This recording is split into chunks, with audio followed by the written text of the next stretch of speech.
Please take your seats. The meeting is about to begin. Remember to speak into the microphone, as this meeting is being recorded for public record. Please stand by. We are going on air in 5, 4, 3, 2, 1. Good morning and welcome to our Finance and Economic Resiliency Committee meeting.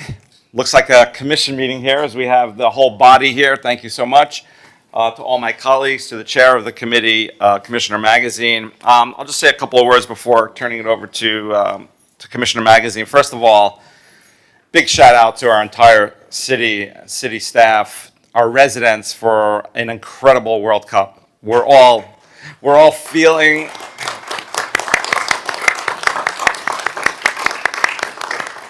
feeling the energy and the passion and the vibes. And when you're walking around, and what I'm hearing, I'm sure we're all hearing it, when people are telling me they're flying into Miami Beach from around the world, from around our country, just to be here, not only to watch the actual game, but actually to just be here for a watch party.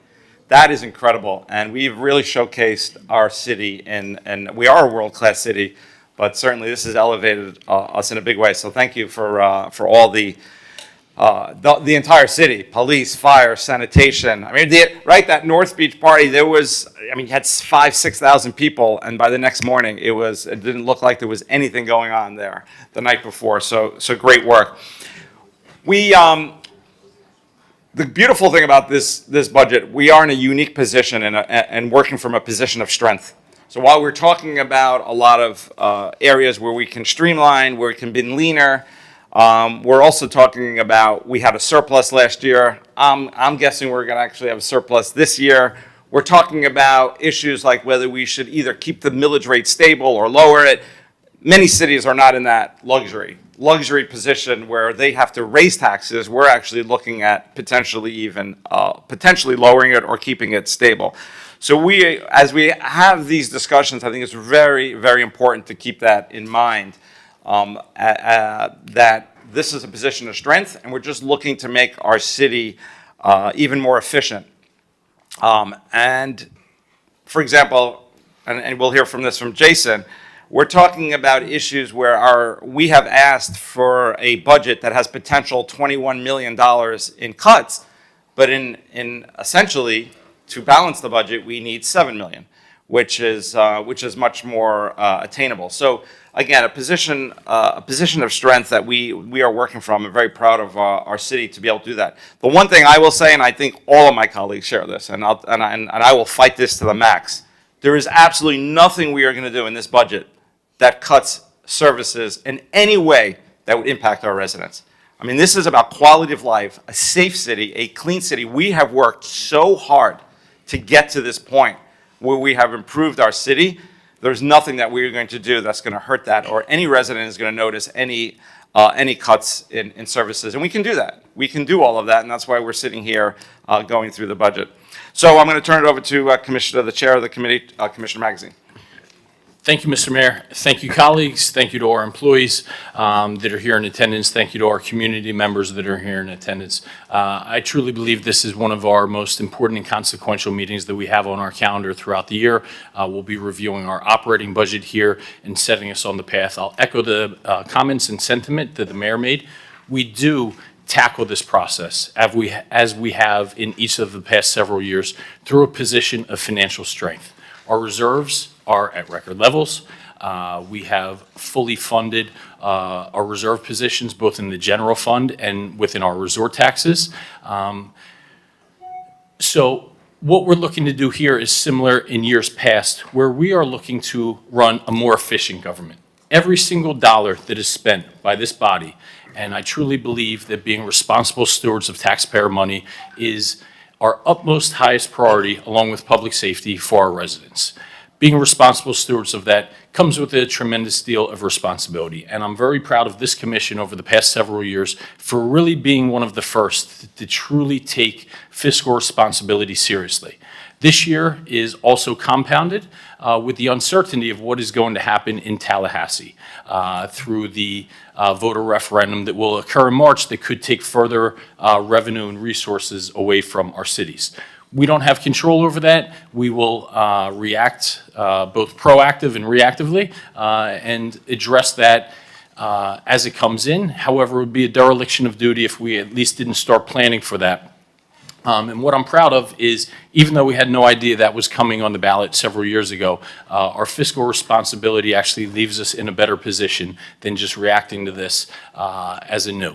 As the mayor pointed out, I'll let Jason and his team kind of say this, but this is highlighted where our property valuations came in. We are essentially looking at a $7 million deficit.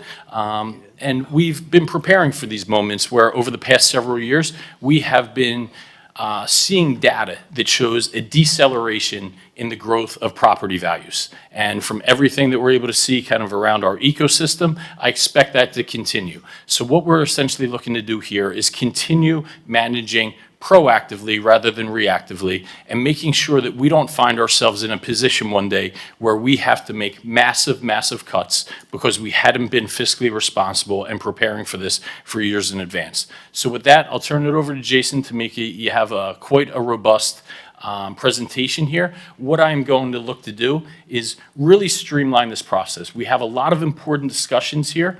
For the things that we have kind of unanimity or somewhat consensus on, let's not beat those to death. Let's essentially look to streamline this. There will be plenty of time for everybody to get comments in, but for the things that we may not need to discuss ad nauseum, let's at least move through those efficiently. Echo the mayor's sentiments that number one priority is not cutting services to residents, right? While we want to be and will be fiscally disciplined, we also live in this incredibly unique place that some of the services that we provide to residents are unique to anywhere else in the world. The arts and culture, our public safety, our cleanliness, those are the things that we hold in the highest priorities, and we will not look to essentially make cuts where that would be noticeable to our residents or to our city. So with that, turn it over. Mr. City Manager. So thank you, Mr. Chair. Thank you, Mr. Mayor. Thank you to all the members of the commission. This is one of the most important meetings of the year, as you mentioned, Chair. This is our budget discussion. A budget is the most important policy document that any municipal government puts together during the course of the year. This sets our priorities, it sets our service level, and it sets the services that we deliver to a community. I am extremely proud of the team that put this together, including all of the department heads. This was a challenging process in accordance with the direction that we received from this commission. We have prepared a list of items to be considered today that could deliver a rolled back budget. There are certainly some items in there that are easier than others to discuss, but some of them are very challenging. And so I look forward to a robust discussion today, and I look forward to continuing to deliver efficient services for the community and delivering the world-class expectations that this community has with this world-class team of municipal professionals. Thank you. Well, thank you, Mayor and Chair and Commissioners. So we will get started. So PJ, if you could bring up the PowerPoint, and we just added one slide here just before we get into the property values, just to kind of remember the calendar and where we did. So, we started this process back in December. This is almost pretty much a 12-month or 10-month process. In January, we had departments submit their budgets. In December, we were given that direction on the rollback, so there was a lot of work to get done. Departments are submitting their preliminary requests back in January. February through April were departmental level reviews, reviews with the OMB department, reviews with the city manager department as we continue to refine and refine and refine to get to the element we are here. Back in May, as you remember, we had our budget retreat where we discussed some of these topics offsite at a high level position. In June, we dealt with capital. That was our preliminary capital, and here we are today, where we're going to tackle an in-depth on our operating with a small capital update at the end. And then next Wednesday, the commission will set that tentative maximum. The final millage will not be set until September, because we're still here mid-July. The budget doesn't go into effect till October 1st, so there's still some time in that area. So what we're going to obviously try to go through is all these elements, as the chair had mentioned, see where we have consensus and do not have consensus, and trying to get a feeling on where we're going to be set on that maximum millage that we want to be on the trim notice. The final decision will be done in September. So let's get right a little bit into the update on the property values as we go through the history of where we moved through this process. So back on June 1st, when we got the initial preliminary values, we showed an overall value, increase of 3.5% in all of the properties here in the city. In comparison to some of our other peers, you see we're a little above Sunny Isles, but below some of our mainland counterparts. So July 1st, we got the certified values on July 1st, and we stayed about the same at 3.5%. In a little bit, a few slides, Tamika will get into some specifics of a little surprise when it comes to the rollback that was a little bit unexpected. But overall, for the purposes of our balanced budget, we were pretty much held steady at that 3.5%. Sorry, I'm having trouble hearing you. I'll try to speak up. Sorry about that. So this is one for the chair had asked. This is just, again, showing our 3.5% and the percentage of new construction as a total, around about a 1% increase related to new construction. These next couple slides we've seen before. This is just showing over a long time span how trends in property value increases or decreases kind of go ebb and flow. And you see we are what appears to be on that downward trajectory towards perhaps a 0%. So what we're showing ahead is not necessarily a red light, it's kind of a flashing yellow. It's caution. So let's be cautious as we move forward for this year and into, even into FY28.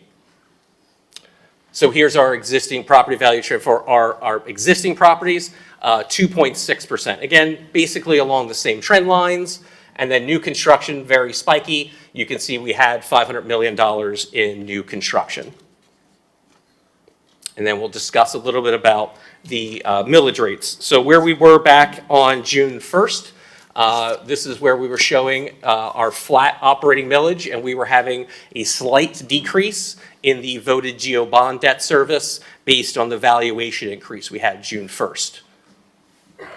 Come July 1st, when the new values came in. And this slide represents the administration's recommendation stance on the maximum millage, and the millage even in September is recommendation with several caution flags going forward again for next year, that concern with our decreasing increases in our property values and the impact of that constitutional amendment that will impact our property values and our revenue, our ability on revenues there. So we have a lot of caution going forward. So we're recommending to stay the course when it comes to the flat operating, but we are okay with recommending a waiver of the comprehensive financial policy element when it comes to the voted GO bond debt service. After the final numbers came in and after we closed the books, as it were, on FY25, the audited numbers, there was some additional surplus in that voted debt service fund. So we are actually able to show a slightly increased, decrease to the millage rate of 0.0086. Again, under normal circumstances, the recommendation as by commission policy is that increase would go up into our capital and replacement as we continue to invest in our capital infrastructure. But I think that based on this environment that we're in, we are amicable with that concept that we would waive that. Yes, so as Jason mentioned, we were asked by the commission to present a rollback budget. So unlike the slide that we still saw previously, this is the rollback millage rate. So as we already saw, the debt service millage would be reduced. As far as the rollback millage rate is concerned, it's only on the operating budget that's calculated. So if we were to do a rollback millage rate, we would actually go down by 0.2798. So the little surprise that we received when we got our July 1 values is that every year when we do our budget, it's based on the certified values that we get on July 1st. After those values are put out, any property owner can go to the value adjustment board and ask to have a revision of their assessed value. So when we got our increased rate this year, we also got a notice of what our 2026 values were, and they actually went down by 1.1 billion. So the rollback rate is calculated not based on the July 1 from last year, it's actually based on the reduced number that we got back in July. So because of that, with our rollback rate, we actually will collect less revenues in FY '20 than '26 in FY '27.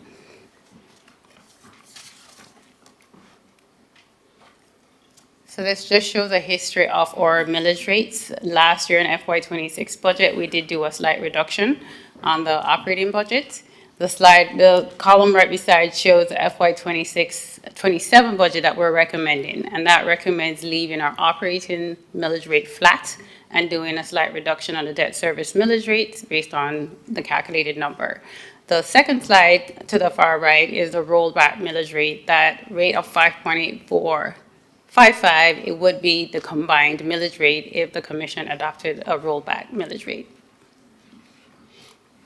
So we just wanted to put a little note out. Next Wednesday at the City Commission meeting, we will be required to adopt the maximum millage rate. This is the ceiling of our millage rate. We do have, as Jason mentioned, 2 more opportunities to reduce the millage rate in September when we have our public hearings. But next week, we will have to vote on the ceiling. Any change from that, is usually down. If we do an increase over what we vote on next Wednesday, we would have to send a mail into every property owner's house to let them know that we actually are increasing above the maximum. So one thing that changed this year in the legislative session is in the past, in order to have a majority vote, you would have to be at millage adjusted for income growth, which is like a CPI.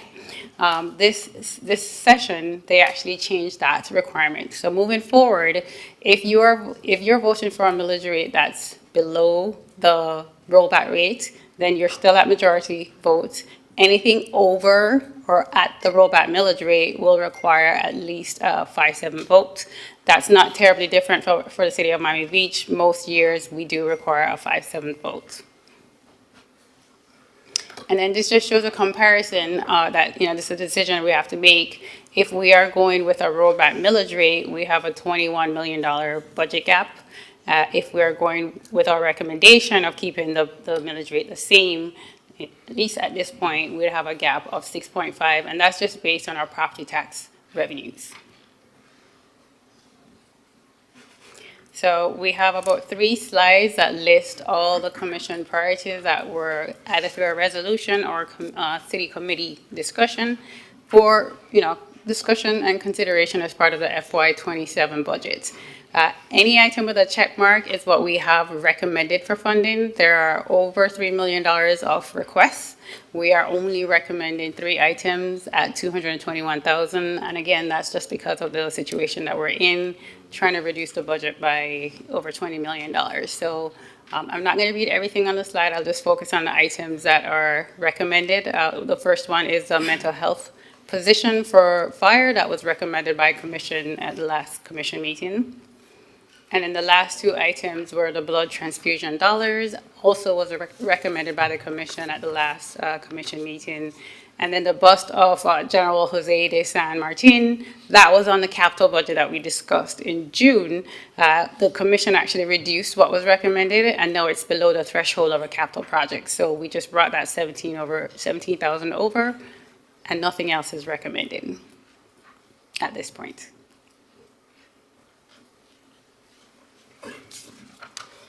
Okay, so we're going to talk now a little bit Jason, about. Kim, there's a lot of interested parties out there. So for people that think, especially some of our employees, that perhaps, okay, we're feeling the brunt of this.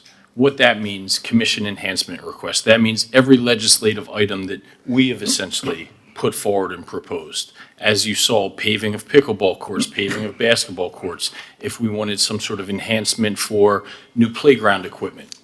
There's not one single thing of those other than personnel for mental health and well-being for the fire, and $17,000 for a bust, and $20,000 for the blood transfusion. $20,000 for a blood transfusion. So every single legislative initiative that we've had over the past years, none of those made that into this budget. So this is all shared fiscal responsibility that we're all putting forward. Thank you, Chair. So we want to take you now is to, this is an update based for our reserves. We closed our books for 25. The audited financials were issued at the end of June. And based on the review of that, In our general fund and resort tax, we ended up with a surplus above the commission directed contingency and reserve amounts. So after we took out some FY26 commission-approved use of that fund balance, basically budget amendments that are done throughout the year, reduced that amount. At the end of the day, about 11.7 in general fund, about 1.2 in resort tax, for a total of about $13 million in one-time dollars are available. And per our policy, we will show through this budget how we are recommending to apply that. But just as a little precursor, of that 13, about 9.4 million is being transferred to capital. And we will talk at the very end, when we get to the capital update, specifically the recommendations on how we would utilize those funds. So we're going to get right into the general fund. So here we were balanced well, not balanced, but this is where we were on June 1st, showing that we had a gap of about $7.9 million estimated. Come July 1st, again, just on the property tax piece, it ended up being $6.5 million gap. When you look at the interplay with the general fund, that's why I've mentioned the minimum floor is actually $6.85 million, and then Tamika will take you through rollback. Right, and again, with the rollback millage rate, as we said previously, our revenues are going up by less than 1%, while our expenditures are going up by 5%. As a result, we have a $21 million gap that we're gonna show how we recommend balance in the budget. So this shows the $20.8 million gap that we have. We're going to go through several slides that show how we recommend balance in the budget through reductions in the budgets, a handful of enhancements, and some refinements in both revenue and expenditures. So, the biggest increase on the budget is on the revenue side at $16.3 million, and that's broken down, as you see on the slide. The biggest portion of that is $11.7 million that we're recommending to recognize from FY25 year-end savings. And the majority of that 11.7 is going to be used for capital and some for one-time enhancements. The contribution for resort tax, we are recommending an increase of $3.5 million. You will see that we are recommending reductions on the resort tax budgets, and any net savings on resort tax, we're recommending to transfer that over to the general fund. The third item is admin fees. So the general fund actually charges admin fees to our enterprise and some of our special revenue funds for the work that the general fund departments provide on their behalf. So we actually updated those numbers based on their FY27 preliminary budgets. We picked up $2.3 million. We did have some miscellaneous adjustments to our revenue. So as we go through the budget process, we started in March as far as finalizing the numbers, but as we go through each quarterly projection, we are adjusting our numbers. The last bullet on the revenues is that $1.3 million reduction. So subsequent to our June meeting, we got feedback from Public Works that the right-of-way fees that we previously would charge to the state and the county, we are no longer able to collect revenues from those on the streets that belong to the county and the state. So we actually reduced our revenues by $1.3 million. On the expenditure side, the majority of that 9.5, we are recommending transferring that to capital. And as we get to the end of the presentation, we'll show you what we recommend funding in the capital budget with those dollars. Okay, so now we're going to go through the next 12 slides, our 165 line items of general fund reductions and efficiencies we're putting forward. And in speaking with the chair, I think how he wanted to work this is we would put up the slide, we'll go through a highlight, one or two ones we don't want to mention, and we'll just see if there's any concerns or such with individual line items. If not, we will move on, and those reductions and efficiencies will remain unless there's an objection through consensus. So here we're on the first slide. The first slide has reductions for the capital improvement department, the city attorney's office, the general fund section of the city clerk, and the city manager's office. Just a few of elements that are in here. Just for also for everyone at home, on the line items, you'll see, highlight the first one, eliminate one full-time vacant CIP project manager. So it does highlight whether the position is vacant or if the position is currently filled at this time. So there are a number of positions in here, and every one that's on this slide is currently vacant. Hearing nothing, we're going to move on. Mr. Chair. Yep. Commissioner Fernandez. Thank you, Mr. Mayor. With the previous slide, I would have a concern eliminating line item 15,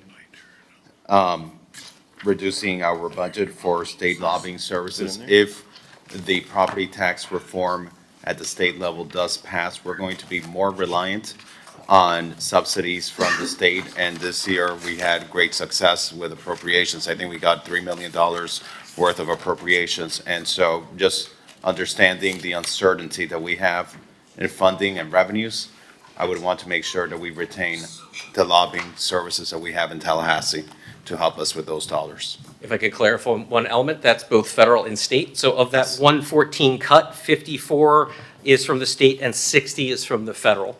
Yes. So is the objection to both or? Both, because I'm also both federal working and with our state? federal lobbyists with sargassum issues and our representatives in Tallahassee in the federal government. So I would have concerns with that. Line 15? Line 15.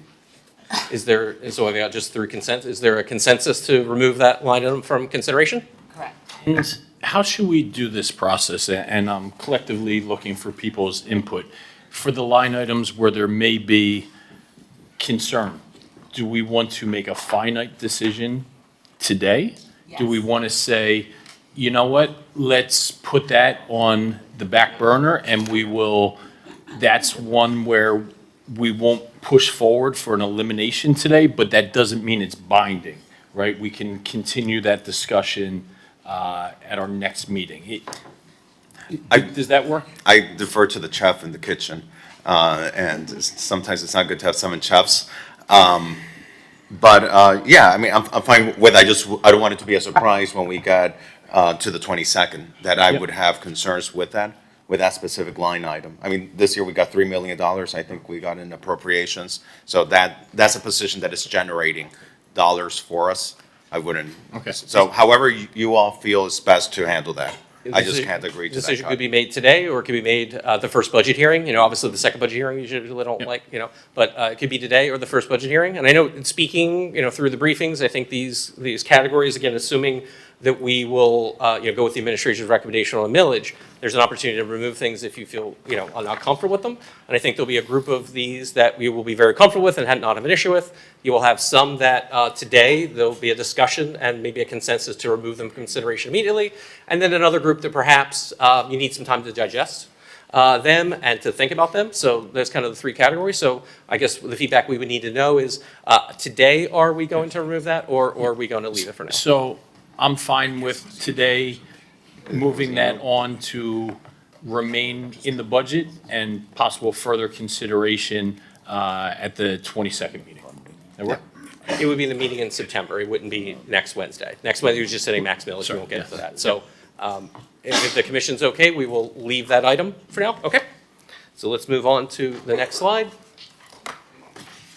So the next slide, we have, the first item is actually a group of items. Again, trying to be efficient here, the number of slides. There's 10 or 11 items that are in there. These are approximately 5% with a rounding up haircut on a number of various citywide recurring grants and contributions. The only total, a total of $28,000. I know we discussed in your attachment A exhibit, list out all the individual detail on that. These are other citywide reductions and then educational reductions kind of towards the end there. Mr. Chair. I think we're maybe on the same page also. Jason, we spoke about this. I think we're unanimous, right? So this isn't me. I think we're all in agreement, and that's just reading of the tea leaves of 34. 38, No, I'm sorry. 36? 38. 36 and 38. Yeah. I have And a Mr. couple Chair, more. 16 through 26, I mean, we're talking about a $1,000 contribution to the Boys and Girls Club, to the Jewish Museum of Florida. You know, small grants that I do think for us, they're small, but I do think they make impact to these smaller organizations. I wouldn't eliminate that I agree. 16 through 26. All right, we'll take them one at a time. Is there I consensus? have more. Yeah, let's just take them one at a, because there may be difference of opinion on individual ones. So there seems to be a request. Let's go with the lowest hanging fruit first. Let's take 36. What, I think, Jason, you want to get consensus. Yeah, Right, that's well, what I I'm think the saying. Let's start with education the ones, lowest hanging fruit. if we want to do 36 and 38 together, is there a consensus to remove today 36 Yes. and 38? Yes. Yes. Not hearing an objection, we will show 36 and 38 removed. The very first one, there was an objection to the $28,000 reduction to a group of about 10 or 11 small citywide grants. And I'm happy to go, if we want to go line item by them, because like, for Okay. example, line 16 is the Orange Bowl. I don't see why we need to be contributing to the Orange Bowl. But then the Boys and Girls Club, that does contribute services to our city. And I think they, you know, they serve approximately 150 children with after-school services. I wouldn't reduce the $1,000 that we give them. Or line 18, the Jewish Museum of Florida. We have Douglas Gardens for mental health services that we need to provide, especially for our vulnerable populations. JCS, I wouldn't touch that. The South Florida Hispanic Chamber of Commerce, that's helping our small local businesses. I wouldn't touch that. We have here $2,000 for the Miami-Dade Gay and Lesbian Chamber of Commerce. I need guidance from the city attorney. From the city attorney. I need guidance from the city attorney on item number 22. Given the DEI bill that passed in the state, are we allowed to do the $2,000 for the Miami-Dade Gay and Lesbian Chamber of Commerce? If I can be, it's a $25,000 line item.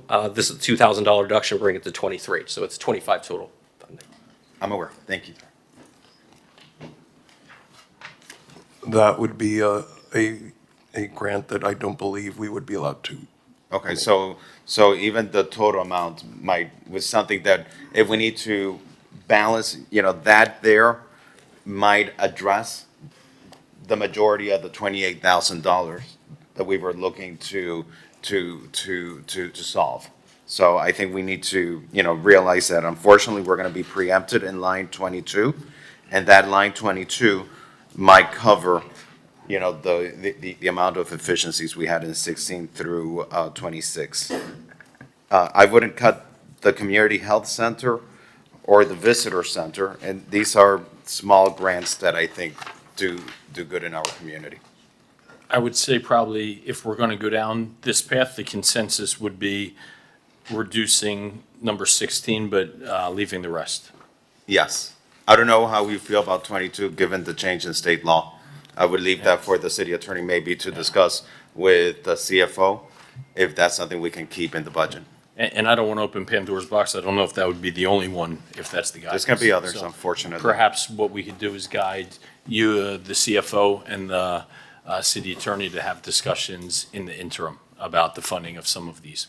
What we could do for today, if I believe I'm hearing consensus, is to accept the $1,000 reduction number 16. All the other ones for now would stay, with item 22 to have some further discussion with a recommendation discussion for the city attorney come September budget hearing. And we'll make a note to that effect. So 16 is removed, 22 is for more discussion. Okay. And Jason Tamiki, can I ask your team, we have running totals of essentially, if we would go with all of these efficiencies, what that number is, can you do a running tally of what we are removing in Yes. total is going to be? We are. So like the 22,000 is TBD. So do you want us to include that or not? Item number 22. For the Let's purposes keep of that today, it included stays. for now. Okay, so we are keeping Yep. it track. So right now, essentially for line item 16 through 26, we would add back in 27,000 into Yeah. that 2.303. Then we would also add in 300,000 for the pre-K, add in 299 for 38. Yes. Is there any more on this slide? I have a few. 29, I think that's important for employee morale. Super important, so that way we don't have a bunch of employees that leave our city because they feel underappreciated. We want to make sure our employees feel appreciated. So 29. Is there a consensus to accept that? support that. I'm fine with that. Are we removing that today, or are we going to have that discussion in September? We're moving it today. Is there any objection to removing it today? I'd like to discuss it further at the next meeting. Well,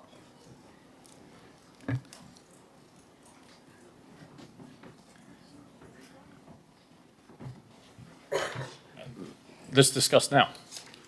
I don't know if I'm super supportive to remove that. I don't want to harken back to our Halloween discussion, but I think we do a great amount for employee morale. We look at some of our awards and things like that. Eric, can you talk about what constitutes that 15,000? Right, I'd rather put this towards keeping personnel than things like that. That's kind of my mindset. So this is one of the citywide funds. There's also going to be a discussion as part of the Parks and Recreation Department for employee appreciation events. The parks item was removing 80% of the funding, if I remember correctly, or I believe it was $10,000. or a significant chunk of the funding The Halloween for ones. employee appreciation for Halloween, between the 10,000 for parks and the 15,000 here.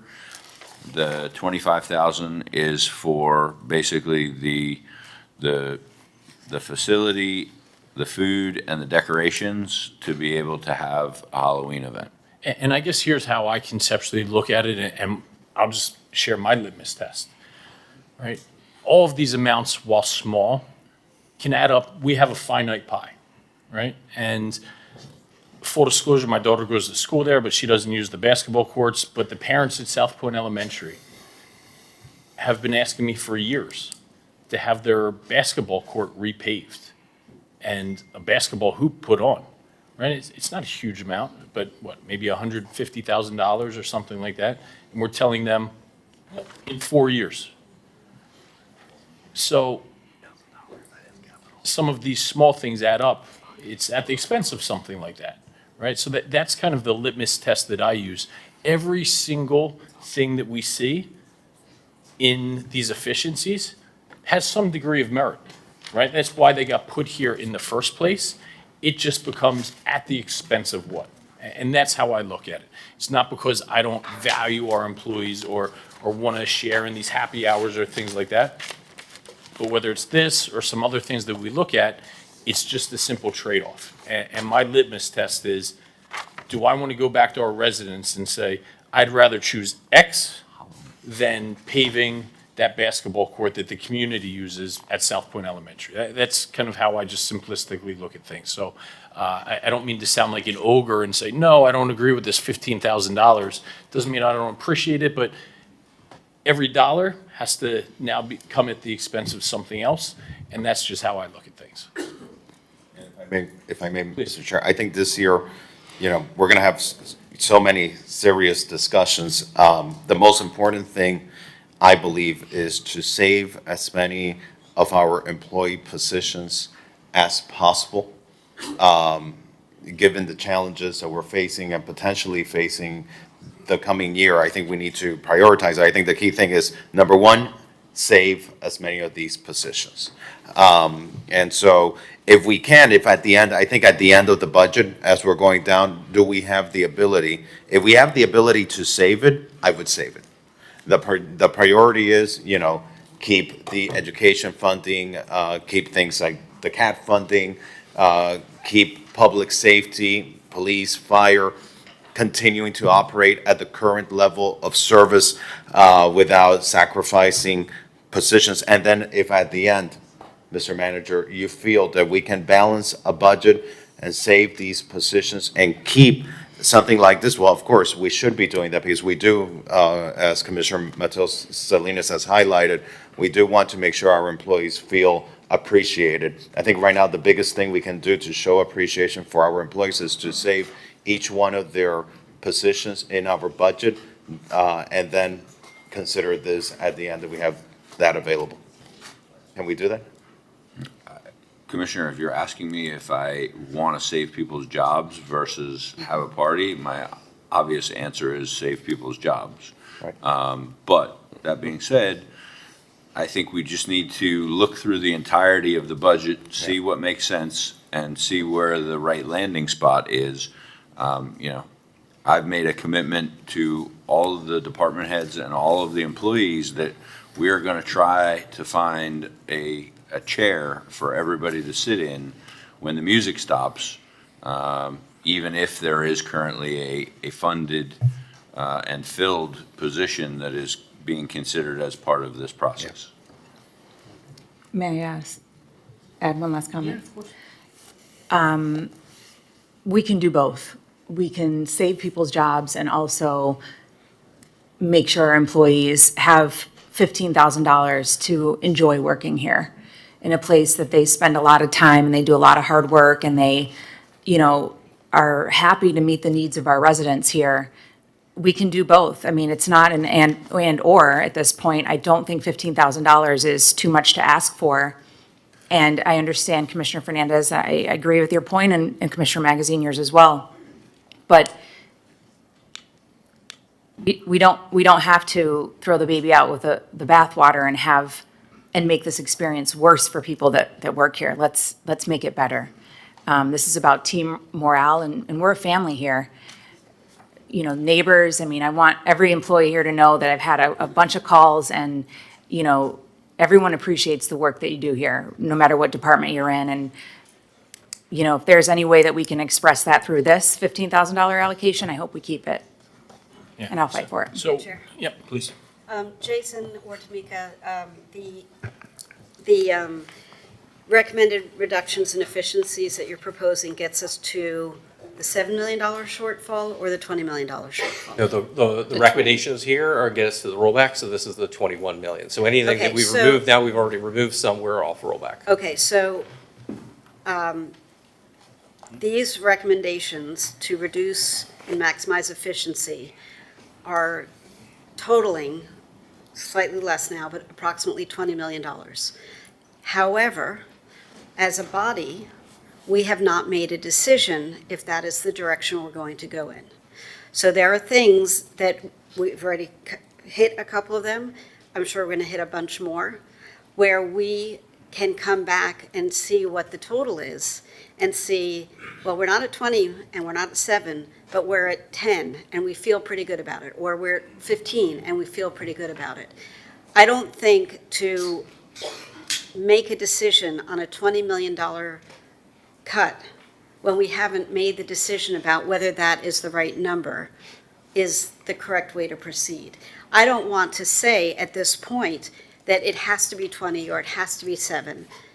I think we go through this exercise, you all the department heads and all your staff have put in an enormous amount of work to get to this because we as a body demanded it. There's this entire lovely tome, light reading for anybody who would like to see it, of a line-by-line budget. And so I don't want to devalue the work that you guys have put in and just chop willy-nilly without doing the work of us all here, seeing where the cuts that we feel comfortable making put us, and then deciding, is it enough? Because maybe we can do more. Is it too much? Because maybe we're losing stuff that we care about. So let's put this on the pile to be considered and come back once we know what the tally is, and then decide where we as a city want to go. Do we want to go to austerity, which is not cute? I mean, look at what's going on with the county. They've had disastrous budgets for the last couple of years, and if you just saw the Herald article either this morning or yesterday morning about cutting transportation even further, we're not in that position. We are not in a budget crisis. Every single person up here believes that we need to do more with less. Every single person on this dais and in this room believes that we need to be more efficient. There's no argument there. But at what cost, right? At what point are we going to throw out stuff that we value? Whether it's 15 grand for employee appreciation, whether it's a crew for a fireboat that, arguably could be served by other people in the fire rescue team, those are conversations that we have to have. But to do that without knowing what the full tally is premature. Yeah, thank you, Commissioner. I think what we're looking to do is get there, right?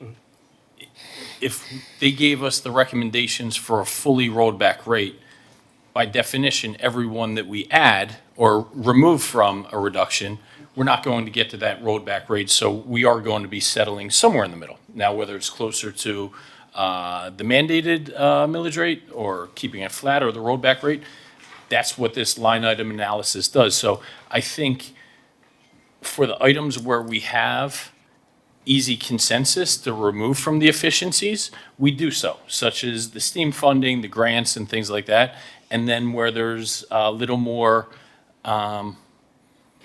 disagreement, which, let's get it out, none of this is personal between us colleagues, right? Because we may disagree on what belongs or none of this is personal. It's all about, there's a reason there's 7 of us, because we have differing viewpoints that I respect every single one of yours, right? So to the extent where we may agree or disagree on some of these items, none of it is personal. It's about doing what we all believe is best for our city, our taxpayers, and our residents. So I think where we have line items where there is some perhaps differing viewpoints, let's just take a simple vote if we're going to keep that in the efficiencies list or send it further through the budget process, right? So essentially, here, there seems to be some disagreement. Let's call a vote. Whichever is a majority, it'll be 2 ways. Do we keep this on the efficiencies to be removed, or does it travel through and remain in the budget? And not just this line item, every single one where there may be less than unanimous consensus about what to do with it. But my point is that once we know what the tally is, then we can revisit it and say, you know what, I'd rather cut this over here than give up that over there. But to cut it without knowing that, I just want to make sure we have another chance to revisit it. So maybe it's kept in, but with an asterisk to be considered. Mr. Chair. Commissioner. Thank you.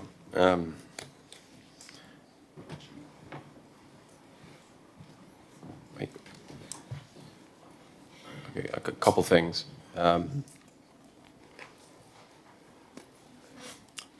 When I speak to residents of Miami Beach, residents here who have lived here since they were born are having struggles on keeping rent,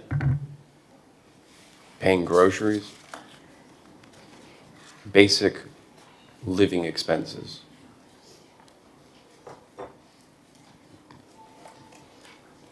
And to sit here and say we need parties for our employees so that they do not leave is offensive.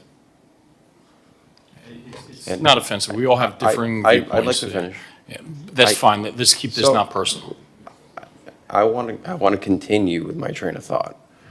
We have all here, minus one commissioner, who was not elected at the time, voted to roll back our millage rate, or have the rollback rate so that our residents don't pay more in taxes for next year than the previous year. That didn't come from just a feel-good moment. It came from a discussion where we had to decide what we were going to do with $11.5 million in surplus. And the agreement we all made up here, all 6 of us, was that we're going to pass the rollback rate next year so that we could give out a $500 check to everyone that was homesteaded in Miami Beach. So I want to focus on what is exactly important. I certainly do not want to cut positions. I think this item here, number 29, is a good philosophical debate right now, where we should be we should be focusing on what is essential to Miami Beach and the taxpayers. So I don't think it's a good look to tell the taxpayers that we're funding this. And with all due respect, I don't think we can do both. We need to make a philosophical decision. Are we going to lower taxes for Miami Beach residents, or is it going to go up? I want to lower taxes. I certainly don't want to pay more than I paid last year. And that's the majority of tax-paying residents of Miami Beach. So, Commissioner Bott said austerity is painful. It will be painful. And from reading the tea leaves of what's going to happen in Tallahassee, it's going to come. And it's most likely going to pass in November, the increased homestead exemption. And then we can make cuts now, that's going to be uncomfortable, or we can make cuts next year after this thing passes, and it's going to be very, very difficult.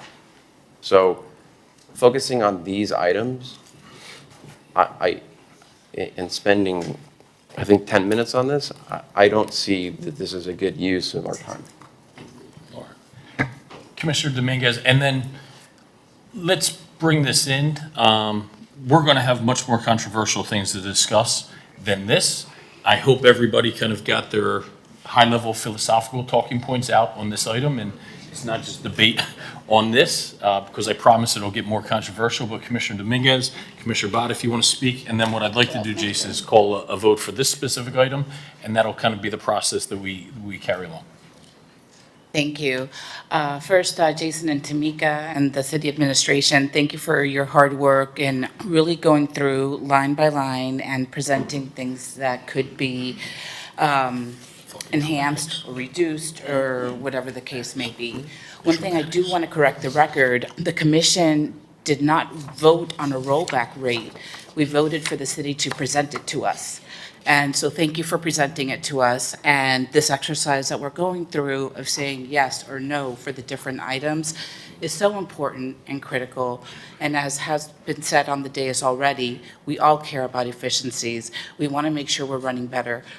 I also, and several of my colleagues do as well, care about our employees, the employee morale, making sure that they have recognition. It's not one or the other. It's altogether what's going to continue to make us a great city. So thanks. Okay, Commissioner Bott? So Jason and Tamika, the two versions that we're looking at today, 6.5 versus 20, they're both rolled back. No, the 20. The 20 is a significant, but the 6.5 is still a slight decrease. The $6.85 million required reduction that we need to look at to have a balanced budget.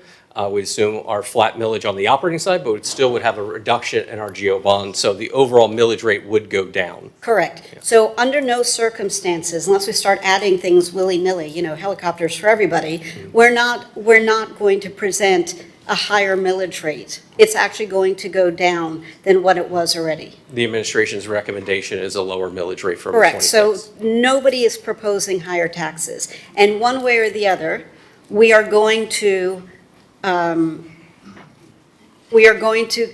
between $6.8 million and $20 million, which is already a significant reduction. So I want to correct the record, because it's not correct to say that we are going to present anything less than lower taxes, lower than what you paid last year.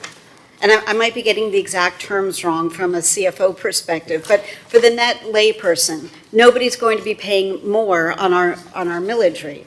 The millage would be lower in 27 versus 26. Okay, and so I want everyone who's listening to this to be clear that we are not contemplating doing anything other than rolling back. The question is just how much. If I could ask Jason for clarity, we at least have to get the $6.5 million out of this, correct? $6.85 million is the floor in reductions to keep our flat millage and have a balanced budget.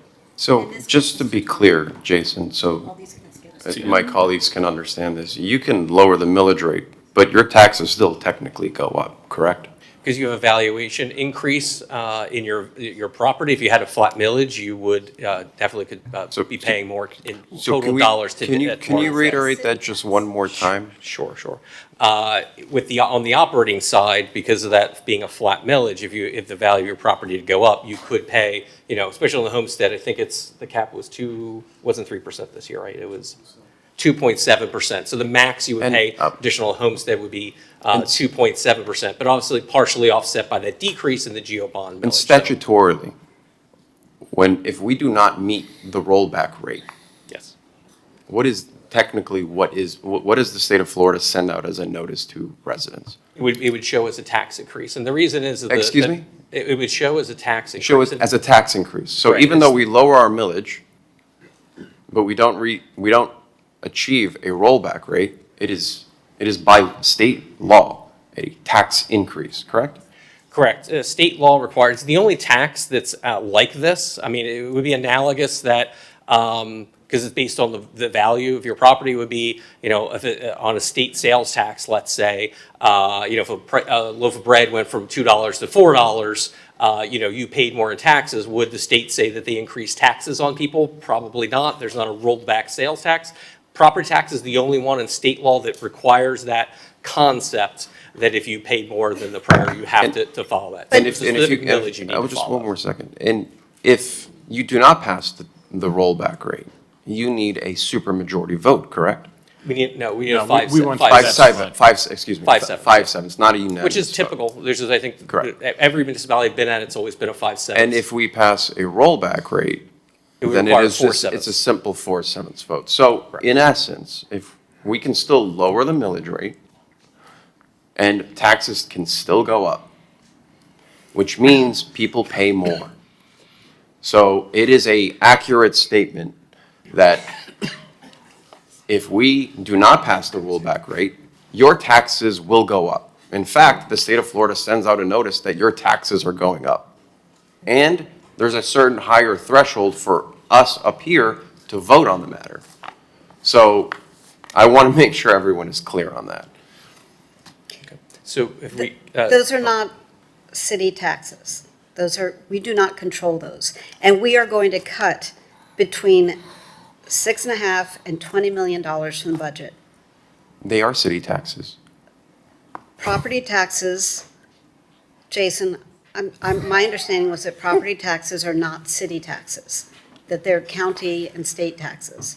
the property tax, there's many different property taxes. We have the millage that you're dealing with is your city property tax. There's a county property tax, and there's a few small state ones. If you look at your trim notice, there's a number of small taxing districts, kind of at the state level, special districts and things. When we get a notice that our taxes are going up, it relates to the city, not to the county or the school board commissioner. But it's actually all, it's the city, it's the county, it's the school board, it's the special taxing district. So all would have. Mr. Chair, if I may, and I think that the point may be, when we look at our tax bill, the city of Miami Beach is a third? Yes. It's a third of the bill. The biggest portion of the pie is School Miami-Dade County Public Schools. And then you have Miami-Dade County, then you have the water management districts, you have the library district.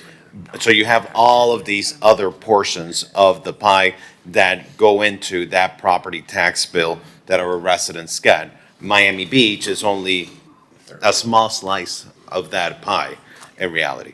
Thank you for Miami-Dade County clarifying and the that. school board are larger. So yeah, all of those entities would all have to do a rollback rate technically to get you to all the way across your property tax spectrum. So even if we do a rolled back rate, Yes. and we sacrifice police positions that are going to jeopardize then public safety and response times, and we sacrifice 29 lifeguards and eliminate lifeguard towers and do away with 3,000 education vouchers and cut the CAT programs and not fund essential services to achieve a rolled back rate, we could do that. But unless the other jurisdictions are also doing the same, Miami-Dade County Public Schools, if they don't roll back their budget rate, our residents are truly not getting then a rolled back tax bill. And if Miami-Dade County, the county commission, doesn't roll back their tax rate, our residents are not getting a rollback tax bill. All that they're getting is a reduction in municipal services, but they still might end up with a higher tax bill because of all the other taxes that they have to pay on that same trim notice. Correct, this commission basically. And so let's say if we adopt if we say, okay, we want to move forward with a rolled back tax rate, our residents might still get a notice in the mail saying that their taxes are going up, because that would apply, that notice would still apply for all those other taxing entities. Is that not correct? So when we advertise or millage or advertisement will say notice of tax increase. However, when they get the bill, it's all of the entities that make up their total property tax. But my point is that we can propose a rolled back property tax rate, thinking that then our residents are not going to get that notice on their tax bill saying that their taxes are going up, but that's not true. Because unless Miami-Dade County and unless Dade County Public Schools and the Library District and the Children's Trust and all these other entities also roll back their millage rate, unless they do that, our residents, they're still going to be getting that notice on their tax bill saying, guess what? Your property taxes are going up. Is that correct? Correct. So I just. Yeah, so that's I would like to get us clarity. back on track here. I'm not going to sit, I mean, what's happening, this is about how people phrase things in their, newsletters. We're not going to spend a half hour on this, okay? So we can get, On we'll this try to meeting. get us back on track. Yes, and let's continue, we're going to vote on whether we want to eliminate, you phrase it. Yes. But we're going to vote on that specific line item and then keep going forward where there's unanimous consensus to remove things from the efficiency list. We'll do so. Where there's disagreement, we'll take a vote. Okay. So, one PJ, if you could put that slide back up there. So the item that we are discussing is item 29. Again, this is a workshop, not a commission meeting, so technically can't be a vote, but I guess, I think there's a consensus. Is there a consensus to remove this item? I'm going to do a And what motion to does that defer mean? then. When you say, let's get on the same page, Yeah. remove it from the removal list. So Correct. it's almost a double negative. Restore the funding. Okay. So we're removing this from the reduction list. So I'll vote to keep this on the reduction list.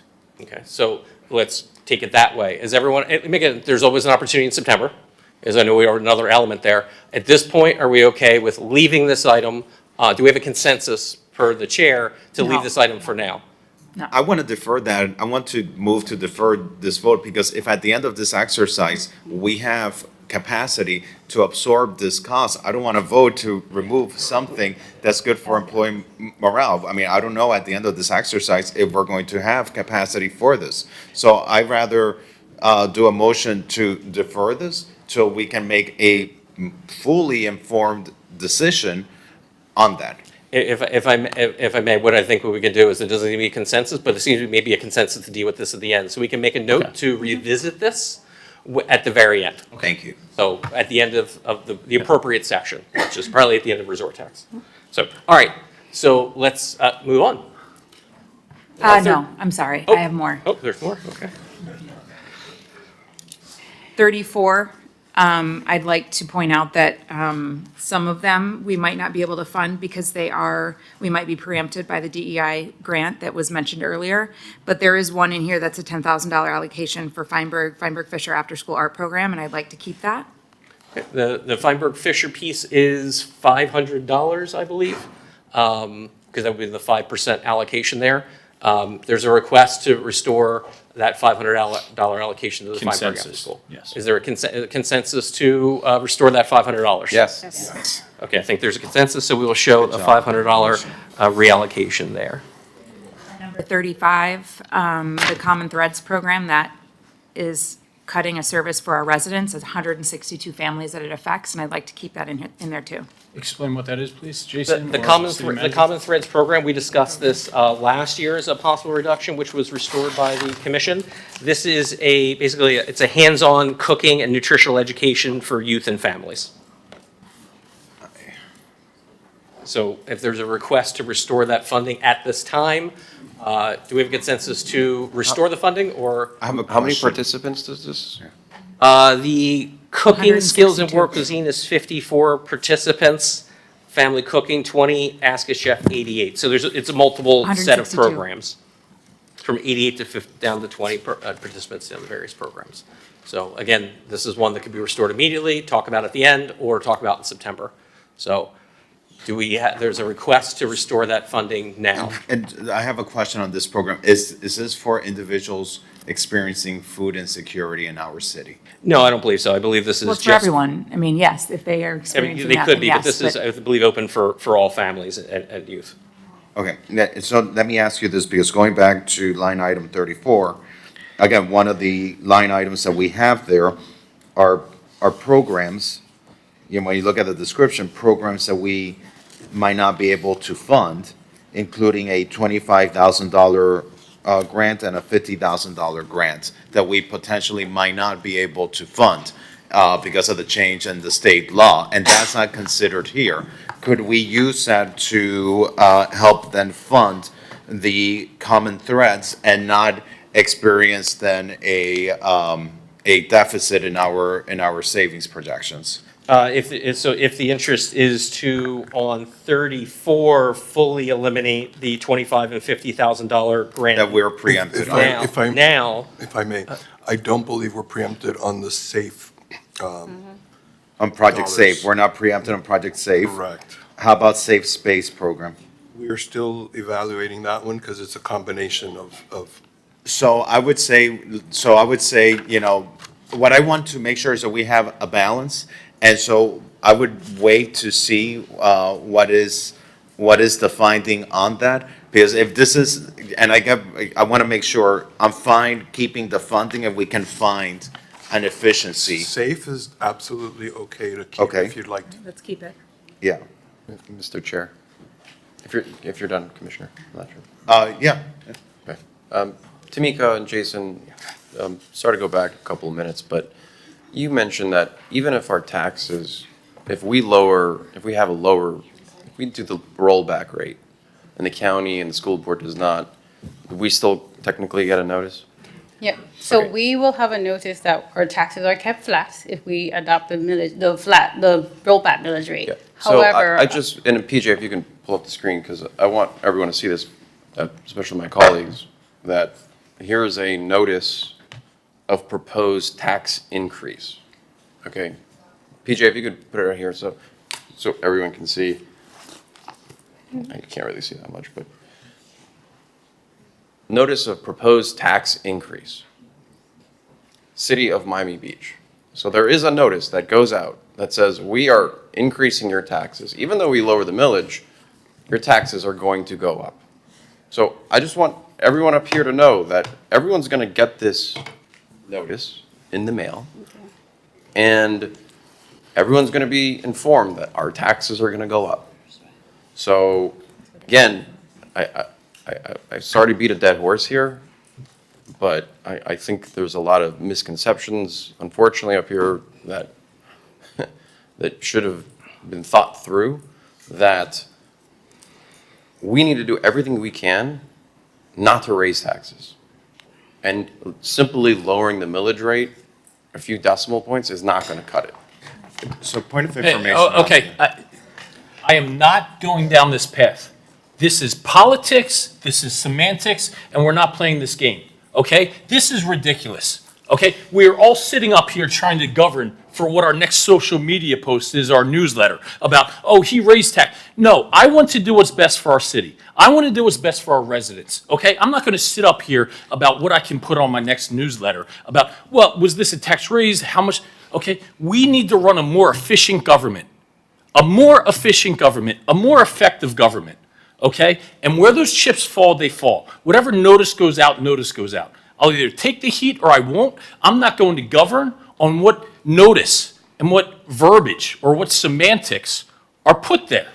We want to run a leaner, more efficient government that still provides the services for our residents, that saves our taxpayers money. Whatever notice or however that is phrased, so be it. But we are not going to sit here and spend a half hour talking about the definition of something, okay? We are not going to do that. I'm putting a stop to it now. We are going to go through this item by item and say, does this make our city a better place or not? It is as simple as that, okay? Every single one of these line items has merit. It boils down to at what cost? Does this program or does this line item constitute the cost that it bears to our taxpayers? It is as simple as that. So let's continue on that path forward. Thank you. If we could bring back up the slide. And just to close this out, I believe, Commissioner, what we would do is make a note that on number 34, the one that the city attorney office highlighted, we can put in that review and come back in September to tell you about the disposition. You can make a final decision in September on that. On which one, Jason? I'm sorry? I'm sorry, on number, that would be the 34. Pride Lines Youth Safe Okay. Space. That'll be added Yep. to the review with the city attorney. We'll come back with a recommendation in September to And then make final 35, disposition. is that something that we can review at the end of this meeting? Yes, we could put number 35 on the to be reviewed at the end of the section. So we're making note of that, yeah? I am. We are making note of that. Okay, so All right. going to move on. So this is the third of 12 reductions in the general fund. This is primarily Economic Development Department and the Environment and Sustainability Department. As we mentioned before, we asked every department to come with reductions, at least 5% of their budget. Some of these are right sizing, which means that we looked at their prior year actuals to their budgets and right size. And some of them is, they're actually reductions in their mostly operating expenses. So I'll just give you guys a minute to let us know if there's anything here to be debated. I'm fine with this. Okay, so we'll move on. So on here, we have the Facilities Management Department Division for Beach Maintenance and Finance Department elements in there. So we do have in here a couple of we have a filled position that's in there, an accounts payable. We're working on a transition plan there. We have a reduction in our grants management consulting as there's less federal opportunities. And then across kind of that beach maintenance area, this is not related, this is related to like rope and pokes fixing, the showers, that elements that the city is responsible for. So we're just putting an item there. And what I'll say, and this is directed to our city leaders, our city manager, our direct reports. For you, the message that you need to convey and lead by example. These are the exact types of things where, because we find efficiencies, that does not mean we will accept less of a product or service to our residents, right? To the extent where we're going to see things where maybe the labeling says cutback of landscaping. We're talking about going from 52 times a year to 40 times a year, or for beach maintenance. That doesn't mean I want to see a difference on our beach. That is what we have all stressed for years up here, that we have to get more for the same. And I've said that exact phrase for years, because if we do not, then we will one day have to get more with less. And that means to keep our beaches in the condition that we all demand and require, we can't just say, well, more resources, more resources. It means motivating the team a little more, right? Having them go out and take that extra initiative, whether it be this or other areas, because we can't keep adding resources for every single enhancement that we need. So while we see some things here, like, okay, we're going to have a slight reduction for funding of rental of beach maintenance equipment, or beach maintenance operations overtime. I want to be clear, we are making efficiencies and reductions across the entirety of this government. For things like this, that does not mean we change our expectations for the product that we put forward for our city out to our residents and our visitors. Yes, Chair. And with that, I will be unanimous in accepting all, or I will accept unanimously all of these. Yes, Chair. And as we had discussed, all these elements, including the ones that are coming up related to, cutting back cycles of landscaping, everything, they'll be done very intelligently, by the department, and they'll be monitored well, and, if we overshot something and there's that expectation is still there, but we're not meeting that product, we can obviously have that discussion. And again, going back to the concept of keeping a flat millage rate to give ourselves capacity if there is some kind of restoration. And if I could just highlight an efficiency on 64, we're going to, get rid of the contracted accounting support or invoice review for the bedillion invoices that come in for all the services we provide, and that's going to be done in-house and using some artificial intelligence to help, review those invoices and spot issues there. And the last one, 65, is an outsource play where we're going to eliminate a vacant position, but supplement it with outside consulting support during audit season. So we find that that's an efficiency that I know you and I have discussed. Mr. Chair. Commissioner. Jason, 63 is a currently filled position. Correct. Does that person have another role to move into? We are working on a landing spot. Okay, because what I don't want to do, I'm happy to move people into other places. I'm not okay with firing people. Understood. Understood. Mr. Chair, I have concerns. I'm fine with a lot of stuff on this slide. I would say I do have concerns with 55, 56, and 57. Because those are specifically identified as critical functions such as cleaning beach showers and restrooms, addressing plumbing issues, repairing the rope system, installing ADA mats, and responding to unplanned operational needs. And over the past few years, we've seen improvements, I believe, in the cleanliness of our city. I think that providing for a safe city, but also a clean city is a priority of municipal governments. And I believe those three line items are ones that if we can find at the end ways to save them, I would rather save those three line items. And I hear you loud and clear, and I'd like to get into a more robust conversation at the end.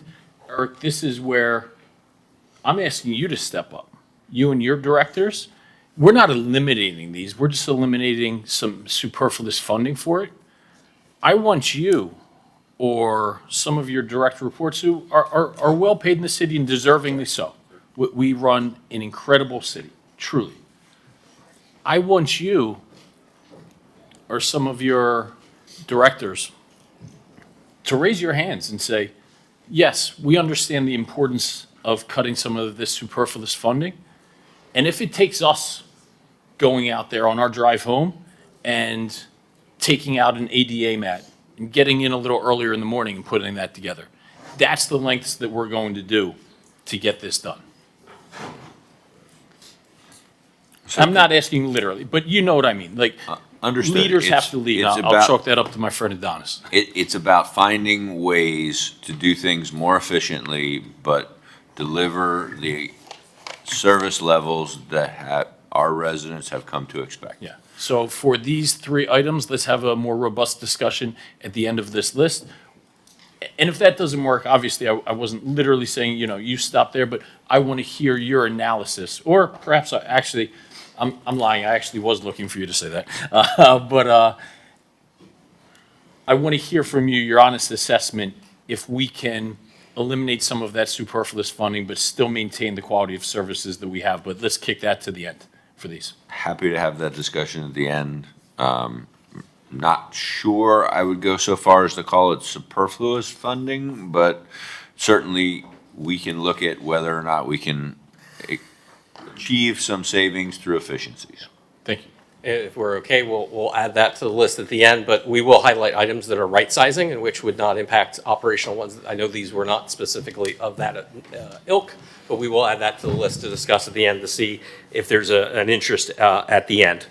So we will move on to the next slide. So this slide is for fire department. probably the easiest one on the list is number one, which is the 300,000 for the bunker gears. That was originally baked into the FY27 budget. However, we did a budget amendment last month to add funding using the fire training and technology funds. So that actually is already funded. So that's the easiest one. As you go down, we have a variety of full-time and part-time positions that are recommended based on the rollback budget. So I'll pause for a minute. Mr. Chair, I'm looking at this list. So I look at 67. At 67, when I look at this, the analysis that the city manager, you have given us, you say that eliminating 67 would have a direct and immediate impact on service levels, including longer response times. What does that do to our Title I certification that we have as a fire department?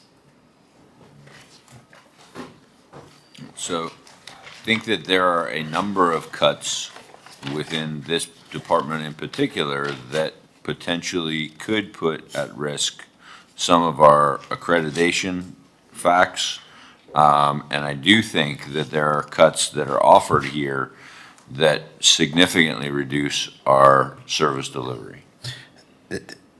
Fire, when we look at 69, one field fire protection analyst, and this is a fire protection analyst who's responsible for reviewing plans submitted for new construction involving high rises and other complex issues. When we've been sitting here at this dais and saying that we want to improve plan review efficiency, have quicker response on plans. And one of the areas where we get the complaints about having delays in plan reviews is fire.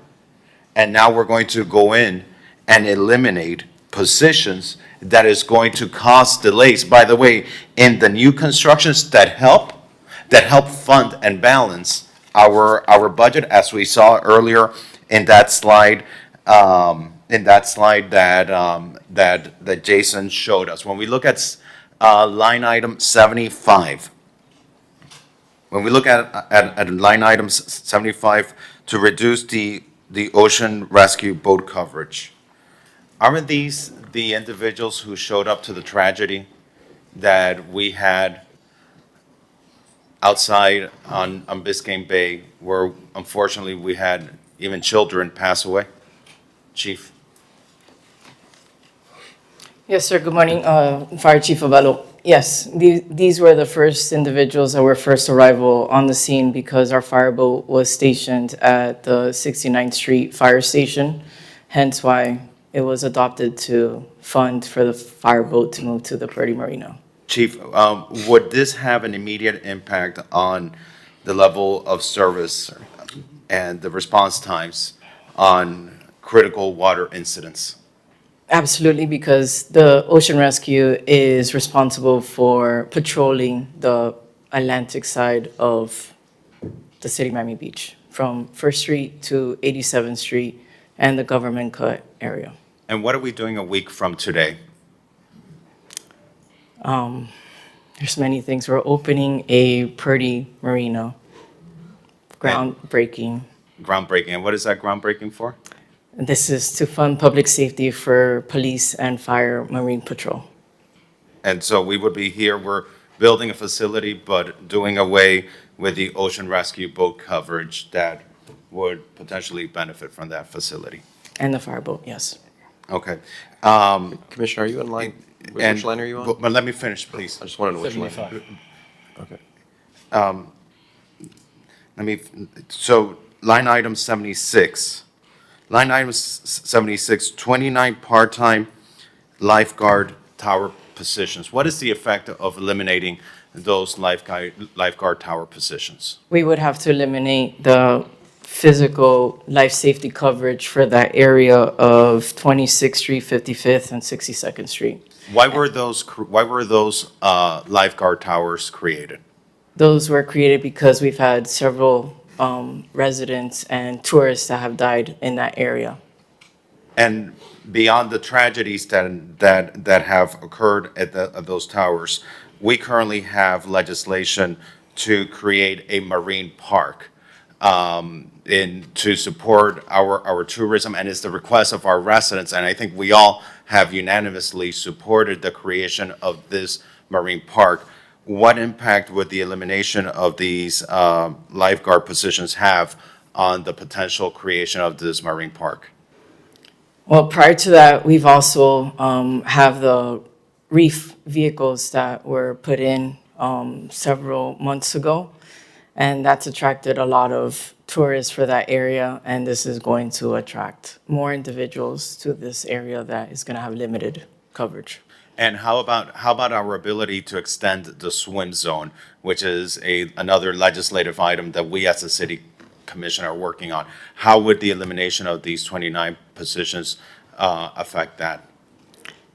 Our lifeguards are currently swimming a football field, which is 350 feet, 500 yards, is the upcoming proposed budget up to 1,200 feet out from the sand, which is approximately 3 football fields. And I cannot stand here before you and tell you that that will be effectively managed if we cut these positions. So for 75 and 76, after hearing that, are we aligned? I don't even know if we need more robust conversation at the end. Is there anybody that felt differently or wanted to talk about any of those two specific items? I'd like to, Well, we'll go through that. through the chair. Yeah, let's just do 75 and 76, and then we'll discuss 77. Yeah. I propose removing them from the cut list. Yeah, I would say that the lifeguards on almost a daily basis save lives, right? And if we're gonna have any bang for buck as far as saving lives to positions, and that is probably our best bet. So, I'm okay with certainly removing that from the cut list. Yep, so unanimous, let's remove that. We don't even need to hear that at the end of the meeting. Right, so we have a consensus to remove 75 75 and and 76. Okay. And I guess let's talk about 77. Yep, Commissioner. I have a question on 66, which is the gear. Has the gear reached its lifespan? How critical is it to get that replaced? Yeah, so it's already funded through the IFF. We have come to an agreement because the gear that we currently have is causing, has carcinogens in it. So we have already, for 12, 15 years back, we've already been setting aside $150,000 of our budget. So when this date came, we already had part of the funding, and then we're using the rest from Fire Tech. So yes, we are fully funded for our bunker gear for the firefighters. Okay, excellent.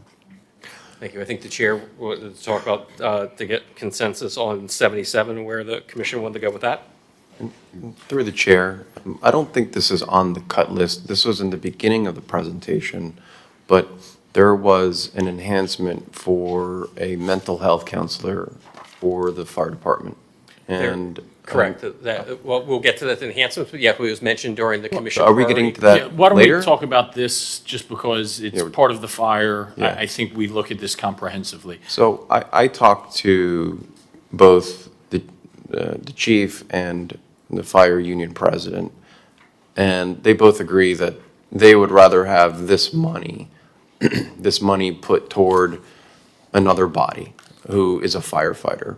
And they had serious reservations about having a on-staff mental health counselor, given the fact that they have at their own health insurance, plenty of mental health services available to them,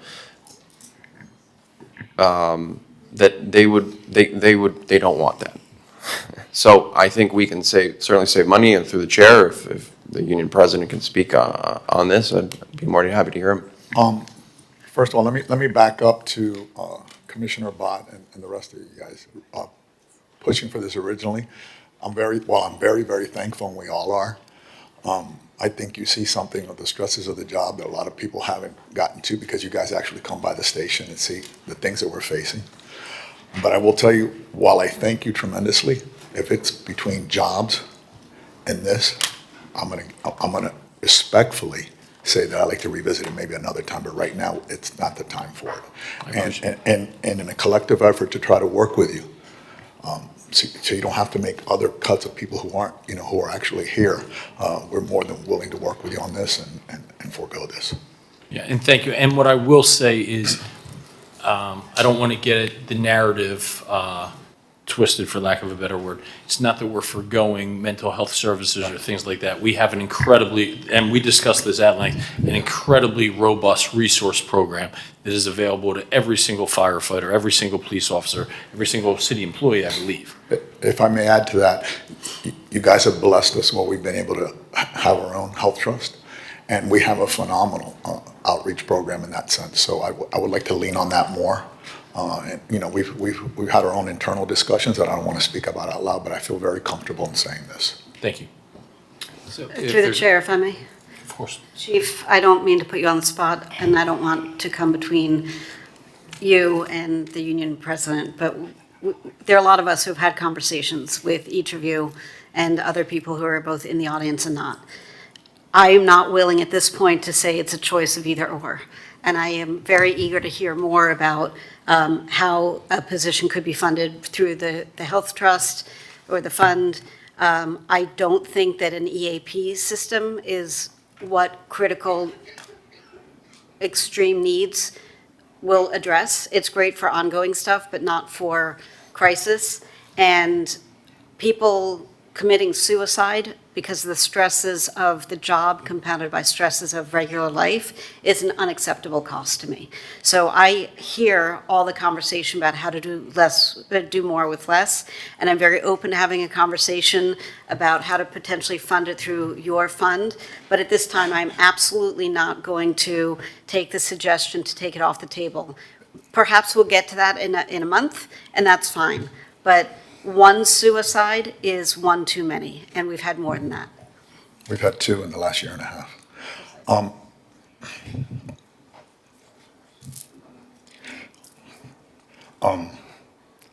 I will say this, to work with you, the health trust, we will look into getting somebody and helping out with that. We will do that through our health trust. If that's what it takes, we're more than willing to do that, look into having somebody come to the station and things like that. But I don't think this is the time or the place to do that.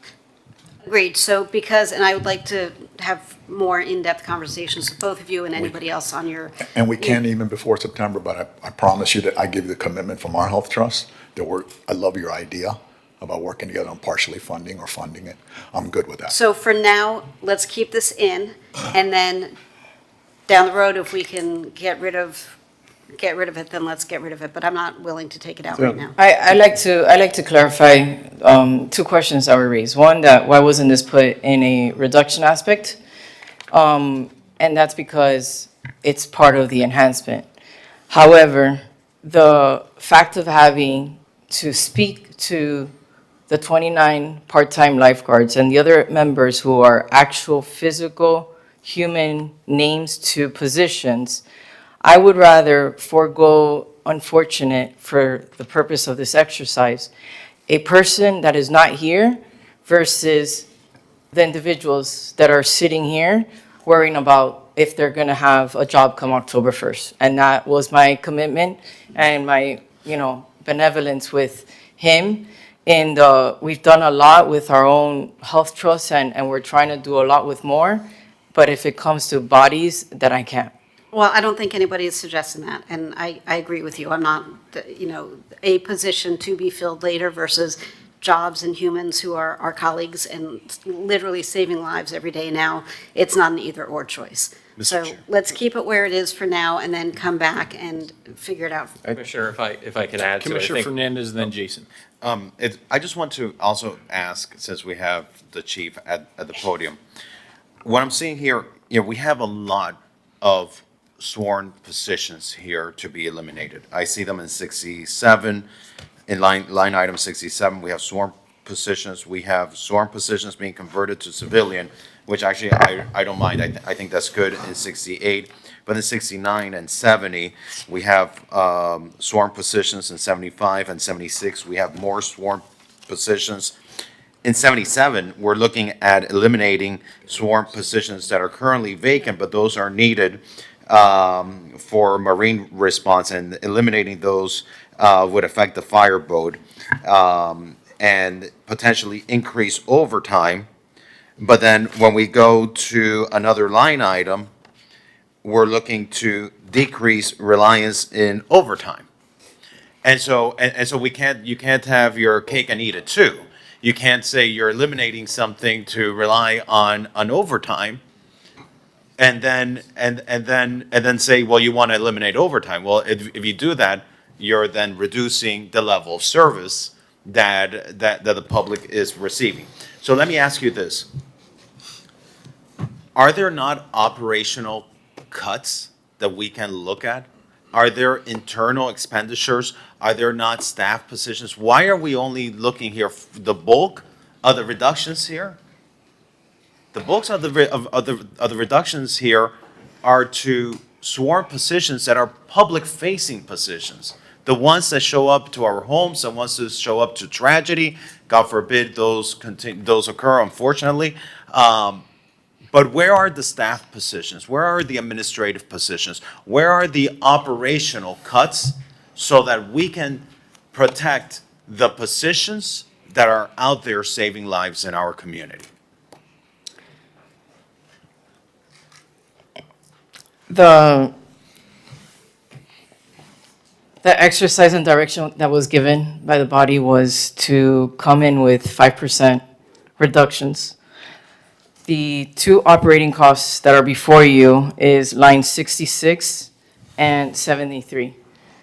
Our operating budget is $3 million, so unless we start directing staff to bring toilet paper and cleaning products, effectively, we're going through the vacant position as an option to reduce. Do operational cuts exist?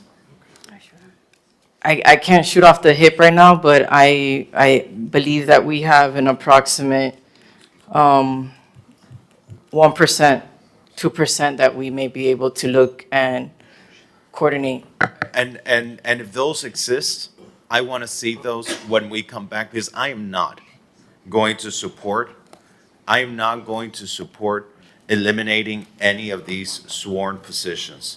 I'm not going to do that. In fact, even if they're vacant, when we touch these vacant positions, what are we doing? We're putting a bigger and greater burden on the firefighters that we currently have. And then we complain that the overtime expenditures are high. Well, that's because we have chosen then to eliminate vacant firefighter positions. And we can talk about hiring mental health specialists. What are we doing to the mental health of our employees when they have to work countless hours? I'm glad you're kind of asking that question out loud, because the firemen have taken a lot of heat for working, basically. So it's a catch-22. You know, we're short a tremendous amount of positions. We need these positions, okay? More importantly, talking about the boat, I can't even believe that our fire boat is there. This is something that we fought so hard for collectively as a body. We're building a brand-new station in Sunset Harbor where the boat needs to be for response times. Well, and not to interrupt, we didn't put this forward. No. We're just evaluating, right? Yeah. Forgive me, I didn't mean it that way. What I'm saying is it's on the list. So I have to defend it, and I have to tell you my position on it. Our position is that this station where it's going to be right now is absolutely perfectly positioned. That's why the police marine station was there currently, for responding from to the south to the north. We don't want to have another tragedy like we had with the children that went in the water, but our people are the ones who pulled them out. And, you know, people need to understand this is a 24-hour job. It's not 10 hours, because as soon as the way it's going to work out, as soon as the guys leave, something's going to happen tragic. And I think our residents, including myself, who's been a resident here for 30 years, expect this kind of service that you guys have given them. We're in a trajectory where this city is heading to so much of a better place because of your leadership, all of you collectively. Because at the end of the day, I don't know what this really means in dollars, but we have to ask ourselves the question, what are we really gaining by putting everybody in this place, making them nervous, thinking about losing their jobs. I mean, this is serious things. These are people here. These are faces. And all we're asking you to do is, we understand we can find efficiencies. I think that should be all our jobs. But right now, the things that are here are critical for life safety. And I just wanted you guys to be aware of that. And I thank you for all the support you have given us over the years. I had this conversation. It seems like you have support from the body, although I know Commissioner Suarez wants to speak if there's anybody else, for line item 77. Yeah, I do want to talk about the specific dynamics of that Yeah. over the next month. I would love to have those whether that is the conversations. proper staffing, but Yeah. I'm fine to remove that from the reduction list right now. That doesn't mean I'm co-signing to all $1.65 million of that. We'll talk about if there are more efficient staffing levels, but for right now, I'm supportive of having this program in place. We'll figure out what that right dollar amount is. I think this city and you guys should be proud of yourselves for the product that's been produced. If you look at our new fireboat, it is a thing of beauty in the way it responds. And just real quick on a technical note, it's also used as water supply on the out islands. For example, out in Star Island and all the big homes, we're very limited on our water sources. And that boat is used as a water source. So there's many reasons behind that besides the unbelievable training these guys do on a continuous basis. And again, I thank you for your support. And I would like to, okay, so can we say, everybody agreement that we will remove the 77 from the reduction list? Yes. And we'll have more conversations between now and September about what that program should look like. Jason? Thank you. So just to let me catch up a bit, there's a few comments. Right, that's why I'm trying to do this one by one. I appreciate it, Chair. So just on that element, and I have a few more to talk about. So on 77, we have a consensus to remove that right now. I believe there is a consensus to remove that, as we did with 75 and 76. Mr. Chair, and I think from my perspective, it's easier to tell you what I feel comfortable eliminating, because I feel comfortable eliminating from this section much less than what I feel keeping in the reduction list. Let's go one by one then, because, let's go one by one. Let's start with 67, because I want to be clear about what that's saying, right? So when we say eliminate 5 full-time department positions, nobody is being reduced. This would be a field captain position, and I believe it's Adonis. So when he actually leaves, it's not replacing him. And what I told him, how could you ever start to replace him anyway? So why would we even try?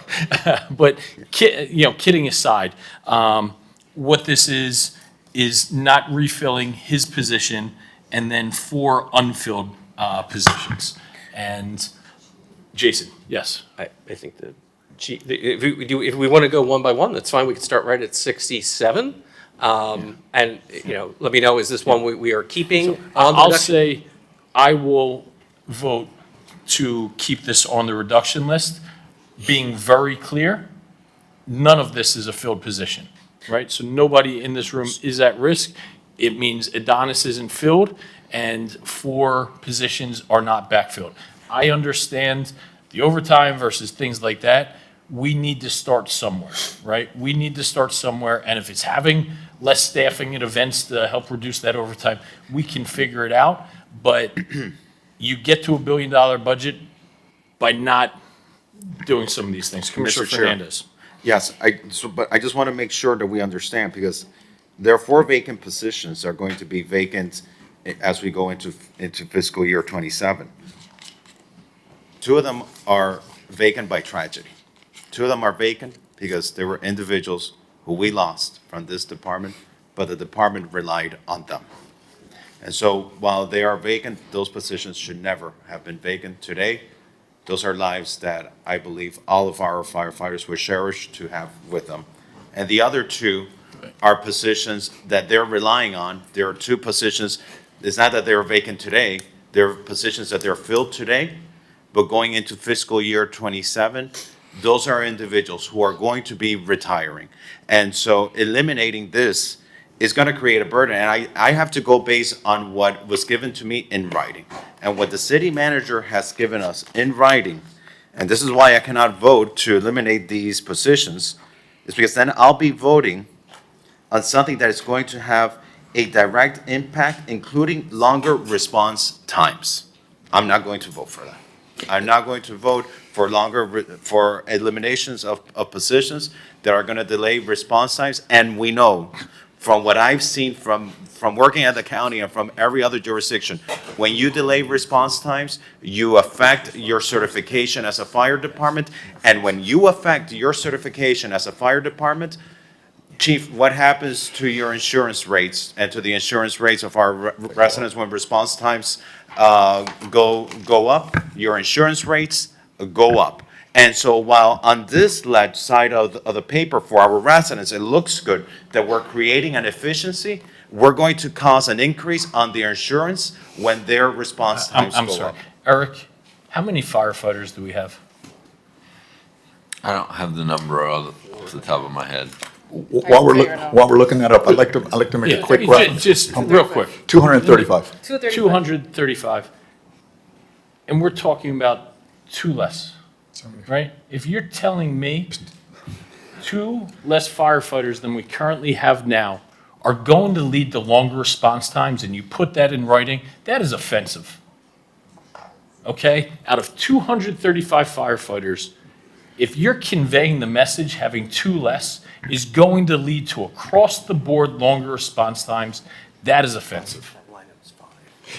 If I may, and that line is 5 people, but let me just address, because this is the problem with this, and I want everybody to understand, including people at home who have been watching these salary issues. It's a catch-22. It's okay, we can have less people, but there's going to be more overtime. As long as you're aware of that, and we're not being annihilated later on just because we're filling a position, I'm okay with that. But please understand that a cut on this side, you still have, out of those 235, 225, 75 per shift are actually on shift every single day. As long as we understand it. And one more thing, if I may, I want to just say something. Through the chair. The city of Coral Gables, finishing you. the city of Coral Gables is a city that's very comparable to ours in size and scope. Same amount of stations. They run 5,000 calls a year. We run over 30,000 calls. I want the public to know that. They run 5,000, God bless them. We run 30,000. So you get your money's worth out of us, and we do need staffing. Yeah, And I don't think appreciate it. anybody has ever said anything less. You are so widely praised and held to the highest regard possible. And I say that collectively to your entire staff, whether by this elected body, by our residents, by our tourists, the World Cup visitors, had a great time and things like that. I want to, if I may, for a second, I want to echo that. I hope, because I did get some calls from folks concerned, maybe thinking that we have anything but the highest of respect for our firefighters, our police department. But this is part of, it's not the prettiest process, legislating. Certainly the budget, fire and police, for good reason, is the largest portion of our budget, and it should be and it will always be.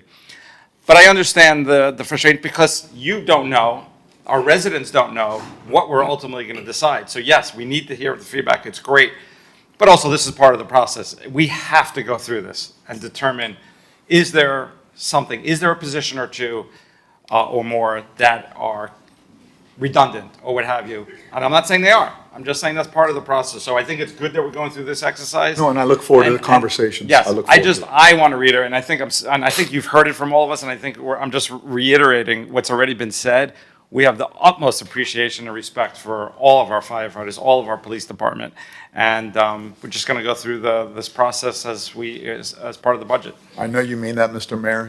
You've led by example, and we appreciate you. Thank you. I appreciate you for sure. I appreciate it, and it's mutual. Commissioner Suarez.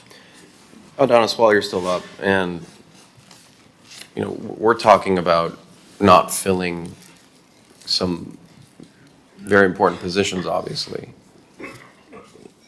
And I think you said this earlier, would you rather have another firefighter or a mental health counselor that's sitting at the station all day? I think I was pretty clear with my answer, and I'll reiterate it. While I still appreciate where it came from, and like I said, I'm willing to look at it through our health trust and handling the whole cost or part, at least most of the cost, and I look forward to that. But right now, it's too early, but I will tell you, if you're telling me between the two, there is no question. It's a 100% a firefighter, because they're the line people that are responding every single day, and these residents deserve that. Right. Thank you. If I could add one. Commissioner Salinas, and then Jason. I just want to echo what Commissioner Fernandez says, and I agree 100%. I believe we need these positions even if they're vacant because we, the stress that those vacant positions puts on the rest of the department when they have to work overtime. And, we are going to need those positions filled, and we will in time. And I don't want to scramble when we have the folks available to fill those positions. So I'm going to agree on that. And, our federal government cut the CDC funding, and now we have a large, health crisis on our hands that is spreading throughout the United States that we can't figure out what the cause is. There's ripple effects to things when we cut services that we need, and this is a part of the cuts that we need. So I'm going to support Commissioner Fernandez in that I don't want to cut any of these vacant positions either. It's just our first responders are too valuable to not say we need the supplementation of these positions when we need to hire them. And if I may, that's the reason why, and I kind of spoke to a couple of you about it. Again, because we're so short right now, that's what's causing these incredible numbers on the other side. Just so you understand, this weekend alone for the FIFA World Cup, we're forcing 18 firefighters and counting. We're forcing them because we don't have staffing levels, and that's what I want to work with. So, and I would love to, right? Because maybe we analyze and sit down and talk, are they the right staffing levels, right? Like, is it too much over? So let's have that discussion back and forth. So in summation, and we'll continue going the other line items, I'm fine leaving this in. How about the captain position? Is that? If I can answer that, I think you're talking about me. Since we're talking about me. Are we ever not? This will be probably one of the last times you have to deal with me. But I got to tell you, it's been a great journey and I enjoy it. But the thing is, it's a union president position. I just happen to be a captain. When I leave, they can elect another captain or another firefighter. It just depends on the position. So I don't know how that's going to work out because we haven't picked our new president yet. But again, I'm willing to work with any of you at any time. I have a great time talking to all of you individually. Okay. So whenever you want, please reach out. So let's remove that from the reduction list. We'll continue that conversation through September.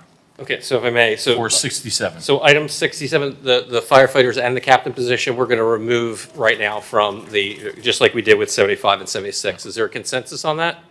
Not hearing an objection, we will do that. The one item I wanted to go back to was on that Mr. Suarez mentioned about on the mental health. I think what we're looking at, because I'm trying to pencil a budget together here, is the service is needed, but the funding source would shift. And I think that's the discussion that the union president said, that he would have a conversation with Commissioner Bott about how to deliver that elevated level of service, but it could be funded through their trust. So we would be able to, as we are now saving positions, let's say in fire, I think we could remove that enhancement recommendation, which we haven't gotten to yet. It's technically in a different section, but we'll remove that so that we could save that money on the general fund side. So we could add those two together. So 67 will remove, and the mental health, which will be covered through a different funding source. Are there any other elements on here from 68 down to 74 or 77, 78? I'm sorry, 77, that was the next big one, the fireboat. Yeah, so the fireboat, we are removing from the reduction list. We're going to have There's further a consensus to conversations. do that? Not hearing an objection, we will remove 77 from the reduction list. 69. 69, there's both a filled and a vacant one. These are positions that are needed. Again, the review of new construction in our city. These are the plan reviews. When we talk about improving the building permit process and not having delays in permitting, this goes to the heart of it, because one of the top complaints that we get is that it's not necessarily the building department that has the delays, is some of the other trades, including fire. And so I cannot support line item 69. Is there through consensus, is there any objection to removing line item 69 from the list? Not hearing so, we will remove line item 69.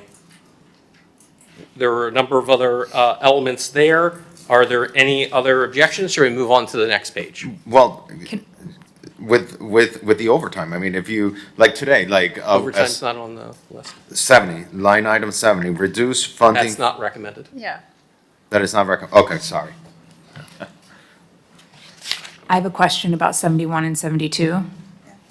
71, is that a sworn position or is that an IT position? Is it an IT position? Yeah, it's an IT position to offset the load of all the computers throughout the station, all the computers on the fire trucks, our report writing systems. Normally, it would be myself or Chief Linares having to put a ticket in, and we would have to wait for someone to be available to fix our, technology issues.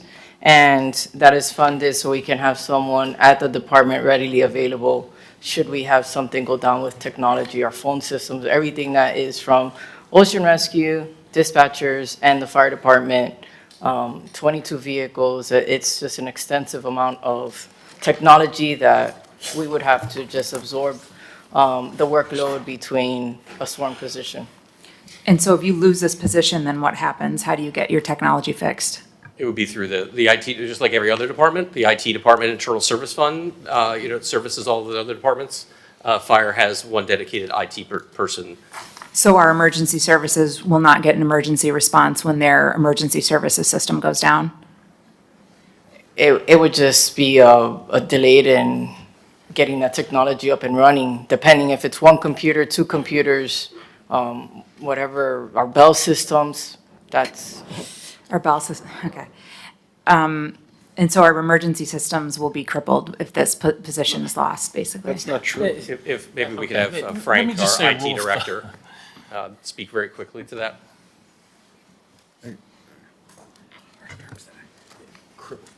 Ask any government employee. Good morning. Something? Frank is IT Director. So the position is dedicated to the fire department. In order for us to deal with the volume of work that comes specific to them, they're seated at the department, as opposed to treating them like another city department where we have a handful of field technicians, like the ones that visit your offices, to repair issues as they come up. It's a timing thing, so they receive direct support from us without having to fall into a queue, essentially. Frank, so you head our IT department, correct? Yes, sir. If this position does not sit with the fire, are the emergency services for our city crippled? If by emergency services you're referring to things like the 911 system or response times of that nature, that's citywide, no. What it would do is delay our ability to respond to individual issues on fire trucks, apparatus, back-of-house staff, firefighters that are in the field, anything that they take They're with not them. prioritized being an emergency service through your department? They are prioritized through this funded position. I'm comfortable keeping this on the list, understanding that this is someone that you just have in the department, but IT is still going to respond, still address these issues. And you just mentioned 911 dispatch, if there's an IT issue there, that's not going to be delayed in its response. For those core systems, correct. Okay, I'm fine keeping this on the list. Okay, so we'll show that staying. Was there any other, Can I just ask a quick Yeah. question? Frank, is this position paid for by the IT budget or it's in the fire budget? it's funded, it's not funded through the general fund. It's on here as a list because it comes through the general fund, but gets reimbursed through the, is the IT tech, It's the training and tech technology fund. fund for fire. Right. So is there a they have different scale of pay because it's seated in, no, okay. Meaning that if this was kept, it would have no net effect on the general fund. But again, when we went through this exercise, not only was about the rollback, was about, staff reduction, smaller budget, smaller government. So effectively, this was left on, it would not have a material effect on the general fund budget because it gets reimbursed through its own special revenue source. So on the fire slide, we can bring it back up again. I think there was still one question left. Yes, I had a question about 72, the infection control officer position. Can you tell me a little bit about what we would lose? So this position, again, going back to what the directive was, he is part of our accreditation process as reviewing anytime that someone gets exposed to blood and we need to have them get a prophylactic so they don't get AIDS or an STD or something. He is the one that is in charge of that, as well as issuing our certifications for the state of Florida, maintaining our certifications.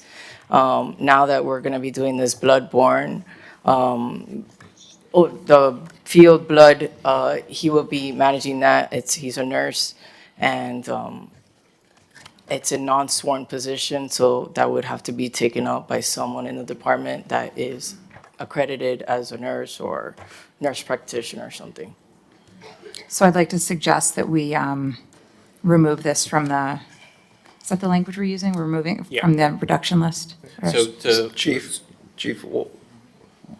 may I ask, why was this one of the cuts that you recommended? We don't have sworn positions in our fire department. So the sworn positions that are before you are the last 10-year positions that were added. And the directive was, what are the positions that we've added? What are the enhancements we've added in the last 10 years? So everything before you is everything that's been added in the last 10 years. Yeah, but why was this particular one recommended?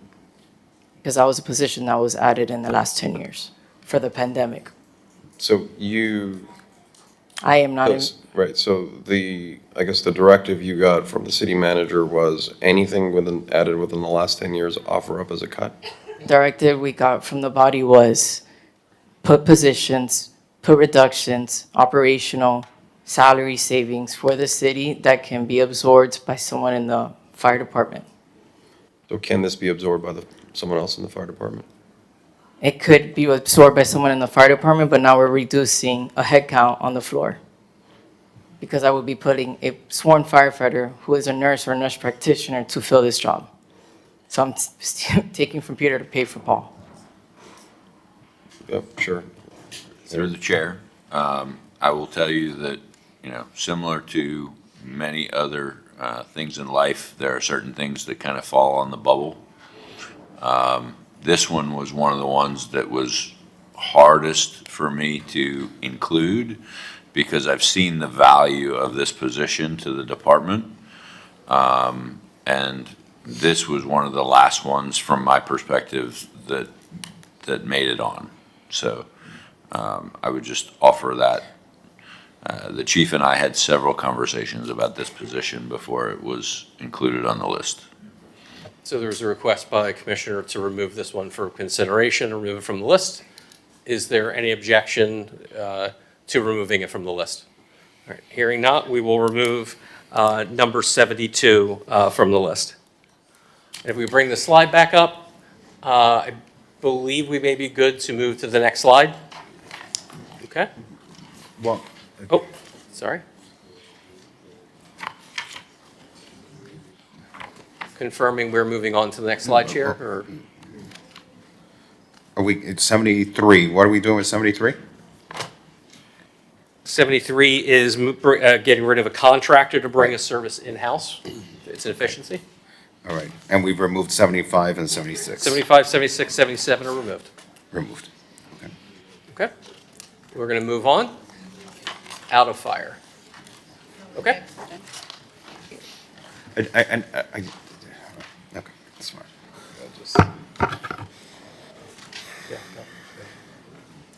Okay, so now we're moving on to the first set on this slide are for housing. There are some service impacts. The first one is probably the easiest one. That's digital software that was requested a couple years ago. Housing has not found a contractor to work with, so they have recommended, removing that from the budget. For the mobile food pantry, the recommendation is to reduce that from in half, from monthly to every other month. For the South Shore Community Center, we are not reducing the number of meals. We are just removing the dollars that we have available for programming. I don't support removing line item 82. Okay. When it operates with a very, very tight budget. Neither do I. And same for number 80. I've been to the food distributions. We have people that are food insecure in our city. Commissioner, if we could take them both together if you like. Okay, so hearing from the chair, he's good with that. So 82 and 80, there's a recommendation to remove that from consideration. Is there any objection to removing that from consideration? Hearing it, we will show 82 and 80 as removed from the list. Is there any other you wanted to highlight? Zoom. I have a question with 89. I'm sorry. Yeah. With 89, what is the effect of eliminating number 89? Yeah, I'm not for this. It's where people can't call in during Zoom, so I don't want to eliminate this. So if there's a request to I remove do, but I don't. No, I want to remove that from the list because that is our residents' ability to have their voice in government. Yeah. I think we all Yep. probably share. Okay. Any objection? Not hearing any objection, we will show number 89 removed. Can we, through the chair? So if we're gonna reduce it from 4 to 2 for line item number 91, you're telling me that 2 issues of the magazine would cost $137,000? Yes. Well, I'd like to remove all of it then. And we can send out a PDF and an email, but spending $137,000 on a magazine twice a year, I think could be used for something else. I will say, when this conversation has come up in the past, I promise no conflicts of interest, it's just my last name. The feedback had been, this is overwhelmingly loved by residents. It is. Am I correct in that? It was like one of the best graded things. I know I'm going to catch flack from Mitch Novak. I see his posts on Facebook. Hopefully we can meet him in the middle here. But from what I understand, correct me if I'm wrong, in the kind of customer feedback surveys, if you will, this is one of the best scored things that we get. So in the environmental scan that we do every 2 to 3 years, where we reach out to a statistically valid group of residents and ask them to fill out a survey to give us feedback on city services, consistently the highest ranking item in how do you get information on the city services is from the Miami Beach Magazine. And so from that perspective, that's why we chose to just reduce the number of issues per year as opposed to eliminating it altogether.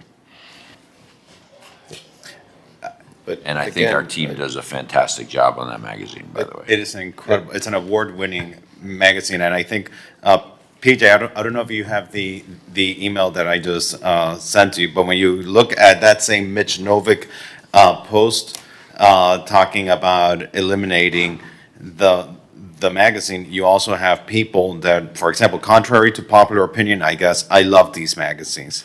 And people write, I read them as well. We also read and enjoy the publication. Someone else writes, I also read it, particularly the water report, but agree.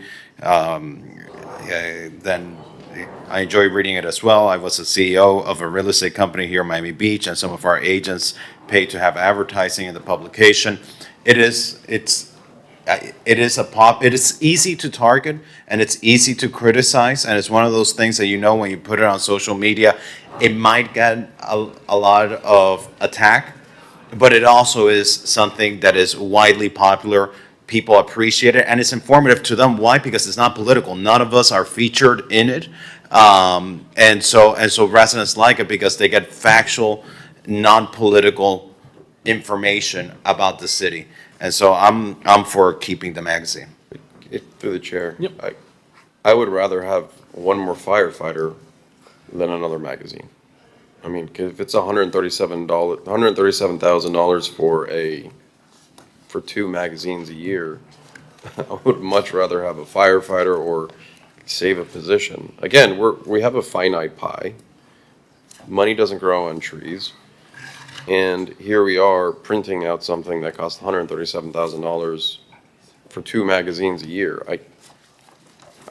I mean. But I don't think I don't think we eliminated any sworn positions in the fire department, did we? Correct. After that last slide, there are no sworn positions. So there's no sworn budget. positions from fire that are being eliminated. But they, I mean, I speak to Donna's just like everyone else here, and they're overworked. And they don't want to spend 80, 90 hours a week working. They'd rather be able to take off the summer and spend time with their families on vacation. And here we are saying we can spend $137,000 of taxpayer money for just 2 magazines a year. I just think that's a really bad use of money, and I don't think using Facebook comments for for accepting this is good governance. So there's a recommendation from the commissioner on number 91 to actually double it and fully eliminate the Miami Beach Magazine. Is there a consensus? I'll just say, I think we're landing at a happy medium here, where we're trending in the right direction with reducing spending, but this is something where we have feedback that something residents enjoy, so I think this is a happy medium. I agree. So we'll keep keep 91 as it is, okay? If we bring the presentation back up, and just to close out, I think I have an item at 81. Did we talk about 81? Yes, 81 does not eliminate or reduce in any way, shape, or form that meal program. When this was just a year or two, I know I worked on this one, the dollars that the commission appropriated towards this effect were actually able to deliver all the meals that were needed within that appropriation, and the excess dollars were actually just used to add some programming for the seniors. So when they moved from South Shore Community Center to, I believe, Flamingo Park, they found the lodge, they'll be able to completely continue to run that meal program as is. It would just, this $88,000 would be able to just not have the program is there, but now they'll be in Flamingo Park. So we were good putting this forward. It saves the meal program, but it just eliminates some programming that went along with it. So we'll still have 50 senior meals? It will not touch the number of meals being served. Okay, All right, so in hearing anything, we'll keep going. We have a lot to go. Okay, so here we have a couple of items from the Mayor and Commission, the Office of Management and Budget, and from Parks and Rec. We get into there. So number 97, as we know, with that facility being closed soon, that was one pretty straightforward to be put forward. 101 is an efficiency where we're going to not use contracted labor to put up that holiday lighting. We're going to that department will make do with its internal services, and the staff will go ahead and do that. 103 is also an efficiency in that now we move to an electric Zamboni, plus some other right sizing within that element, so we're very comfortable removing some of those elements. So if there are any questions or objections, we will pause to see if there's anything on this slide. I have a couple of questions. Sure. Just 97, the field recreation leader. That's going to put a strain on that department. Well, that position specifically to support that program, which would be obviously with the facility closing, would not be needed anymore. But obviously, as the manager said, any field position, we have a number of rec leaders across the city that we will find, work to find a landing spot for any of those positions that are filled. And the same with the field position 99. That is the rec attendant. And I think that that's something the department could work towards, also seeing if there's a landing spot. I think that individual is already at retirement, but he might be in the drop. But yes. And Mr. CFO, I'd like to post something that's not in here as something additional. And it's about putting our money where our mouth is, right? This is a shared sacrifice we're asking for each and every department. Within the past several years, our workloads, I've never seen anything like this. However, we're talking about shared sacrifice and doing more with less, and I'll always push that. We have added positions within the Mayor and Commission's office, one of them being a second aide. And I want to be very clear on this. The proposal wouldn't be to eliminate any current position, but in the event that for each of our offices, one of the aide positions became unfilled, one of them would leave, that second position would just be filled in a part-time capacity. I'm comfortable with that because I think we as a commission need to lead by example. When we're asking our departments to look at their, operational staff, their administrative staff, I think it's incumbent on us to lead with that. And it's not difficult because I will tell you, the workload is nothing today compared to a number of years ago, when I worked in this building as an aide in the mayor and commission office, social media and the availability by phone, by text message, and the amount of meetings and the demand on this commission over the past 5 years is completely different than what it is. And I would tell you also, when you look at the resources that are available to elected officials in other cities, we have one of the fewest resources available to us as elected officials to respond to the very high expectations that our residents rightfully have. But I think in the spirit of being good team players and being leaders in this organization, if there is a vacancy in our office, I'm fine with saying, let's not fill it, let's replace it with a part-time position or look to a contract position so we can still achieve our goals, but in a more lenient way. So And I think- say that knowing that I have great staff and I know they're not going anywhere, so I know I won't have to worry about that. And I think we have budgeted for each of these positions, including benefits, about $120,000. So perhaps what I'll propose is those wouldn't be filled through a full-time W-2 position. It would be a part-time contracted position up to $50,000 or $60,000. So essentially, it would reduce our funding by about $300,000. Well, if I may, since we're not eliminating it through attrition, the positions would be fully budgeted for the year, but what Yep. we would do is we would mark those to be converted to a part-time position. But just because those are could be two different numbers, is it a part-time or is it a? Yeah, understand it may not, it won't take effect for this year's budget, but I think going forward, whether we stop it this year, next year, or if you're Commissioner Fernandez, his aides won't leave for 4 years. So, but at least it gets our mayor and commission's office trending in a more lean, efficient direction. Although I do echo that the workload has never been larger, but we do have to lead by example. And then Commissioner, exactly, I think this would just show budget savings, dividends, down the line. So, hearing there's a recommendation by the chair to have the six commission aide positions through a backfill attrition process to be converted from a full-time to a part-time. Is there With a any? budget of up to $50,000. So right now, at no benefits, so I think we have budgeted $110,000 or $120,000. So when those savings are realized, collectively throughout the mayor and commission's office, it'll be north of $300,000. Just to clarify, you're talking about the second aide position, not both aide positions? Correct, yes. So is there any objection to that recommendation by the chair? And I'm fine. I just also want to make sure that then, the other positions that we have available in the mayor and commission's office, we have the Georgie and Juan and all that and Daphne, that they are available to all of us, because we really do have a lot of demands. Each of us have a great amount of demand. There is a reason why these positions exist. So I just want to make sure that the other positions, do remain available to support us, to help us, and when we have a request, that they're there to help our offices. Yeah, and just to let you know, so one of the positions that was specifically reporting to me, the number 92 is the public safety.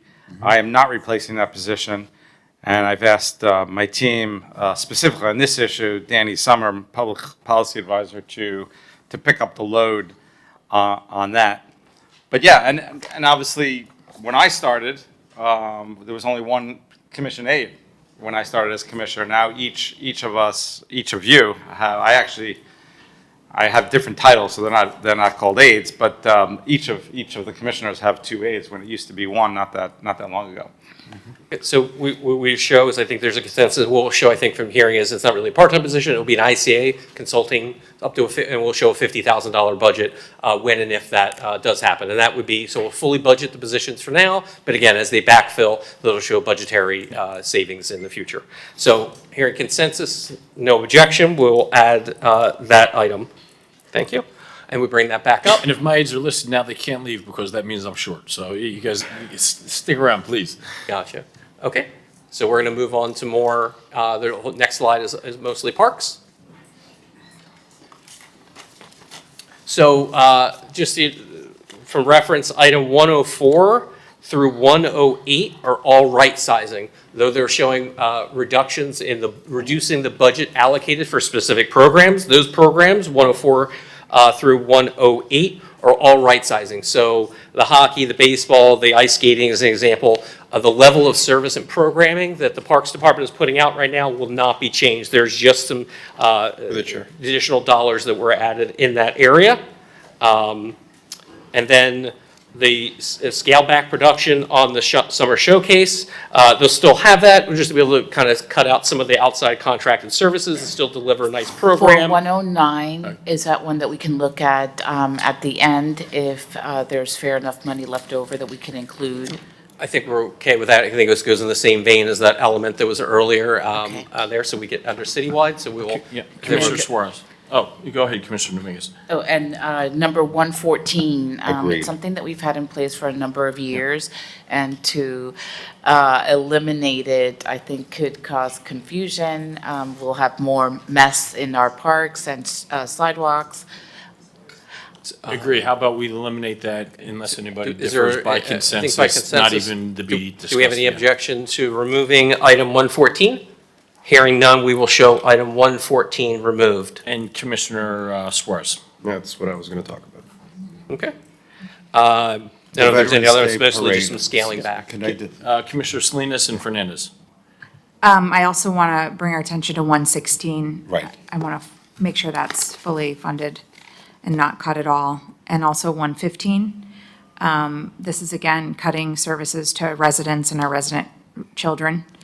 And I do think that that needs to be fully funded. And 112 as well. Again, this is all, service to our residents, even 110. I mean, I love the playground review. I don't know how we're going to cut it. So I don't Great. think we are, but John, maybe you can come up and speak. Well, let me answer Yeah, a few what a are few we- of those, because I have a few And of I know those. that, I mean, it's my daughter's favorite. I wasn't going to bring it up because I think we're still going to do it, but maybe you can speak on that, John. If I can, just a couple elements before John speaks, is on this, just for the context, on the summer camp reduction, that would reduce from 81 to 54 field trips. So each class or group would go from 3 to 2, so that would just be 1. And then I wanted to mention on the, I think it was, the 112, I'm sorry.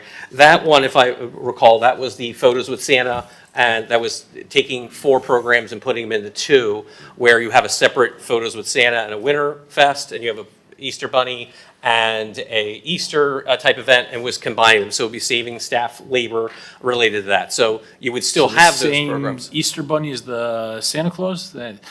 Perhaps it's the same gentleman, he owns 2 suits. So it was just, we're looking at it as an efficiency. You're still getting the same programs and services, we're just making 4 events into 2 events. It's a John, small savings. Let me turn it over to you.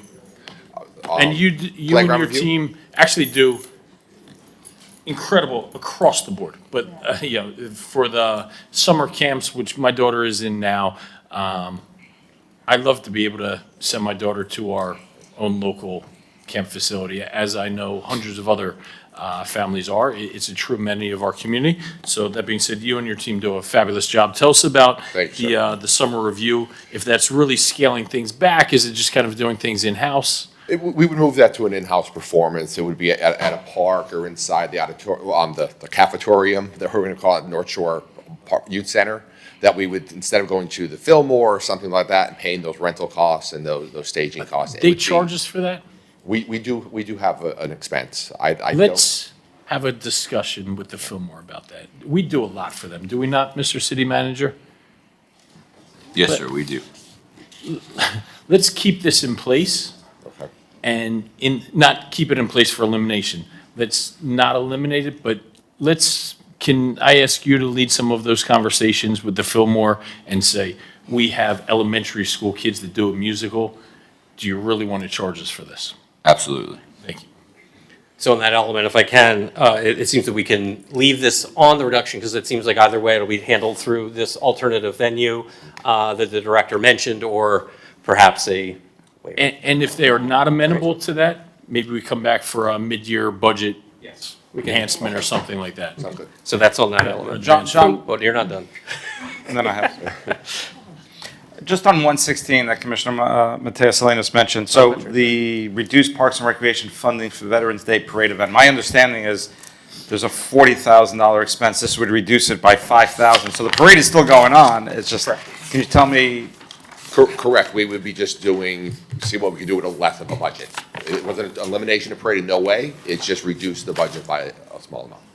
Do you think it would impact the parade in any way?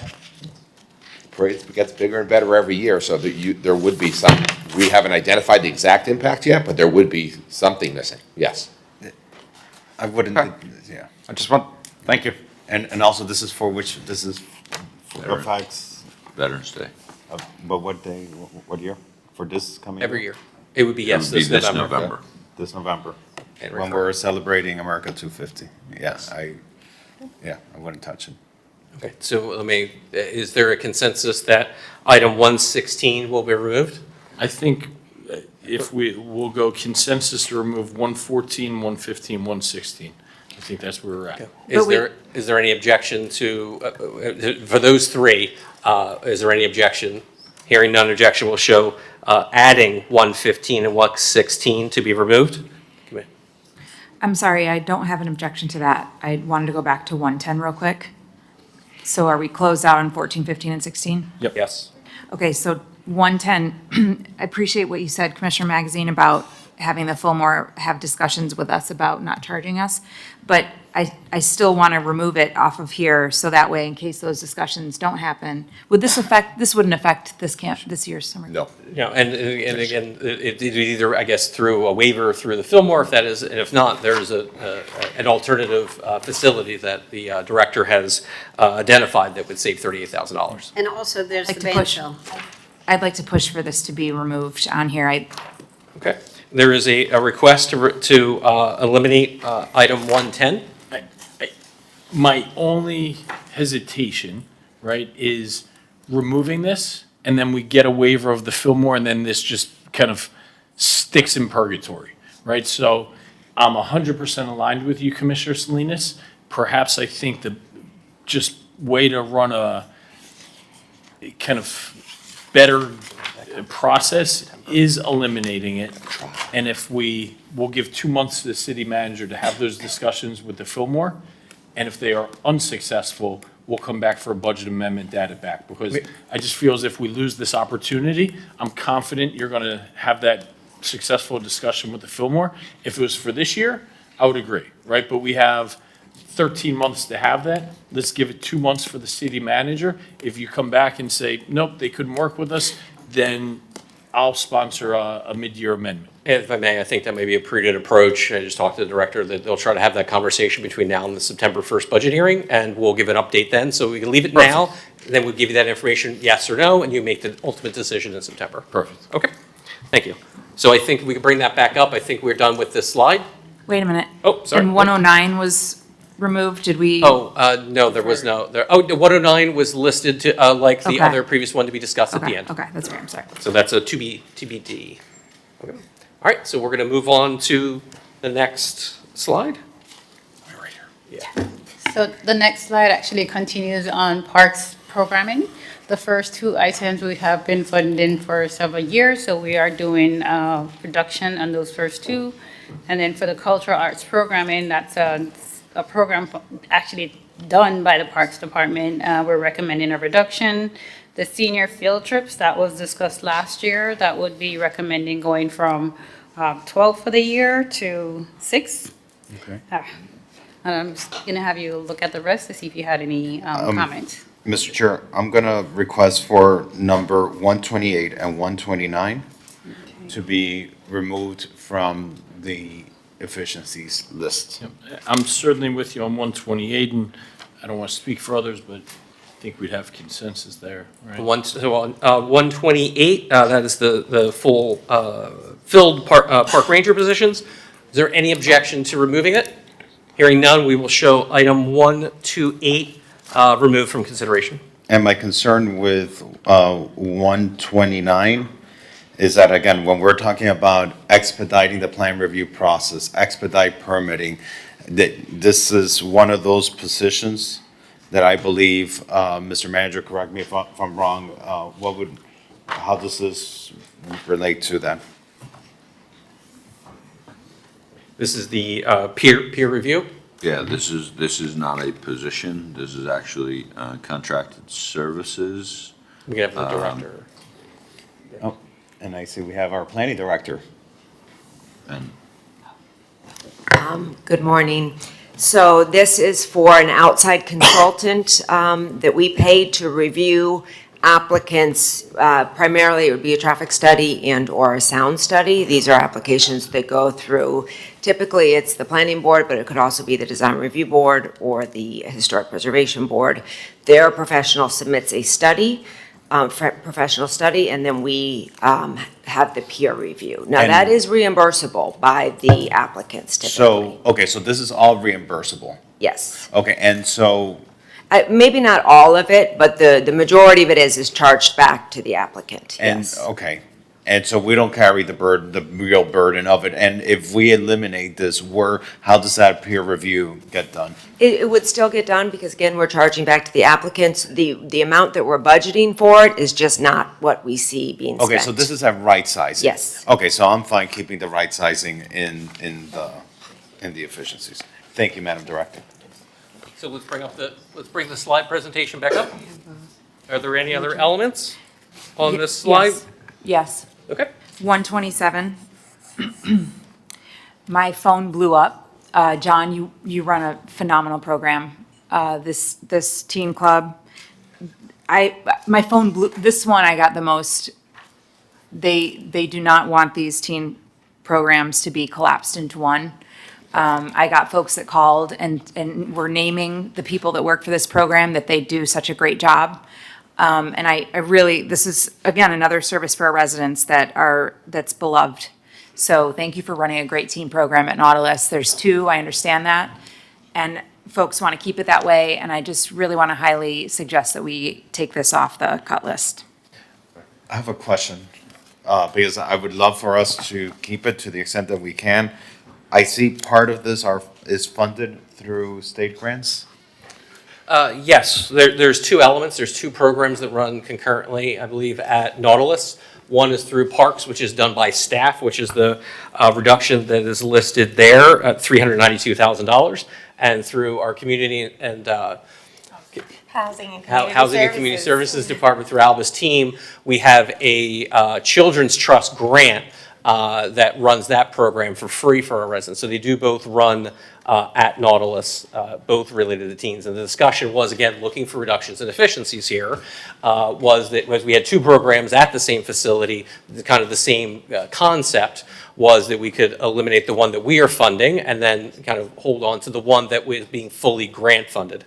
They both have their individual groups, and then they would work together to any children that were in the one program to move to the other program. My son is one of them, to move them into the other one. And that, my education team with Dr. Leslie Lurzenfeld would work with Alba's team to make sure they got all the required documentation with the school board. And so would this reduce the amount of children that would be serviced by the program? Good afternoon, Alba Tarre, Office of Housing and Community Services. Not necessarily. What potentially may change would be the program structure, but not the children served. Through the chair. I also noticed that there's two vacant positions currently, right? So it's not even filled, part-time? For Parks. Right, there are some that are filled, but we also have vacant within this program itself. How long I'm sorry. It's okay, so, it's okay. No, how long have those positions been vacant for? I don't have the position numbers written down. And do you need 3 full-time? It's for, if we. The full-time are all filled. This is the vacant ones are part-timers. So he's running it with 3 full-timers. Right, so for the Parks and Recreation Team program, you need 3 full-time positions for that? Is being ran by 3 full-time, we could certainly look to see if that is necessary or more part-time could be. It makes sense And to then have. transition them to something else. It makes sense to have, maybe we don't eliminate it completely, but just go down to one. Don't I you think need the more than level one of adult? services really, I think they Would both it be work, one? they work two different levels of service in what their programs are delivering, where the parks is maybe more robust with more labor, more people that are able to deliver those services to those kids versus the All-Stars program that runs out of Alba's house. Don't we also need a certain Ratios. number of individuals per child? Yes, I want to go too deep off the cuff here, but we do have adult to child ratios that we need to follow. You have different activities going on at the same time. I could sit back, see if I can get you a better answer, but I want to answer precisely on the floor. So how about we move this to just a further discussion? I'm going to support Commissioner Matos Salinas in preserving the program, and seeing, so that, between now and maybe the next time we see these numbers again, see if there's any other right sizing, what's overlapping with the grant, how can we, keep the program while making it more efficient. So it may sound like that we would keep it for now, but perhaps maybe with the commissioners that have interest in this would have discussions with the two directors more in depth about those programs and then make that final decision in September, or is there a recommendation to do this right now? I would really like to take this off the list right now. They're two different programs, they're completely different. They're run completely differently. And this is a service to our residents that have children, that are raising their children here. I would like to take this off right now. Okay, so there's a request to remove this one But from we're consideration? not eliminating the program, we're just trying to see how much more efficient it could be. So for example, there's 2 vacant positions right now that we can save taxpayer money. What's on the table here is the elimination of the Parks and Rec program. Right, so we can discuss this at the pile that we're gonna be discussing this, the cuts at the end? No, I think the request from the commissioner is for right now, like the past few, is to remove this entirely at this point. Is there a consensus to remove this item from consideration for reduction? I'll support it. Is there an objection to removing I it? object, I mean, I think this can be analyzed a little bit better. I don't think we need So we 3 have full-time one, but I think positions. there's a consensus to remove it now.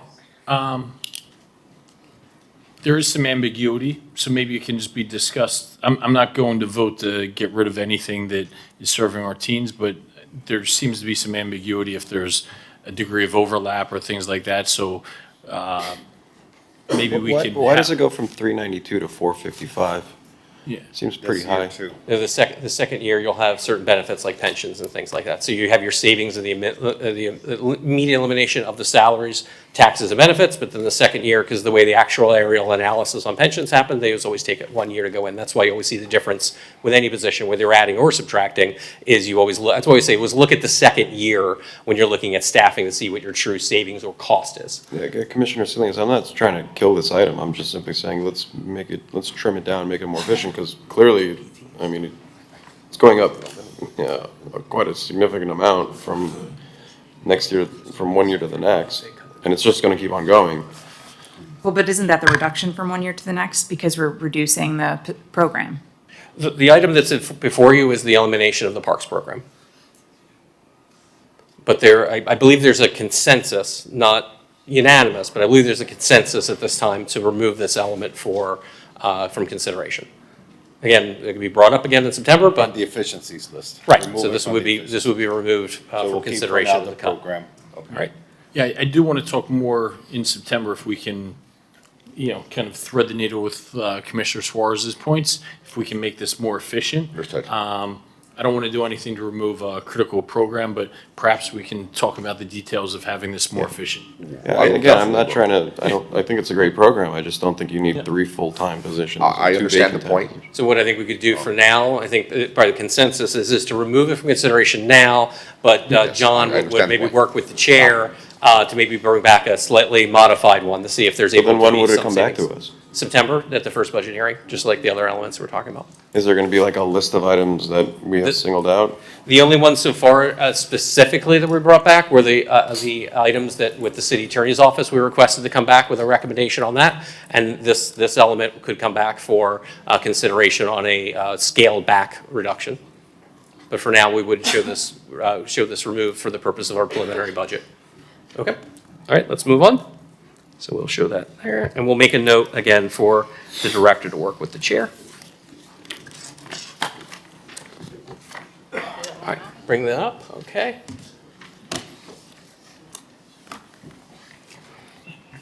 So the first item on this list is for the planning department. It won't have an impact on the position, the person in that position. The person is actually funded at the lower level, so we'd just reclass the position to where the person is right now. The other three items below are planning's, list to get to their 5% reduction. It would be reducing some of their operating costs. Starting at 134 down is where we get to the police department. The first one is probably the easiest of all the items on the list. It's 2 detention officers that were added to the budget back in 2024. They were never filled. And I'll just pause to see if there's any input. Mr. Chair. Okay, so I have concerns with items number 137, items 139, 140, 141. These are full-time positions in our departments. And when we read the description of these, when I see 137, eliminating the position will reduce traffic mitigation and slow response times for non-emergency calls. I can't support that. When I see... And can we stay on that one, Commissioner? Yeah. Real quick, and I agree with you. Eric, has it taken a while to fill these positions? If I'm thinking about these right, I don't want to say it was the mayor's initiative, so I apologize if it was one of the other commissioners.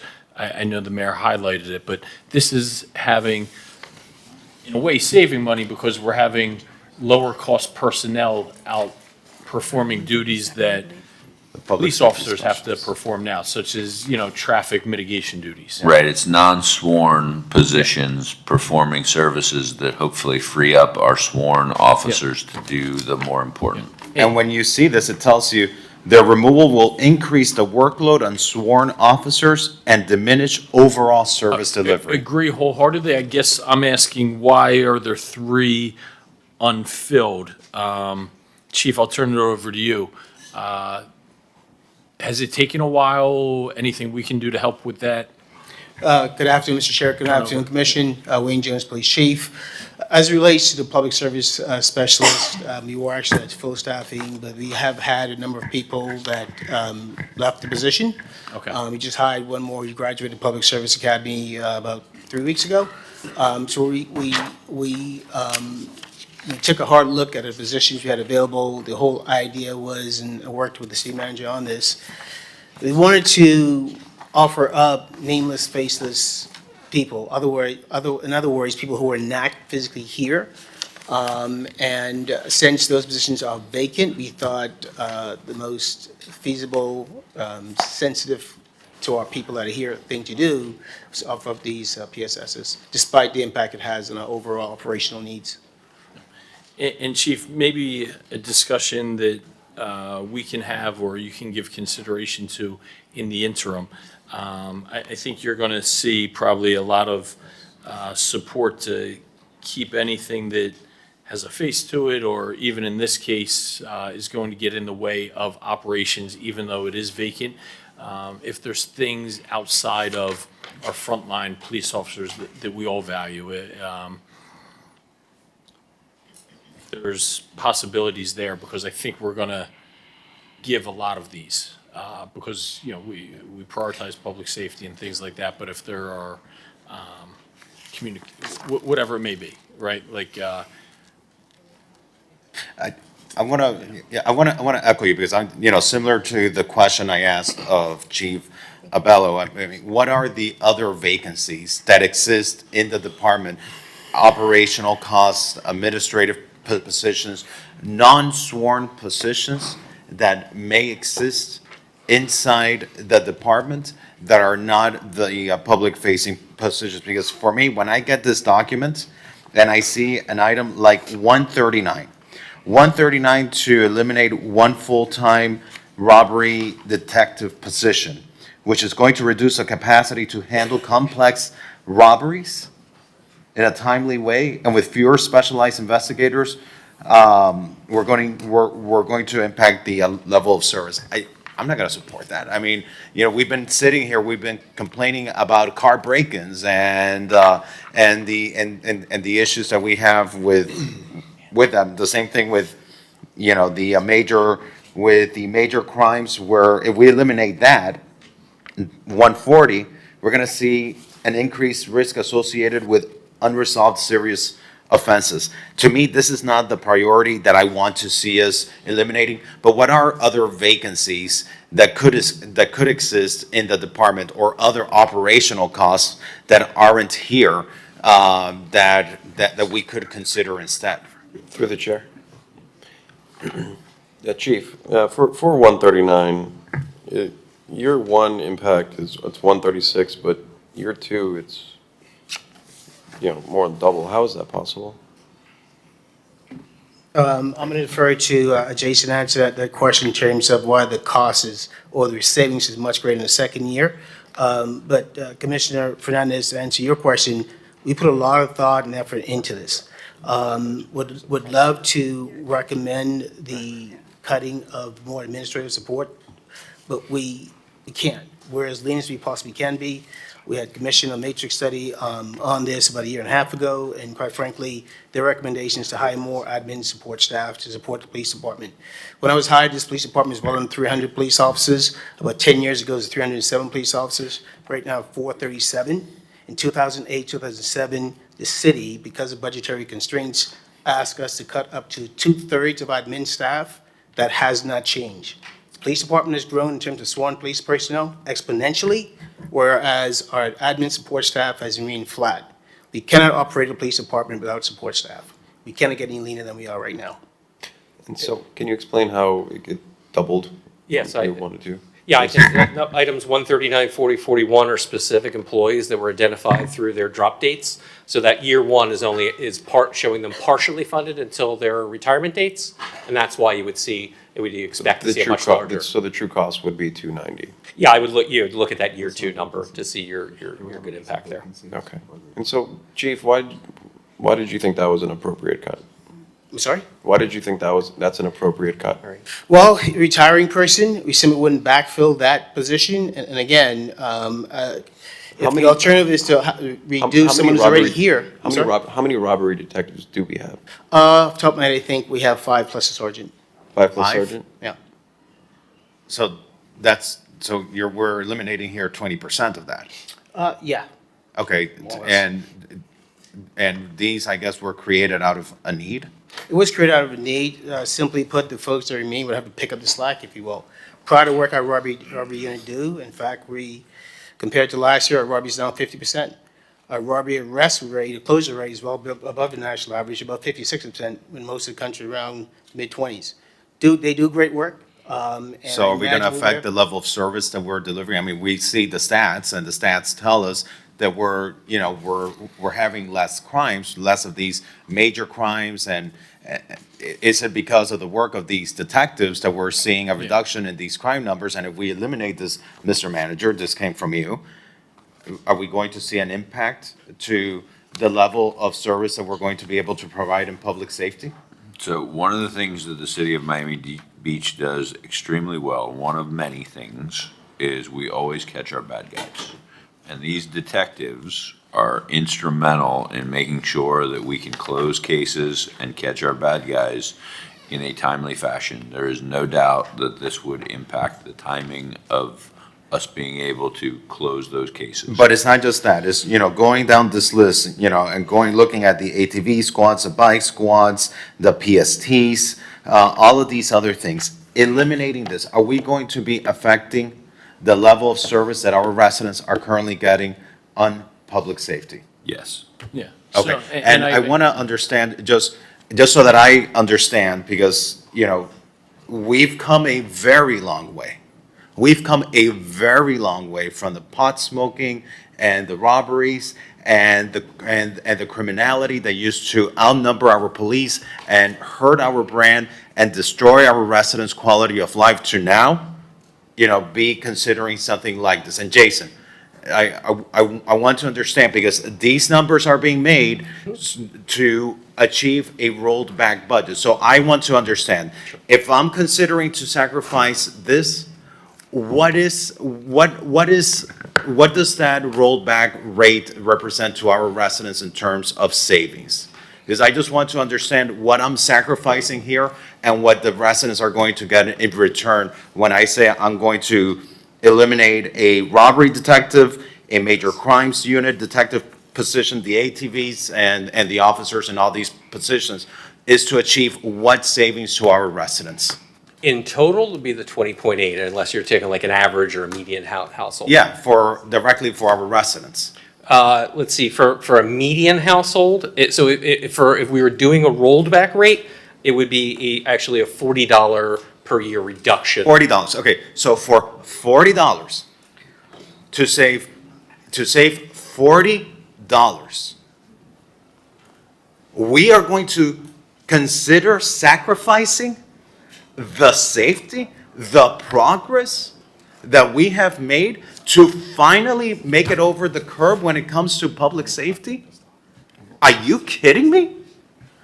Are you kidding me? Commissioner, but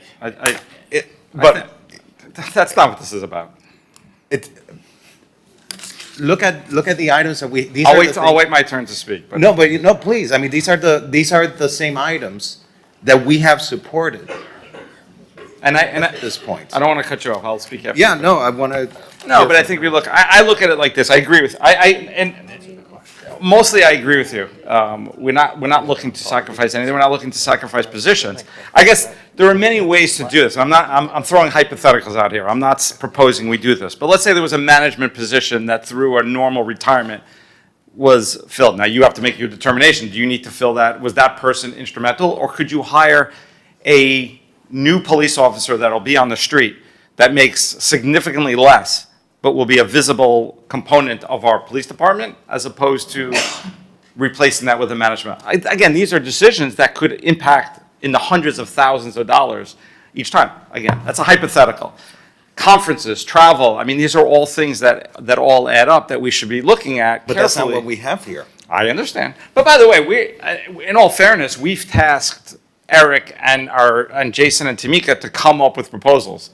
Now, they're proposals, and we have to make the decisions, and I agree with you. I am not looking to cut our police department at all. I'm throwing out suggestions, and again, that's something you can weigh in on, Chief, but I personally think Through the chair. that we're probably, I'm going to just say it, maybe a little top-heavy, and I'd rather see the officers, the line officers out in the street. That's my take, and it's potentially a cost savings. Yeah, I'm just looking at these, the cost on year two, because that's the actualized salary, I'm assuming. $320,000 for one full-time sergeant for the priority service team. $320,000, is that correct? I'm going to defer to Jason. Yes, we haven't gotten to that slide yet. That's on a. It's just 143. Right, the slide we were on went through 141, but the next slide does have that position. And then one full-time sergeant of police position, ATV bike supervisor, $312,000. That's a lot, that's big, that's a lot. That's more than some doctors make. Full-time detective position, background, $295,000. That's an all-in salary, taxes, benefits, pensions, and everything. That's why that number is that size. That's not their salary. That's the cost to taxpayers, correct? Yeah, okay. Yeah, these are very expensive numbers, and I think I'm with the mayor that I would rather see more people from the police department on patrol. And I think we had this conversation, Chief. How many officers are actually out on patrol at any given time? This commission depends on the day of the week, time of the week. If it's an overlap day, then that number's going to be doubled. on average, on a given shift, anywhere from 24 to 30 police officers on the streets of the city. So- And that's just regular shift, that's not including any special detail we have going on or police officers working off-duty details. So we have anywhere between 24 and 30 officers on foot or out on the beat. And how- On average, that it goes up depending on Give or daily take 10. times and sort of stuff. Yeah. And we have how many sworn officers? 400 and, We're budgeted for 437. I mean, that's like less than 10%. 10% of the force is out actually facing the public. And I'm not saying that the other 90% isn't doing their job, but if I had to prioritize more proactive policing work as opposed to reactive, I think that's where money is better well spent. But again, I mean, I'm looking at these salaries and it's very expensive. You know, 320,000, 312, 295. It's just, you know, I certainly don't want to eliminate 144, which is full-time police officer positions ATV squad. And those, I'm assuming those guys are out there, right? They're on the sand, they're patrolling. Does the supervisor of the ATV bike squad actually go out? Yes, sir. Okay. And if we were to eliminate the supervisor, but keep the 4 full-time ATV squad, how would that work? Well, the whole idea is even though we're offering up that squad as a whole, as a part of the reduction, we won't abandon the beach. There'll always be cops assigned to the sand on ATVs.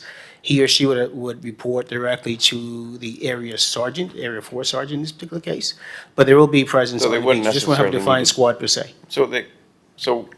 There is a world where we can keep the 4 full-time police officers who are on ATVs, but not necessarily fill this ATV bike squad supervisor that's gonna cost the taxpayers $312,000. To be clear, both the sergeant and the entire squad would be absorbed back into regular patrol. Again, the beach won't be abandoned. Police officers on ATVs will be on the beach, but report directly to the area sergeant. Want to say something? Yeah, I just want to say something. Good morning or afternoon, everyone. You know, you say it's just a sergeant position, but there's one thing to be a sergeant of an ATV squad where you find short and long-term solutions. You meet with HOA presidents. It's not the same as just putting 4 bodies out there and say report to a zone sergeant, which is already handling a variety of different things. The same thing goes for I almost fell out of my chair when I saw the problem-solving team on there. These guys have made almost 800 arrests year to date, 2026. The majority of the arrests, homeless arrests that are being made by the problem-solving team. Again, because they have a sergeant, they get a directive, they study the problem, they take care of it, and they come up with solutions. The union's position is no sworn should be absorbed either through attrition, we know we don't have layoffs, because we were here in December, and I remember they brought the chief up, and I believe Mayor Minor was your item, and you brought him up to say, congratulations, you guys just made it to 437. We haven't been fully staffed in decades. There's that scene from Pulp Fiction, I'm not gonna say what it says, where Mr. Wolf comes in, he says, before we start celebrating too early, boys, and that's not the words he used, let's take a break. And this is what's happening. Here we are 8 months later, and we're talking about laying off, or not laying off, but getting rid of police position. Every position in there, the 2 detention officers. So it's not just the detention officer. What happens now is an officer makes an arrest, he has to leave the city of Miami Beach, transport him to TGK, which is near the airport, and that's 1 less police officer on the street, where he could have been, that's 2 hours at least, and you've seen the traffic in Miami. Bobby, can I interject? And again, I'm not, this is not a policy discussion per se, so I'm just giving an example. But this is a perfect example where could there be efficiencies? Could there, and I think we do it to some degree, where as opposed to each officer leaving the beach, you take 6 arrestees at once. I think we do that to some degree. But personally, that's where I'm at. I'm not looking to eliminate positions, but I think it's a hard look at whether there's a more efficient way of doing things that can, because I think I hear the same thing from everybody, from a different angle, whether it be Commissioner Fernandez, Commissioner Suarez. We're looking to maximize the amount of police officers on our streets that are visible and people see, because that is the biggest deterrent to crime. And I think we've proven that as major crimes are down year over year, double digits, the year before double digits, 18%, 15%, homeless numbers the lowest ever. I mean, we're doing a great job. You're doing a great job. We're all doing a great job. But how do we even increase that even more? That's what that's what I focus on all the time. Well, that number about the 45, or 40 bodies, whatever, 10%, that's just one shift. There's more than 40 people that work a day, so there's a lot more officers that are out there than just one particular shift. And you have to add the off-duty component, and then there's the issue of the overtime. 1996, Chief Pareto at the time came in, I still remember like it was yesterday, and he came in and says, sometimes we need 800 cops, sometimes we only need 300. But we're gonna have 800 officers on the payroll with a payroll and benefits package when we can only really need 800 every 3-4 times a year. And every position is important, and it's not the detention officer, it's more than that, because now you have to have one in the jail, then you have to have a transport wagon. So it really should be 2 detention officers. I know when I was a patrol sergeant, how frustrating it was to say, where's 3 of my bodies at? They're all transporting people to TGK or Dade County Jail back then. So every spot there is essential, and it affects my members because it affects, more importantly, crime rates, less officers on the street. So, but everything, that position of the electric bike sergeant and the ATV sergeant is huge because that's going to be a long-term fix. And again, going back to the problem-solving team, they are warriors. They're the ones that are out there putting a dent in this homelessness arrest and any crimes that might pop up. So just for consideration, and the union position is that we worked hard to get to 437. Robbery detective, as the chief spoke about, we have the highest clearance rates in South Florida, if not the nation. We're up there. One of the fastest responding police departments in the nation. So that means when you call 911 because you hear somebody walking down your hallway, just broke into your house, citizens in Miami Beach can be rest assured that they got the fastest responding police department in the nation. And you can do all your fact checking if you want. I'm telling you, that's spot on. The other day, or about a year and a half ago, we had a possible act of gunman here behind City Hall. It was a firefighter that was doing exercising and a security guard got alarmed and it created this whole chaos. Within 2 minutes, there was 60 officers surrounding City Hall. Nobody responds like that. I don't care, you pull out NYPD, there's not a department that responds in that kind of manner, both in an off-duty, on-duty, undercover capacity like we did that day. And that's what the citizens want. Just to expand on what the mayor is saying, I think we all agree that response times are great, but an ounce of prevention is better than a pound of cure. And if we just see more proactiveness, then you're going to see a lot less calls for service where you don't have to have 60 officers show up to City Hall, for example. But again, I just want to get back on topic here. Look, I think, me personally, I don't want to cut officers here that are going to be front-facing, that are going to be out on patrol. But, I mean, the supervisor for the ATV squad, if there's already a possibility for them to report to a zone officer, I mean, that's going to save us $312,000 just right there.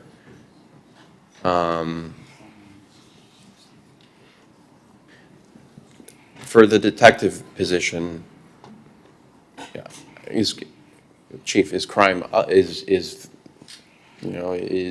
thefts up, down recently? I mean, not the cases that are solved, but overall, is theft has gone down in Miami Beach, or is it up?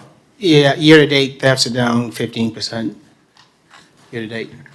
Okay, and by the way, that's, to the mayor's point, it's because of the proactiveness that we believe that the police department's in. So if thefts are down 15%, I'm okay with that reduction. And if it goes up, then, we'll have to budget for it, I guess. But, our revenues are going down. You saw the line graph, and our spending is going up. And we've got to, we're going to have to cut $7 million today no matter what. And I don't know if we're even there. So, like I said, me personally, I think keeping officers who are on the beat is essential. But officers behind a desk, I don't necessarily think that should be taken off consideration. I mean, again, the cost of taxpayers is astronomical for some of these higher level positions here. And this is just 1 year. So I don't know how my colleagues think about that, but Commissioner. Well, yeah, I spoke about it, so I'm clear. And so, to my point, and I think we're all saying the same thing. I have great frustration, significant frustration for me with the efficiencies that are here. Because to me, these are the positions that are out in the streets. I want to know what are the positions that are in the department, where there might be, staff positions inside the department, unfilled positions that may exist. I just feel that this isn't the area where we cut. And I agree with that, Commissioner. I think I agree with a lot of what people are saying here, right? We've come so far as a city. I do not want to be,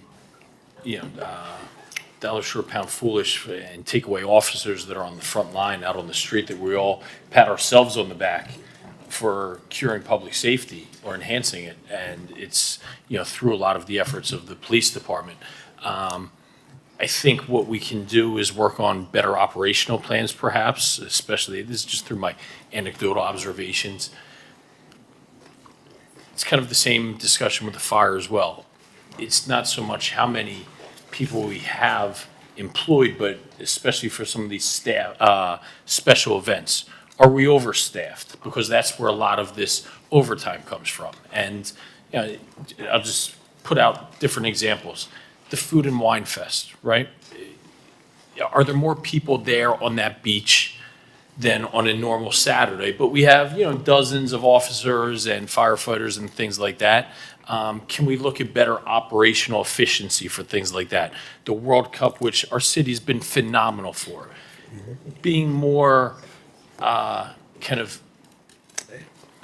pinpointed in where we're deploying our resources. Okay, for some of the more passionate fan bases, yes, having larger staff. But for a France-Spain game where there's 20 people in the park, do we need 20 officers out there, right? So I think we can get better in being more efficient in some of our operational efficiencies, which will reduce some of the overtime spending while still having these critical positions filled.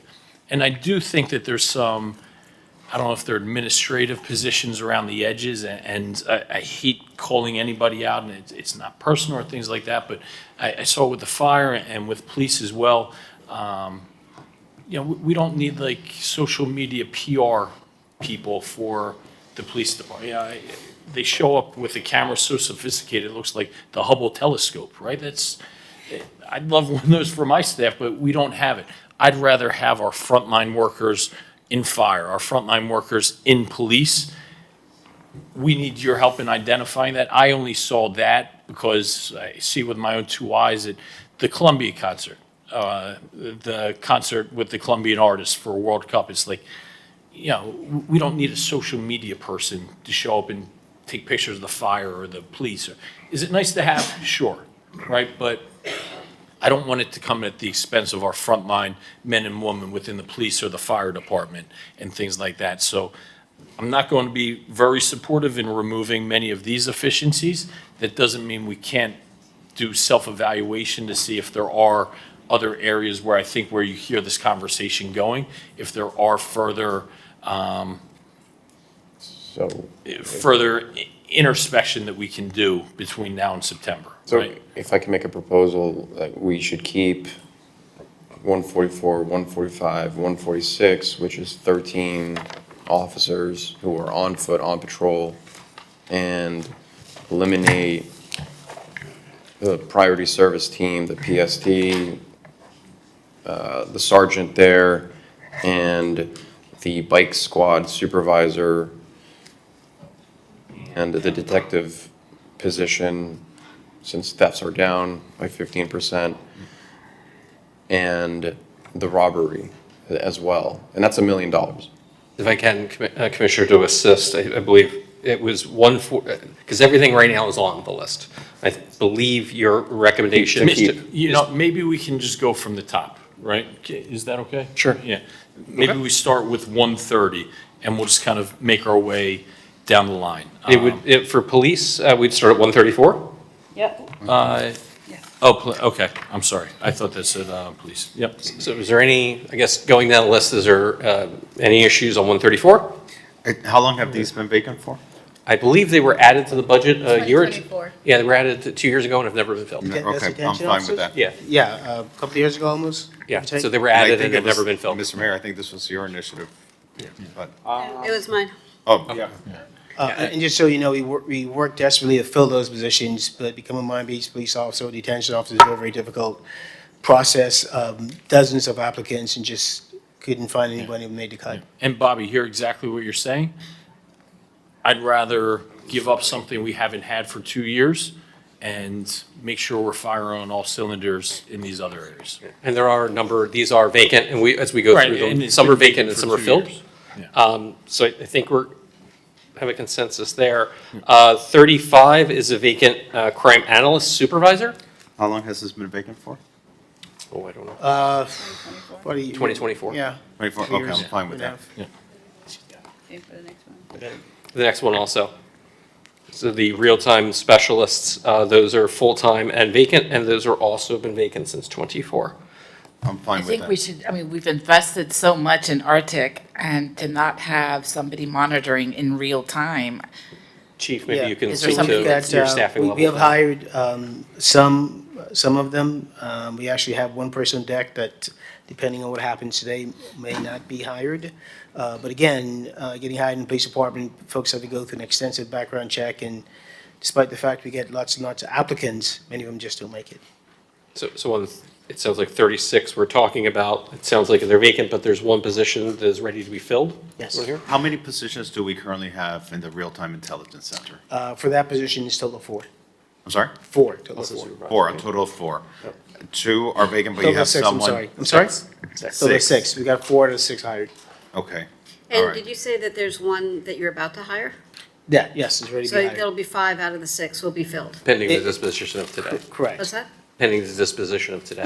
So why don't we eliminate one and look, the Arctic has been incredibly successful. It reduces wear and tear on the officers because the drones can get up and get there before anybody can get there in person and make it safer for the officers responding. So let's get that person onboarded, have 5, eliminate 1, and everyone. So there's a proposal on 136 to restore the funding for one of the 2 real-time crime specialists. Any objection? No, it seems that we have through consensus, so we will add back 1 position.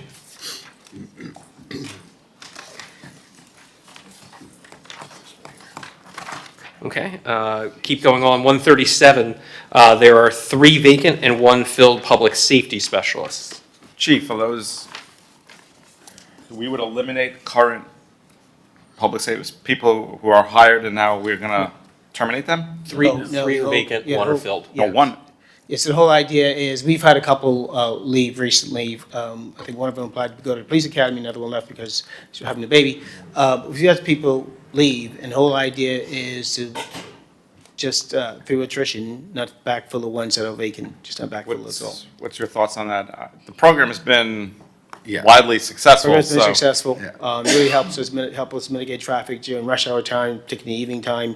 Really help us alleviating demands on police officers when they go to non-priority calls of service, right? When they do accident reports, when you do reports for burglary or theft. So they are a benefit to the organization. But again, trying not to negatively impact people who are here, names and faces. The whole idea is to not fill positions that are unfilled at this time. And how many are there in total? I think 16 initially. Okay, so on this one, could we just not fill the 3 that are vacant and keep the 1 who is here? Sure. I don't support the elimination of these 4 positions. I think, they were created keeping in mind the traffic challenges that we have. And just realizing someone is going to have to be out there. We can eliminate these positions and we can, believe that it's just going to go absorbed. But what's going to end up happening is that when there is a traffic congestion and we get the phone calls, a police officer is going to be the one that's going to be deployed over there. And I think it's penny wise, pound foolish, because it's just going to increase the workload on a sworn officer. Instead of that officer responding to emergency calls, now we're going to have a police officer playing traffic, direction on an intersection. Or getting overtime. Or getting overtime. That's the challenge. Yeah. What's the average salary for a public safety specialist? I'm sorry, Mr. Mayor, I can't share off the top of my I head. can just tell you for the four that are budgeted, it's $282,000 first year with that's- pension 350. No, that's for four. 70, 75, Yeah. for four. So I support keeping this, Mr. Mayor. I do too. I know there's a proposal, but I think there's a consensus to to remove this. Remove this from the Remove this efficiencies from the list. consideration, right, so we'll restore funding on 137. Okay. 138 is a vacant police technical services manager. Do we know how long this has been vacant for? A couple of years, Okay. sir. All right, so, okay. Then I support, I'm fine with that. Agreed. All right, here, no objection. Now we get into the next three are through retirement, through attrition. 139, I don't support that. okay. 140, Well, I'm just one person. didn't hear any objection. You didn't hear any objections? Didn't hear objection, yeah. Trying to, Object. We're Are we talking about halfway through. 139? Yeah, that was 139. yeah, I don't support removing that from the budget. Wait. I think Oh. the efficiency should be removed. I apologize, I misunderstood. I believe that, so there's a proposal to restore funding Yes. to for restore this the position. Yes. Yeah. Chief, I'll ask you straight out. I mean, do you think filling this position is essential to continue the great work that you're doing in solving? What is 139? Your Sorry? robbery. Robbery. Or do you think, Yeah, look, we've got really amazing, impressive numbers from our robbery squad.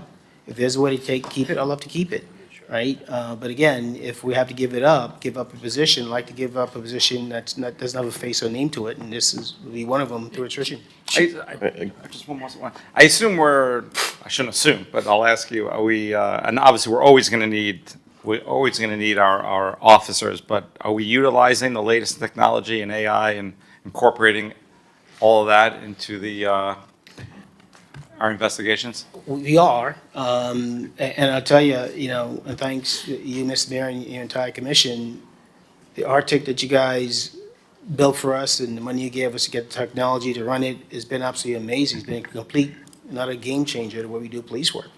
And so we are leveraging technology as best we can and constantly looking for better technology to even make us even better, more efficient in the way we deliver services to this community. So, Chief, you said the robbery's down 15%, or thefts? 50%. Thefts are down 15, robberies are down 50%. Wait, say that again? Theft are down 15%, and robberies are down 50%. 50. 50. Okay, so, guys, we're not firing someone. This is out of attrition. This is what we've been talking about for a year. Robbery's down 50%. Theft is down 15%. And the year two impact is gonna be $290,000. I mean, we gotta meet somewhere on this. Like, it's easy to say, well, I don't wanna cut this, but when the data shows that robbery and thefts are down, and we're gonna be incorporating more AI into detective work or robbery work, I mean, I think this is a position we can certainly let go. And if it ever comes back up, then we'll have to manage accordingly through another budget process. I disagree with that. I think when we see a decline in our robbery cases, that doesn't happen by accident. That doesn't happen by us legislating. That the criminals are still going to come into our city and they're still going to roam our streets unless they get arrested. And it's the work of these detectives that lead to those arrests. Unless these individuals get arrested, they're going to commit the crime. And so, yeah, why are we seeing the numbers go down? Because bad guys being taken off the street. I don't want to risk the progress, and I get it, and I respect the difference in opinion. I don't think that when you've been making progress, then that you cut what has been yielding the progress. So at what point do you say if it's down 90%? When is long-term sustained? How long have we sustained the current numbers that we've reduced? At the 50% now, I have to go back and check. I didn't take a look. It just Couple of years. It's been a couple of years already? Well, it's 2 years in a row, but I'm actually more in line with yours. Where I come out is, I think, this has all been said, but I'll encapsulate it. I think there are efficiencies that we can have that will save money. You mentioned social media. There's other things taking away the offices that we've, as Bobby mentioned, worked so hard to fill. I will add, and I'm going to ask a request from you because we've discussed this a lot. I'll bring it up again. And I say it with a positive. When our police have to be, and for example, we've seen the crowds that we've had for FIFA, our police are out, they're visible. I saw 6,000 Argentinian fans. First of all, they were great fans, very orderly, but that had the chance to go haywire in a split second. And the police were fantastic, putting the barricades in the right place, keeping everyone moving. It was phenomenal. The one issue I had, and I've said this before, and I'm sorry, I'm asking you, when there's just a regular day and there's really no regular day in Miami Beach, if an officer could just stand outside the car, not the whole time, but just stand, lean against the car, it absolutely makes an impact. It will reduce crime even further, in my opinion. It has an impact on people. Our residents love it, and the bad guys don't like it. And I think that's something we can do more. So I'm committing to you that I don't want to cut staff, because I think we need it, and I think the progress we've made. I hear Commissioner Suarez's point. I'm not convinced a position here or there will move the needle, but I'm also not willing to take the chance, because that's how important public safety is. But I'm also asking to do a little bit more with what we have, and that doesn't take away, I think, and I'm not just saying this, I think the officers are doing a really good job. But that visibility, that standing outside the car, I can tell you, even me, I'm driving, and if I see an officer out of a car, I feel, even though I don't speed, I feel differently. I just do. And I think it's certainly that holds true for really everybody. Whether you're law-abiding, it's a positive. If you're not law-abiding, it's like, I'm finding somewhere else to go. So if I could just kind of convey my line of thinking, and I'm torn. This is a kind of philosophical, whether it be for the fire or the police as well. The best way, we're facing a situation where we have declining revenue, increasing expenses. The best way to protect the people that are here now is to be sure we are only making the most needed and efficient hires that we don't already have, right? Because that's how you get into a budget situation where it puts everybody at risk, right? If I'm a finance guy, and if I'm sitting in an office of 10 people, and we know, okay, we have our budget of this, we get paid this every year. If we know our income is going to go down, the last thing I want my boss to do is hire more people, right? Because then I go, I'm going to be at risk if our income goes down and we've added a lot more pieces of that pie. So that's what I want to be really conscious of, is the best way to protect the men and women that are with us right now is to be sure we are not overhiring for staff that we don't currently have now, right? So when I kind of had this philosophical discussion with the union president for the fire, I go, I see me looking out for your men and women that are currently serving now as much as possible by making sure we don't overhire for people we don't already have, because that's what puts everybody at risk, right? If you get past that point of no return, where your revenues come down, you've hired a boatload of people, we have to make unnecessary or unfortunate decisions. I want to make sure that we don't get to that point. So that's why we're kind of focusing so much on every single position, especially the ones that aren't filled, so we never get to that point, Chief, where you go, there's a name and a face associated with this now, and we have to make those uncomfortable decisions. So I'm trying to just be thoughtful in ensuring that we don't get there, and that's where I'm kind of pulled between these two lines of thinking.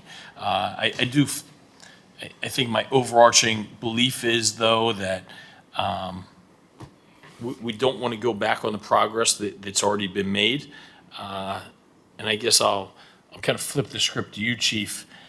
with what I just said in mind, you know, I'll ask you to kind of opine on, yes, you know what, this is necessary, critical, we're not, you know, we don't want to go backwards, but is with that thought that we never want to put our current work staff in place by hiring positions that aren't currently filled, that essentially add to our budget and then put us at risk. So I hope you understand that's the needle I'm trying to thread. Absolutely. So if we can, we bring the slide back up. So we are on 139. I believe, for Commissioner Fernandez, there was a recommendation to remove this. I'm not sure it's unanimous, but I believe there is a consensus to remove this. Okay, so we're going to show 139 removed. 140. I'm going to propose to remove that. Same proposal. I think we have, is there a consensus to? So just to save time, Commissioner, because I think this is where it's going, you're going to propose to remove all of these, correct? From line 138 to 146?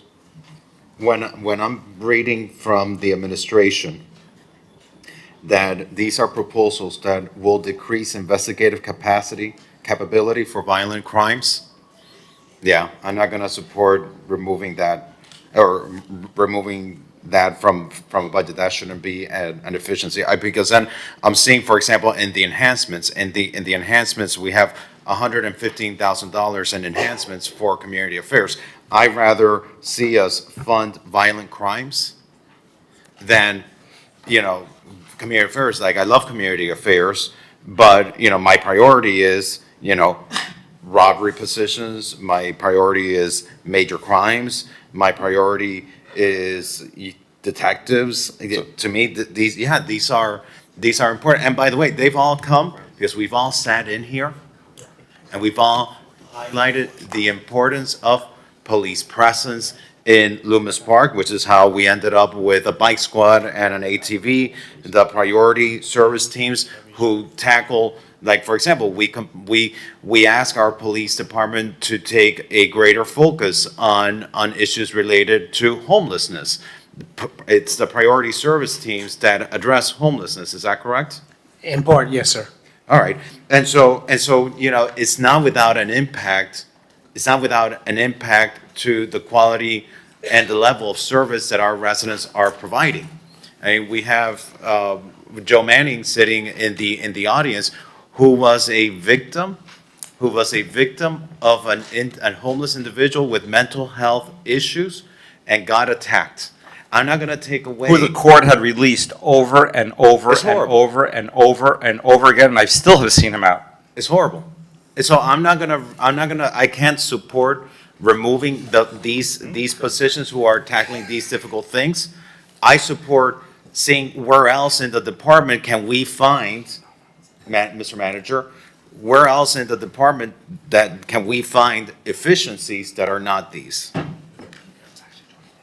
Okay, so again, 138 to 146, and No, I believe 139 was, if I may, Commissioner, was already resolved. I think what you're discussing is there just a wholesale from 140 to 146? Yeah. Is there a recommendation to, I think there's a recommendation to, the Commissioner is making to just have those removed from consideration? Yes. Okay, I support that. probably not unanimous, but is there a? I mean, I don't think well, 142, ATV bike squad supervisor, again, they can report to zone area supervisor, right? Is that correct? Chief? So, Commissioner, the idea is, although we would disband the squad as it. No, not disband the squad. Keep the 4 full-time police officer ATV squad, but we need a squad supervisor for ATVs. Ideally, yes, we're going to keep them as a unit, but if we're going to disband them and add an officer or two on a regular basis, daily basis to a bike squad, he or she can report to the area sergeant. I think what the commissioner is saying, we're looking to save the squad, and he's asking rather than having the supervisor be the sergeant assigned to the squad, can it be the zone sergeant? But from what I gather, the sergeant assigned to the squad is the one that gives them their daily directives that are specific to the ATV squad. This sergeant gives them specific directives and instructions related to the ATV squad that the zone sergeant might not be able to give them that level of specialized instruction? The answer is yes, but also the sergeant assigned to the ATV squad, the sergeant assigned to the PSD squad, these are working sergeants. These aren't people behind a desk pushing paper and pencil. These are guys out in the street with their So officers. the better question would be, why is it so expensive for the sergeant position? I'll say, Okay, so say again, sir? I guess the better question is, why is it so expensive to that line item for the supervisor? Because for 4 ATV squad positions, it's $891,000, but for 1 sergeant, it's $312,000. I mean, can you make 5 full-time ATV squad members and one of them at the same pay rate as everyone in the squad is getting? And as far as the overall cost, I'm going to defer to Jason to make it, but I imagine the numbers you see there encompasses the pension liabilities, and encompasses insurance and all the other things that go along, fringe benefits as well go along Yeah, with it's the the pay salaries. differential between an officer and a sergeant, the step difference, yeah. Right, because if I just multiply 4 times 312, that's... If the commissioner is 1.2 asking, million. maybe the question the commissioner is asking is, are we able to remove a sergeant but add a police officer, basically to downgrade it? I think that's. Can we ask you to give us an alternative? Because I do see how that position, that sergeant position, you're to $320,000. That is a lot of money. So, to the extent that we're saying, we don't want to eliminate the position, can you come back to us with a proposal of how can we moderate the cost so that we can keep the squad that is doing I mean, these are the people who are on the streets really doing the most difficult of police work. But how can we look at that sergeant position, come back to us with a proposal of how can we make that 320 number lower? And yeah, good point, Commissioner. And that brings me to another thing. Why are the salaries for these positions, for 140 to 143, for the supervisor-ish positions, if you will, is that the same salary that the person who is leaving from attrition gonna get? Meaning, Person leaving? yeah, in that position, is that what the salary was, or with all in, with benefits, et cetera? Meaning, are you going out into the world and recruiting someone new where their base salary would be significantly less, or are you backfilling in with someone from the department? Well, if you're removing a position through attrition, that position's not going to be refilled, right? But Right, what I'm saying is, someone's leaving that position, correct? Yes. And they were getting paid X amount, Yes. okay? Are you going into the department and saying, hey, we gotta fill this? Or are you going out into the workforce and saying, hey, we need to fill this position, but you're not gonna make this amount of money, you're gonna make this? So, yeah, it's a little bit of both, right? The person leaving, retiring, vacating that position, typically they're maxed out, top of the scale salary. He or she will be replaced by a more junior officer whose pay rate is significantly different. That trickles down to the bottom where that creates a vacancy for a brand-new police officer to be hired who gets paid the base salary for a police officer. So these supervisor positions are getting filled, not necessarily from your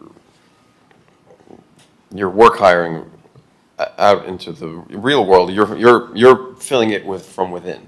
Correct, but the supervisors' positions that are listed here aren't going through attrition. These are people who are going to be removed from the specialized units, put back into regular rotation of patrol. The detective positions are listed here. Those are through attrition. That person retires, and if all things being equal, if this is accepted the way it's written, that position will not be filled. What I'm hearing is we want to fill those positions. That position will likely be filled by a much junior officer/detective at a lower pay rate. And it would be through a promotion process, right? Correct. Police officer to a sergeant and such. So. Is that because of a contract? The way The promotion process. Is that? yeah, it's through promotion process, and that is contractual. Okay, So you can't just fill that position with hiring an officer from another department, for example, to fill that position? No, no, sir. There's a pending, very active promotional list, and I have to go sequentially down that list. Whoever's next up, that's the person scored highest, has to be tapped in to fill that position.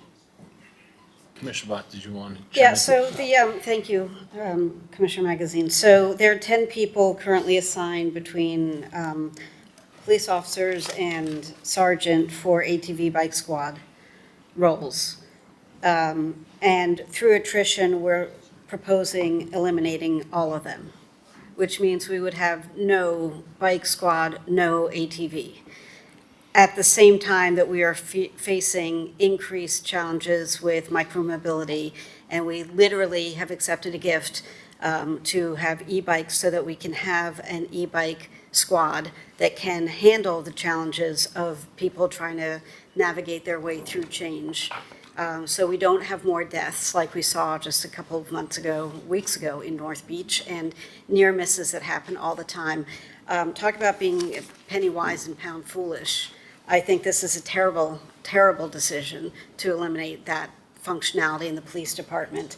Listen, if there's a way to have a more junior person be the squad leader at a lower pay rate, I'm all for that. As somebody retires and somebody else gets promoted, great.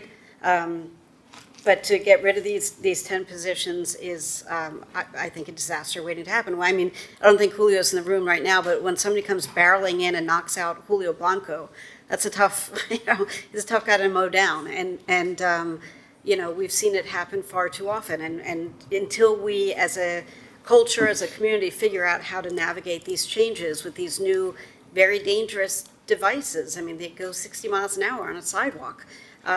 We need to have our police presence there and fully trained, fully equipped, and fully managed to help us navigate through this.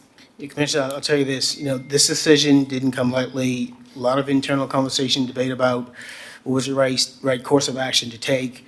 Ultimately, what we agreed to do is really be true to our core function, that is respond to calls for service, which can be done in the police car, almost any place throughout the city except on the water and marine patrol. And whereas I'm a true believer, like you are, in micromobility, I'm passionate about it, frankly, at the end of the day, a bike squad, as a squad, not necessarily putting guys on bikes, but as a squad, ATV squad, not necessarily putting people on ATVs, is icing on the cake, right? If I can interrupt you for a second, I see where you're going with this, but let me ask you a question. Does the police department view a traffic accident as a core mission, call to service? Absolutely. Okay, so this is no different. It's just a different vehicle. Mm-hmm. So I hear you, like crime, God forbid, violent crime, theft, burglary, all that stuff is the traditional call to service. If police departments around the country did not adapt to horseless carriages 100 years ago, nobody would be writing up speeding and stop sign violations and all those other things that now are a core function of the police department, because at the end of the day, it's a public safety issue. I know it ain't sexy. Nobody makes TV series about, crazy e-bike riders, and I hope they never start. But at the end of the day, we are seeing it is a public safety issue. People are dying or spending months in the hospital or spending hundreds of thousands of dollars because the person who mowed them down on a sidewalk with an e-bike didn't stop. Nobody got a license, or not a license because there isn't one, but nobody got a hold of the person. And I hear these stories constantly from residents. So sure, it hasn't historically been a core mission, and I know you and I are on the same page on this. This is for the greater community, for my colleagues who are listening. It has not heretofore been a core response that has been required by the police department because it hasn't been an issue. 10 years ago, if you said, we're putting together a bike squad, an ATV, and an e-bike squad to deal with the increase in micromobility, people would have thought you were insane. For you to be doing it now means that you are trying to catch up with what's going on, the chaos on the roads and the sidewalks now. So I hear you, hasn't heretofore been a core requirement, but it is definitely now going forward. And I think for the next few years, it's only going to continue to be one of the things that we, hopefully the decrease in burglaries and all that stuff stays low, but the increase in traffic accidents caused by these devices is going to continue to get higher until we get a handle on it. Thank you. I think in hearing the discussion, I think we are at a place, and there was already a request for 140 through 146, and if I may, based on the conversation, I think 151, which is also a pocket of 6 sworn officers, so this would be all the sworn officers. I believe I think there's a consensus that the funding for those would be restored. So I just want to confirm that there is a consensus that 140 through 46 plus 51 we would restore the funding for that. And 147? I'm sorry? 147. Just trying to deal with sworn officers, right? That's not a sworn position, 147 and 148? No, I was going to deal with that separately. Okay, so those are not sworn positions. Correct. So I think we are good with a consensus that those funding would be restored. Okay.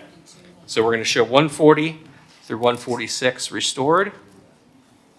I'm sorry, through 146, and then 151. And then as the commissioner mentioned, there are 2 filled police crime scene tech positions and we'll keep them separately. What are the commission's thoughts on 147? I'd like to remove 147 from this. Okay, we have a recommendation to remove 147. They're filled. I think we have to discuss this at the end of the meeting, like some of those others, because I do think we need to calibrate where we're at in total cuts.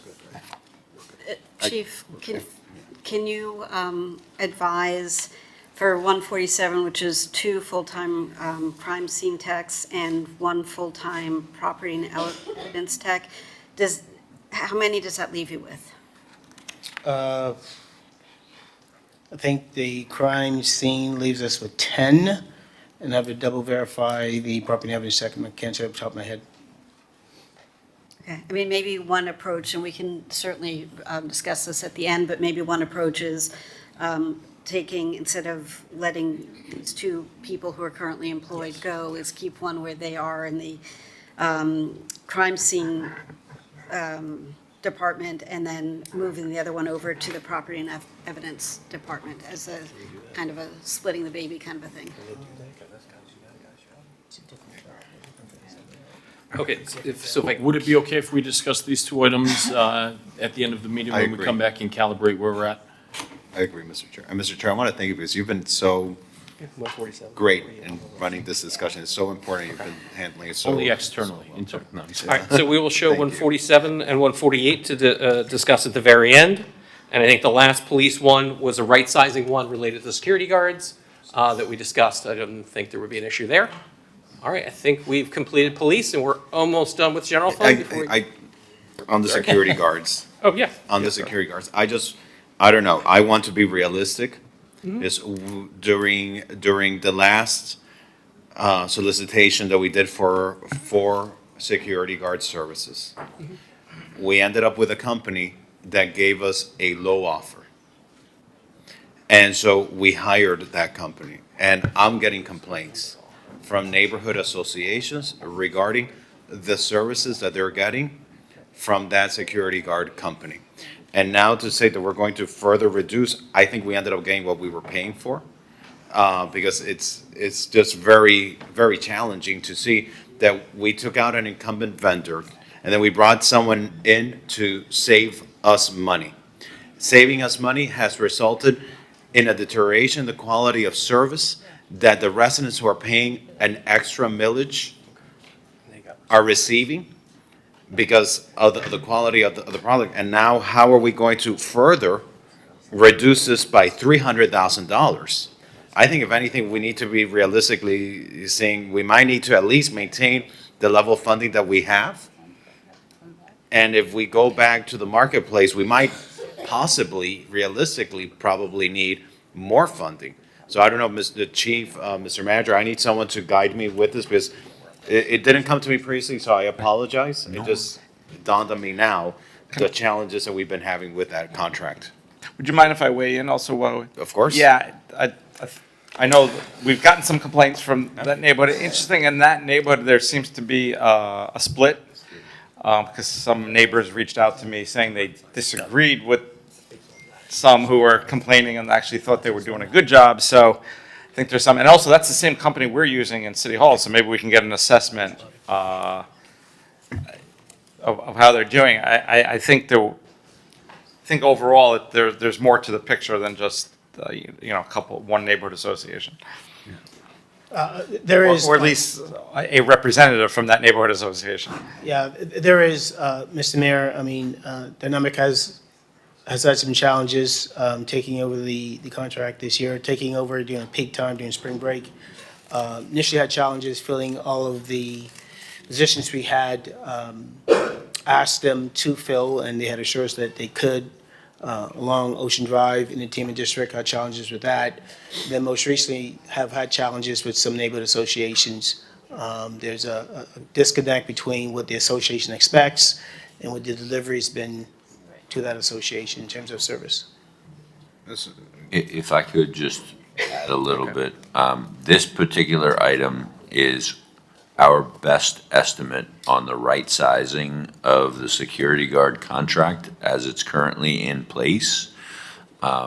We just started that contract in March, as the chief said.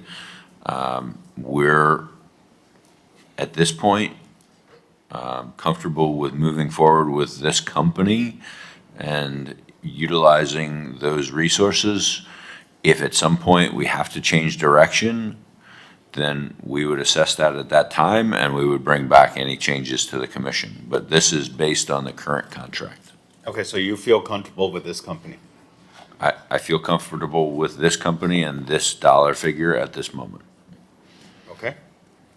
All right. I just got concerned when I hear that, like during high impact periods, when we're all stretched out, that we can't fill the demands of the city. But if we're feeling comfortable with it, then okay, that's fine with me then. Okay, thank you. So we'll bring back up the slides, and we'll move on to the last slide for general fund. And we still have a bit to go. So we have a couple of elements here when we get into public works and tourism and culture. So a couple of elements there. 157 is the decorative wrap lighting. I know we've added a lot of that over the years. It's very expensive. This would remove the maintenance. So what that would mean is that as we have problems with the string lights that are out there, they would just be removed and not replaced. Yeah, I'd like to take that off the cut list. Okay. We have a recommendation to remove 157 from and restore that funding. Not hearing an objection, we will restore funding for number 157. And I want to remove the 158. No, that's me. There's a multiple recommendations to restore funding for 158. But the cats. Any objection? The cats are saved. When do you get that on my campaign card? You're restoring funding for cats. We probably received about, 400 emails? We will show item 158 removed and the funding restored. I'll second Commissioner Magazine's motion. Okay. The landscaping is we're cutting back from, just like in parks, but it'll be 36 to 32 cycles, again, done intelligently, done monitoring-wise. We'll come back in that area. And we have area managers. 2 are filled, 1 is vacant.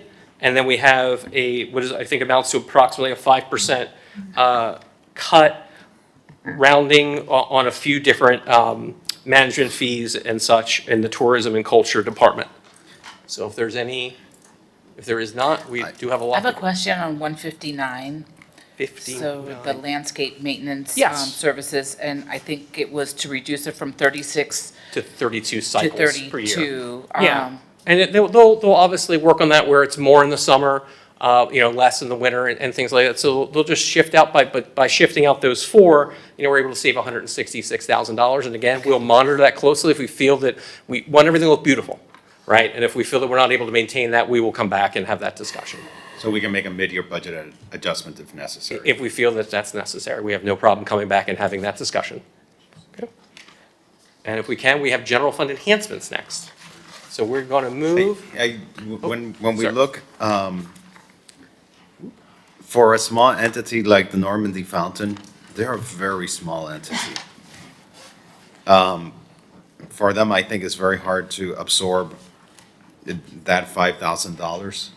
I don't see them, that's just a community activity. I wouldn't support touching that $5,000. That's fine. There's a recommendation on 163 to restore funding. Yes. As long as that doesn't open Pandora's box for like all the other stuff. I agree with the fountain there. All the other ones, Yeah. they're larger organizations that have more sophisticated staffing. For 165, I would like it removed too. 163. 163 to Normandy Fountain. Yeah, 163 is fine, and then I'm going to submit 165. Okay, so 163, I think we have a consensus. We're going to show 163 removed. We have another recommendation on the Colony Theater to restore the 5% on the Colony Theater. All right. We don't have an objection. We will eliminate that. So 165, we'll restore funding on that. And that will conclude the general fund reductions. We have a significant amount to continue with. Where So are we please let so us. far? Where are we so far? They're in working on, reductions? if I may, we did speak about that. We think the most efficient way to go through this, because we have enhancements to go through, we have resort tax, all of that plays in together. We can't give you that answer until we'll get all the way through that. We actually, Just a number.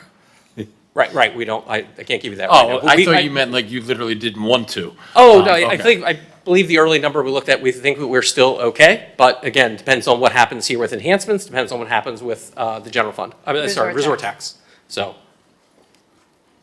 All right, so we did have some one-time savings from FY25 budget. So anything you see here on the one-time recommendations, it would be coming from that excess dollars.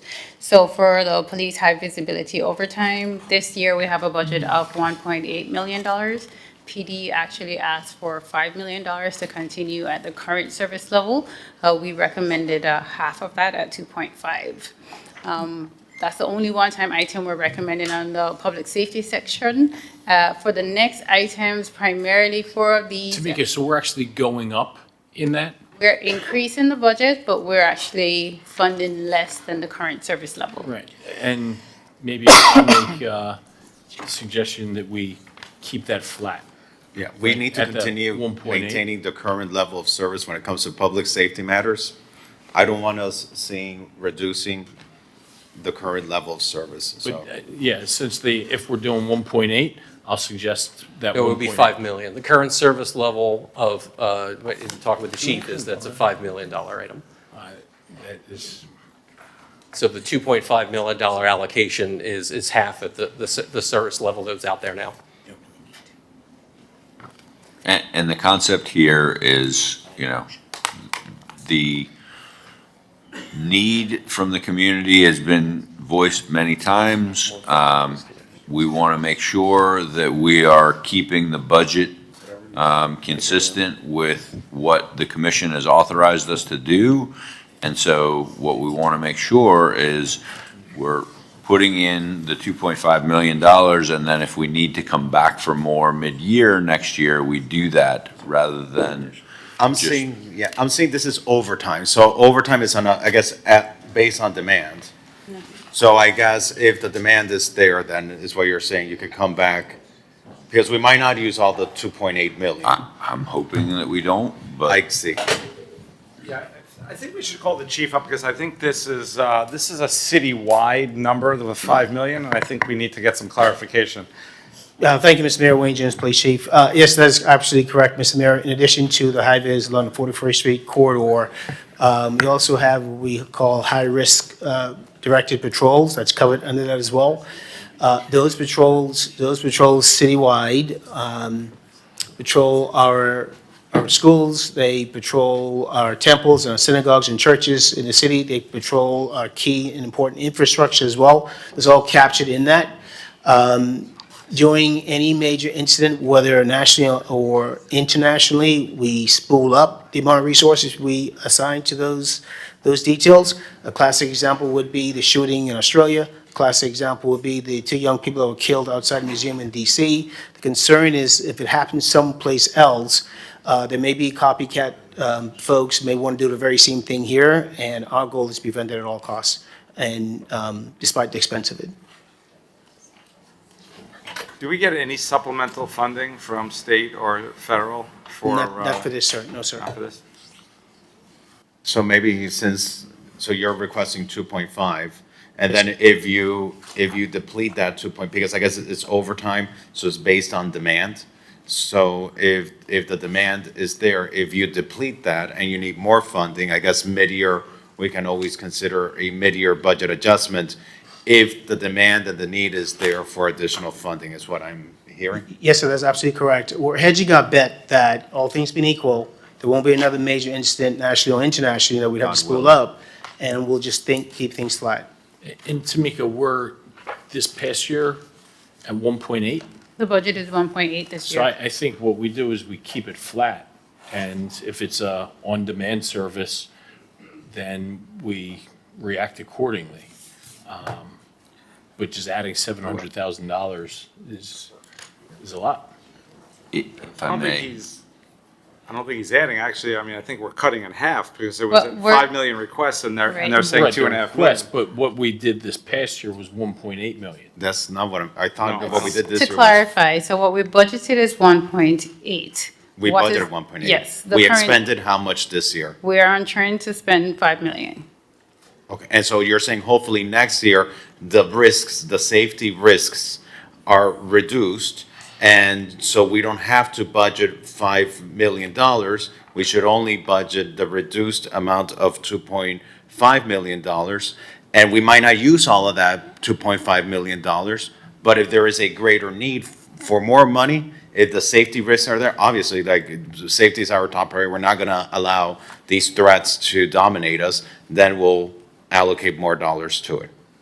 Correct. So I support keeping the 2.5 as it is. Tamika, how does that work? Does that make our budget go up or down? Where we had something budgeted at 1.8, but the actual itemized number comes in at $5 million? It increases. But there's a little nuance to that, because this is all one-time funding. Right. So this is not increasing our total recurring budget. I get that. I was just saying when we look at versus last year. It's an increase from our budget, but a decrease from what was actually realized. Correct, you're correct. The overall budget, one-time money, which is very important, would be increasing, but, yeah, I think as you said, Chair. And where it's usually most visibly realized is in the end of the year surplus. Okay, so let's bring it back up. So the rest of items on this slide are recurring recommendations. And 3 of these are technology enhancements, the maintenance of some of our equipment in the fire department, the position that was offered up for mental health for fire, and then also the $20,000 for the blood transfusions. And the last item is ammunition for police. So police already, obviously budgets for ammunition, but this is an increase because of the cost of the ammunition and also increased needs for training. If I can bring up one more that's not in here, hate to do that. So about a year or so ago, I brought an item that was going to budget 2 lab technicians to cover the expense because certain of our arrests that are made by our police for drug offenses were not being timely tested by what has to go through the county's drug testing lab. There's a whole process. It's a long story. I'm not going to utilize it now, but we weren't ready to utilize those 2 positions, so we removed it from last year's budget, even though our commission had approved the budgeting for it. The time is ripe now for 1 technician, not to exceed a salary of $100,000. And actually, I brought an item to our commission meeting that we'll discuss Wednesday. This is not the time to discuss policy, but I met with our municipal prosecutors, and they'll explain it in more detail next week. But they're seeing situations where they're bringing cases for drug sales. Often, they're marijuana sales. These are not possession. We're not going after people for marijuana possession, but these are drug dealers. And unfortunately, the cases are not getting tested, and then we cannot ultimately prosecute those cases. So, Yeah, Mayor, you're correct in that there was originally 2. And due to that, due to the budget and the things that you had spoken about, one was removed. So there is still one that is fully funded at this particular time. Oh, great, so I got to, So there is. at least I teed it up for Wednesday's meeting. Okay, so yeah, so the one is already covered. So we can bring it back up. And then we're going to move to some cleanliness and infrastructure elements. So kind of the theme, and I know we spoke about this in our briefings, is, obviously we're looking at some reductions and some difficult decisions there, but there are also areas to reprioritize that we feel, which is about keeping the elements and the items that we already have clean and fixed and beautiful, as we want to deliver those, excellent services for our residents. So we have new, at Bayshore Park and Polo Park, we have new restroom facilities, so we need to fund the dollars for janitorial services and to clean them. Item 17, we have the new beautiful lake at Bayshore Park and up in North Beach at Ocean Terrace. But there aren't dollars allocated to do the maintenance and cleaning of those facilities, so we want to do that. Some of these elements were originally in our capital program in prior years, were an annual allocation, but based on my review as the chief financial officer, really looking at the elements there don't meet the definition of a capital expenditure. So we're showing them in the operating here. This is park landscaping improvements. This is, keeping your landscaping beds and looking our parks look beautiful from a landscaping perspective. And now we're recommending an allocation for our courts and our fitness courses to have an allocation so they are able to do on an annual basis repairs as they come along. So it isn't when a whole big capital project for $300,000-$400,000 to replace an entire playground is needed. In this particular case, there'll be money. So if one particular piece gets broken, there's money now dedicated to actually fixing those and fixing those courts. We have a new right-of-way area in the Mid-Beach area, and then we couldn't find the recurring dollars to really get this budget balanced, but we are recommending a one-time $220,000 allocation from the one-time money towards our general right-of-way areas for landscaping improvements. And we'll revisit that in the years to come to see if we can get that at some point to a recurring landscaping improvements area. And then here finally in the general fund, use of one-time monies, as we talked about with the bust, and then the resident college, the Miami-Dade College Scholarship Program that brings extra dollars as a 2-for-1 match. We think that's a good way of going. And then on the wayfinding signage, in that case, when it's time to replace them, this week dollars we finally have available so that we can replace those signs when appropriate. Jason, I'm going to ask to hold this back because I have legislation coming for staff to actually do a broad analysis of all the sign noise and pollution across the city. It has gotten ridiculous. Like, you drive down Alton Road and you're driving north and you pass 16th Street and there's two signs that say 17th Street that way. We do not need 90% of the signs that exist in the city. And what I don't want to do is spending money replacing them for things that we don't need. So if we need a mid-year budget enhancement, but I want to do an analysis, I'll bring a legislative item to remove all the excess sign pollution that we have all over our roadways. It's gotten out of hand. It's ridiculous. I get that we may have lived in an era without GPS and things like that, but these are just the large majority of the signs. They just clutter this beautiful lived environment that we have, and it's unnecessary. Okay, so I think there's a recommendation to remove this enhancement at this time. Yes. Is there, seeing a consensus that there's not an objection to that? Which one are we removing? Item 29 is a recurring funding to the Public Works Department for replacement as needed for wayfinding signs. Okay. And I'm not saying that we won't do that, Commissioner, but I want to bring a legislative item for some group to do an analysis of what signs can be removed from our city rights of way. And then we could go back and fix some of our wayfinding, but I don't want to replace signs, spend money replacing signs that really shouldn't be there. Would you want to perhaps leave the funding there, but request that the Public Works Department not expend any of those funds until such time as that item's disposed? I just want to make sure number 22, it stayed as an enhancement, right? 22, we don't have. Yes, okay, all right, thank you. It's a few pages back. Yes, I'm Yeah, sorry. okay. Go back, that was long. Okay, so, all right, so, but we will add that note per the chair's request. Public Works is here and has heard that. So we're going to just wrap up real quick on the general fund. Yeah, so this was actually where we started. If everything we had recommended were approved, we would have had a balanced budget with the entire rollback. Obviously, we took quite a few items off, so we'll come back and rebalance when we get to the end of this presentation. All right, so let's get into, we're going to keep this moving along.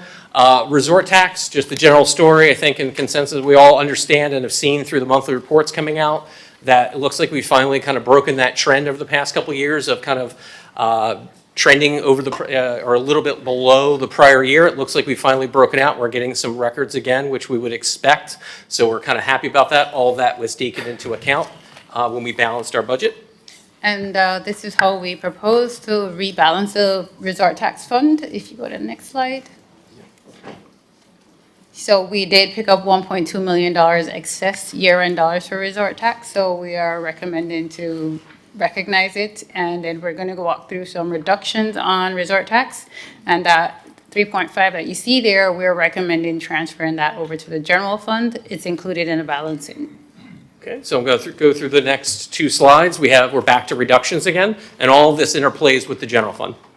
So I wanted to highlight 166, 169, 171, and 175 are all the same element, basically, is high impact periods. You know, Memorial Day at this point, I think has been won or is in a different light for many years now. And then spring break, we're not maybe necessarily all the way there, but we feel that just like last year, I think we reduced some funding, is that we continue to reduce. A lot of it's overtime in our public safety departments, and we can begin to reduce some of those elements. So we think we're able to put that forward. And then the GMCB, we've talked about that at finance, that's still to be discussed. I think that they're comfortable with that readjustment in that area. And then the 176 is that pool that was set aside for to be determined events in the future. I think that we're in that fiscal environment right now that we'll have to be more specific in that area. And then we have a couple, and then we get into some kind of TCD type areas. We have more on the next slide. So I have a question on 173. Sure. What are we doing with the deputy chief auditor? This is a position put forward out of the OIG's office to make his 5% putting forward. This is a split funded, so some of the funds are here. Some of you will see in the internal service fund of the OIG, and this was a vacant position from the OIG. How long has this position been vacant for? Do we know how long the OIG vacant? Within, I think, the past year. Yeah, I think within the past year. Within about 2 to 3 months. Yeah, so over the past 2 or 3 months? This fiscal year. I believe in the mission of like with everything. I think this is, the voters created this position, this office.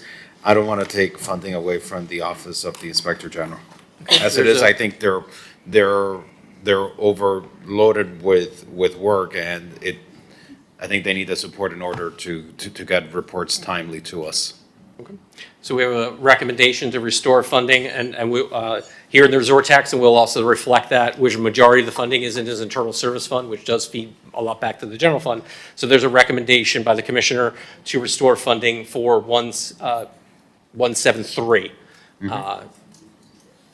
All right, not hearing an objection, we will show 173's funding restored and the reciprocal and when we get to the other fund. And 177, I would also like removed.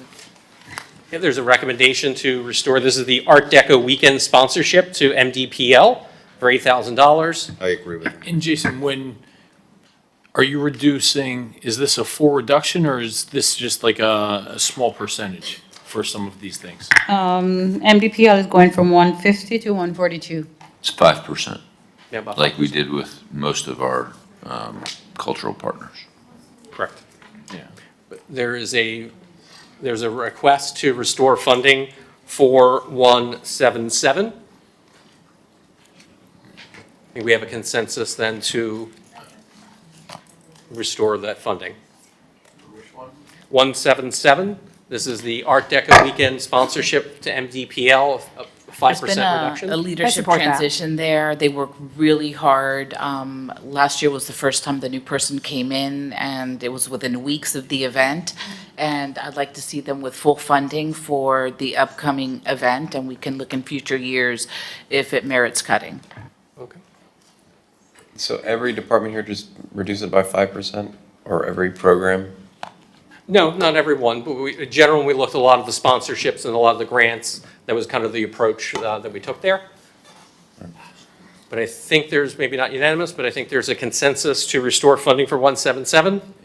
Okay, we'll show 177 restored. We're going to go on to the next slide. No, I'm sorry. Nope. Oh, sorry. 178.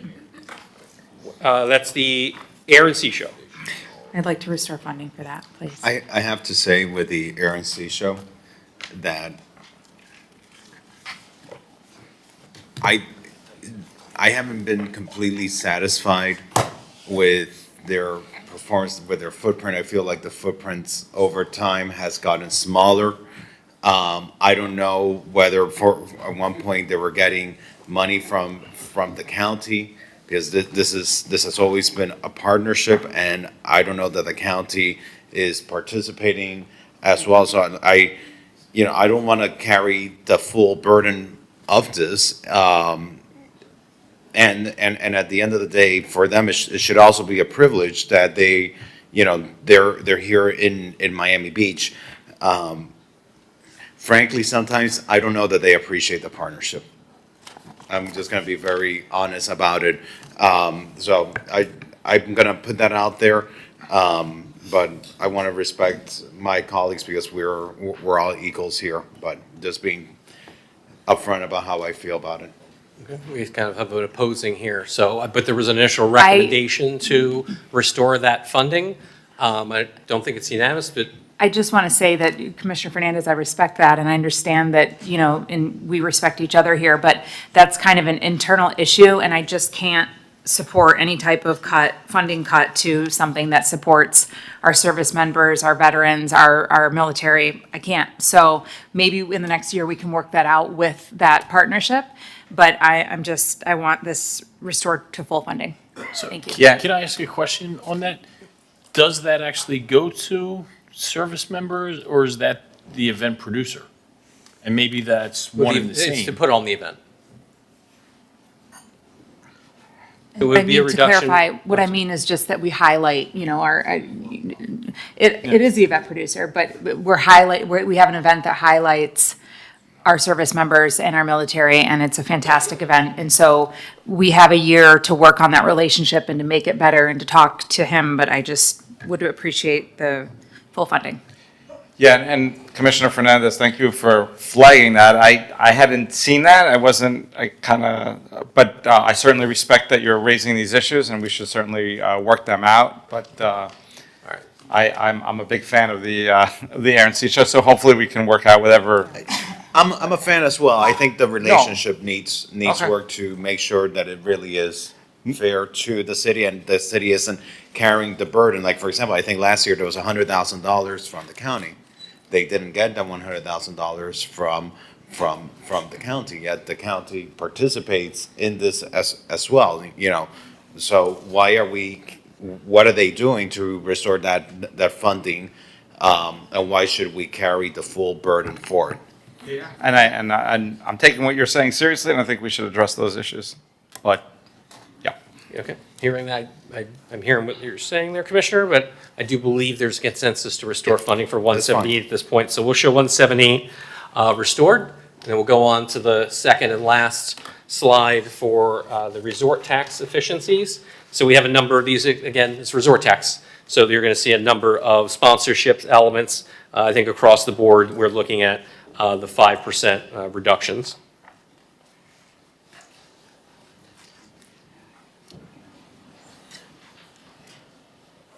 All right, so hearing nothing, we can move on. We have a lot more to go. I'm sorry, I actually,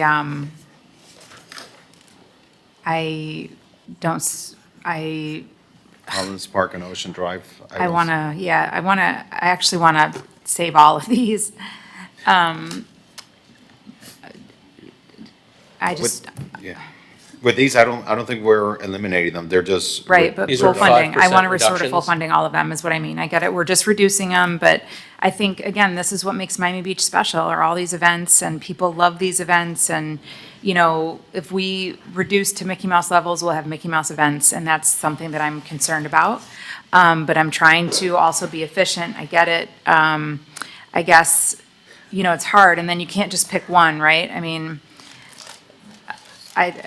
so I just, I would say with Collins Park, Collins Park is small. For them, a $4,000 impact is hard for them to absorb, and they do produce good quality programming. Just similarly, even with the Ocean Drive Promenade, they do a lot with a small budget, and I think for them, it's harder to absorb. I think, for example, the South Beach Wine and Food Festival, I think that's completely different. They've got huge corporate sponsorships. They're tied to FIU. For them, it's easy to absorb this. Unfortunately, Pride, unfortunately, we're preempted there, so there's not even.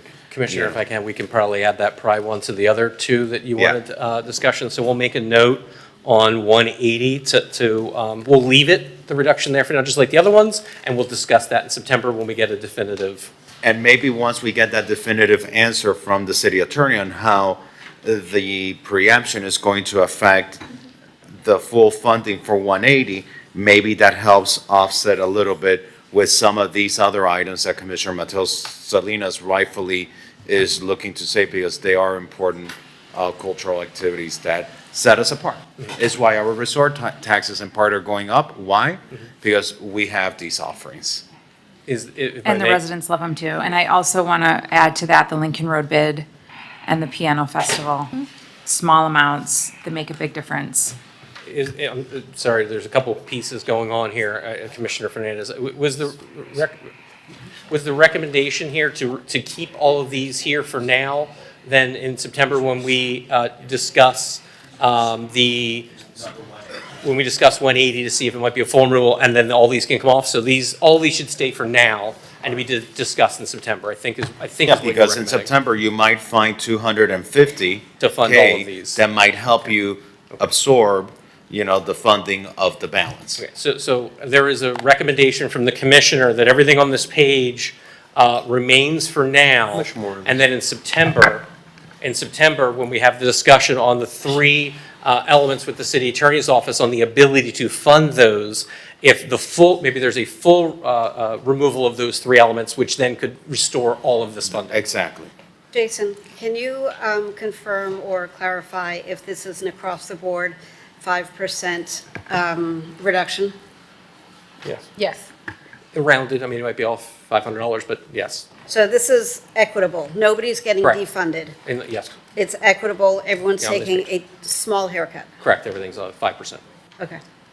So we're going to come back and revisit this in September. That's what the commissioner's I would recommendation support is, which is to see if we can restore all of this funding come September, with the possibility that there's a couple of elements that might have to be fully removed because of preemption, and then these Understood. could all be fully restored.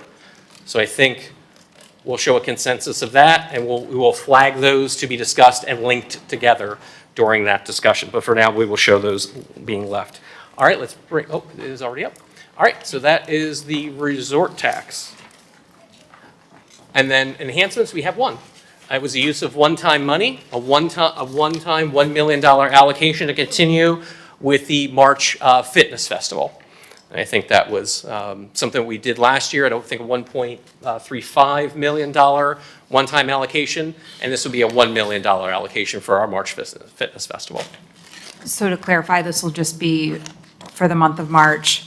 It'll be one fitness festival for $1 million, or are we looking at multiple, or? That's to be, this is from the budgeting perspective, this is a $1 million exercise to have March Fitness Festival. And that was 1.35 last I believe it was 1.4, it got reduced by 50 to 1.35. So it was a $1 million allocation to have a fitness festival at this time. I think March is completely transformed. Our resort taxes more than paid for this, but I do think it's good that we're heading in the right direction, reducing what funding was already there. Same discussion. Commissioner Suarez, I think, had some great points on with some of our public safeties, like, well, if you've made so much progress in some way, do you keep putting into that? So I think we've made tremendous progress in March, and this just reflects us moving in the right direction, maintaining a healthy budget, but reducing from what it was. Okay. And then we are going to move right into, now we're into other funds. These are going to be our special revenue funds, our internal service funds and such, and we have more reductions that we're going to go through here. So the reason we went through this exercise with everyone is that, for example, the internal service funds impact the general fund budget as well. So these numbers here are folded in portions of these into the general fund budget. This is for facilities and fleet management. We did go through their budget. The department did do their 5% reduction. A lot of these here are right sizing. One item that we're paying attention to is the fuel for fleet management. We know that the price of fuel has increased, so we will be watching that one. The last one on the page is for Barclay Apartments insurance. We plan to keep it insured until we transition to a private entity.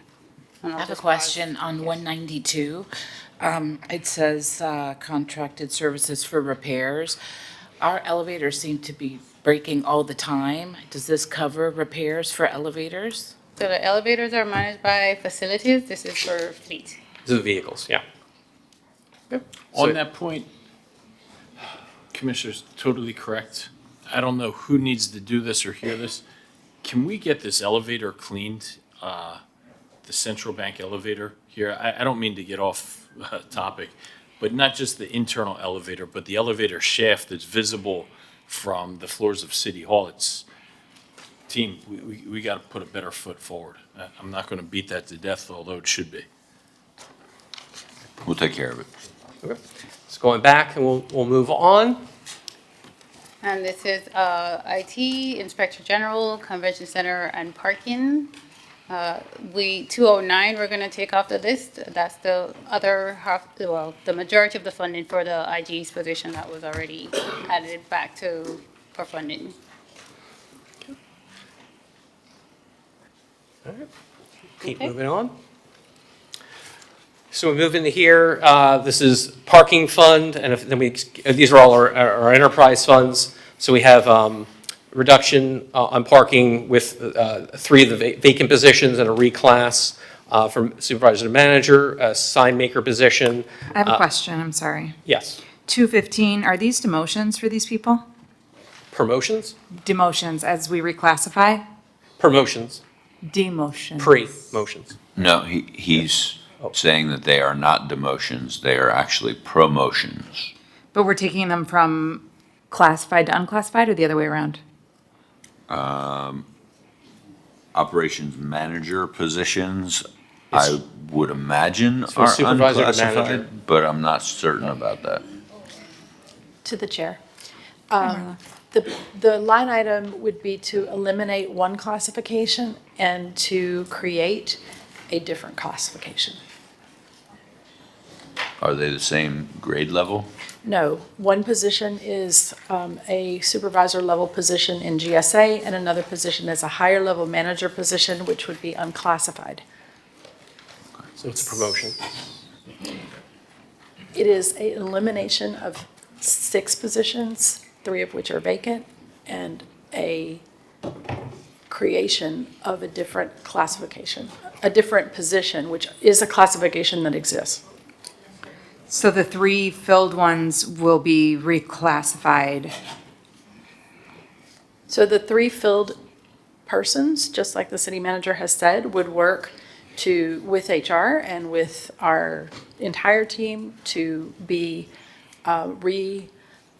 introduced into a role that would be appropriate for each of them.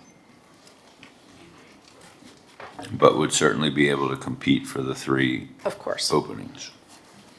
But they wouldn't have anything guaranteed, right? I mean, that they just would have to apply like anyone else? Again, we would be given all of, any employee in this who would be caught up in a reduction of force, any employee that would be, their position would be eliminated. We would be working individually with each employee to try to land them in the best possible role for them. And they would have priority over any outside candidate. Okay. I wouldn't be supportive of reclassifying the 3 filled positions. Okay. Is there, because what there is going also from 6 to 3 positions, so there's 2 elements to there. So So there's 3 vacant, you're okay with the elimination of the 3 vacant positions? but the 3 ones that are filled. To leave at their existing classification. So the recommendation from the commissioner on 215 is to proceed with the elimination on the 3 vacant positions, but the 3 filled to leave them as is. I believe that's what you're recommending? Where's the budget? I think that would come, well, we would have the savings because of the 3 positions. Yeah, so we would still have savings because there were 3 positions being eliminated. May not be exactly that number, we can recalculate that, but there would be savings because there'd be 3 vacant positions being eliminated. Okay? All right, so. Good afternoon. Okay. Good afternoon to the commissioners. My name is Frederica Green. I am the president of GSAF Local 100, which oversee these positions. So the department is declaring that the positions are vacant. I'm sure everyone know that on July 5th, one of the supervisors passed away unexpectedly. That vacated one position. They have promoted one of the supervisors out of this position to a manager, in which they are also requesting now to add 3 additional managers, which means all of the positions in the parking enforcement operations specialist will be depleted. They will be gone. If we already have 3 managers, what is the need to add 3 more when we're looking at budget and money? The managers are the ones that stay in the office. In order to encounter the public, which is our #1 priority, they look at people in uniforms. Uniforms is what captures the eyes. We are removing that, and then we're considering to reclassify another position to do the work that the existing parking enforcement supervisors already do. So I'm asking the department, is it any other areas or positions that they can look at other than removing this position totally and having to retrain and reclassify another position to do the work they're already doing? I appreciate the comments. Will, how many managers that aren't out in the field do we have within the parking department? So currently, the parking department has 3 parking operations managers. One is dedicated to our off-street operation, our garage operations, and right now 2 are dedicated to our on-street operations. And then we also have a senior operations manager who is dedicated to our maintenance division. How, within your department, how many total employees do we have? Plus or minus 110, 115. Okay, 111? And we only, okay, so we only have 4 managers, though? Correct. There was, and the history behind the process along this was creating efficiencies and effectiveness. So there are other items on our, I'll say, efficiencies as well as enhancements. So for example, there was a position that was abandoned in parking several years ago before my arrival called a parking enforcement specialist 2. That we are requesting enhancements to that to provide some more vertical growth, to have a little bit more of a, I'll say, field approach from leadership, because right now our supervisors do spend a lot of time in the office, and it's not a knock on their abilities. They have a lot of tasks to do. So what we are hoping to do with this expansion of managers, it would now give us 6 total managers, not counting maintenance, that would be able to cross-train and create more synergies with our parking enforcement as well as our garage operations. So now we have individuals that can be management level individuals on staff 24 hours a day, 7 days a week, that can handle enforcement calls, that can handle garage operations calls. And this doesn't affect our parking operations supervisors that we currently have in our garage operations as well as our maintenance operations. Because I thank this lady for coming up. I do agree, we want as many of those 111 out in the field as possible. And kudos to you, because I know sometimes you're one of them. But the more that we can do to get the hard workers out there, the frontline support that's needed, I think that's, without getting down into the minutia operations of your team, I think that's a good overarching goal to have. Yeah, so the point of this is not to pull human beings out of the field. I want to make that very, very clear. The point of this is more to, our focus is to become lean, efficient, and effective. And so the point of this is to create... You know all the buzzwords, huh? Absolutely. To create a more synergized relationship between our on and our off-street operations. And so now all six, should this go through, all six of our parking operations managers would be both enforcement as well as garage operations managers. Okay. So They'll back- be unclassified once they're That is correct. all six. Correct. Well, and the element that's here before you on 215, again, was for the three vacant, there were three filled to convert that supervisor to three operations managers, but Commissioner Yeah, I don't support that. Commissioner Dominguez has a recommendation to accept the reduction of the three headcount, but not allow the reclassification from supervisor to manager. So that's what the Commissioner's recommendation is. So I'll just ask if. So that's along with keeping people out in the field more? You're not getting that. So whatever direction we go in, we're never going to reduce our headcount in the field. We're doing everything we can right now. Primarily, I'll say from our parking enforcement specialist position to make sure we have more bodies in the field. We just, with the commission's direction to create the 24/7 positions in both North and South Beach, we have streamlined our scheduling to ensure we have a set amount of individuals in the field 24 hours a day, 7 days a week. So whatever the direction the commission gives us, we are not going to ensure, or we are not going to remove human beings from the And field. from a budgetary standpoint, which position is paid more, operations supervisor or parking operations manager? So parking operations manager is paid more on base pay. They are unclassified positions. So therefore, the savings comes in a few things. One, the savings come in overtime because there is no overtime for that position. And then two, by pairing the three positions with the other three that are already existing, we now have six managers that we can schedule around 24 hours a day, 7 days a week. So no matter what happens in our garages or in our enforcement division, there is a manager on 24 hours a day, 7 days a week that can respond as an expert in both fields. So just getting back to it so we can continue. There's a recommendation there again to accept the three vacant positions being reduced, but to leave the three supervisors at their existing classification, which is the recommendation of the commissioner. Do I support that. we have an objection to that tact? Okay. Hearing no, we will make that modification to that reduction in efficiency. Okay. Okay, we'll bring it back up here again.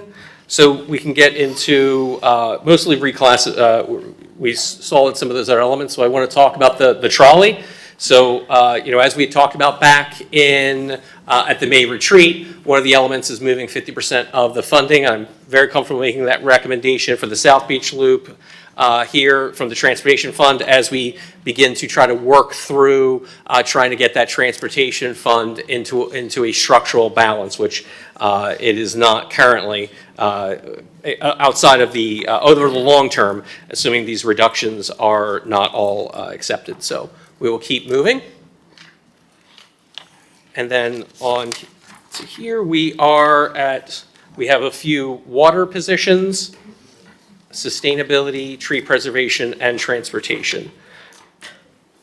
So I think the major elements that I want to just highlight there, at the bottom is transportation. We went through these, and there's more. The transportation feeds into the next set of slides. Yeah, 236. I'd like to. I think you're going to get, we discussed this.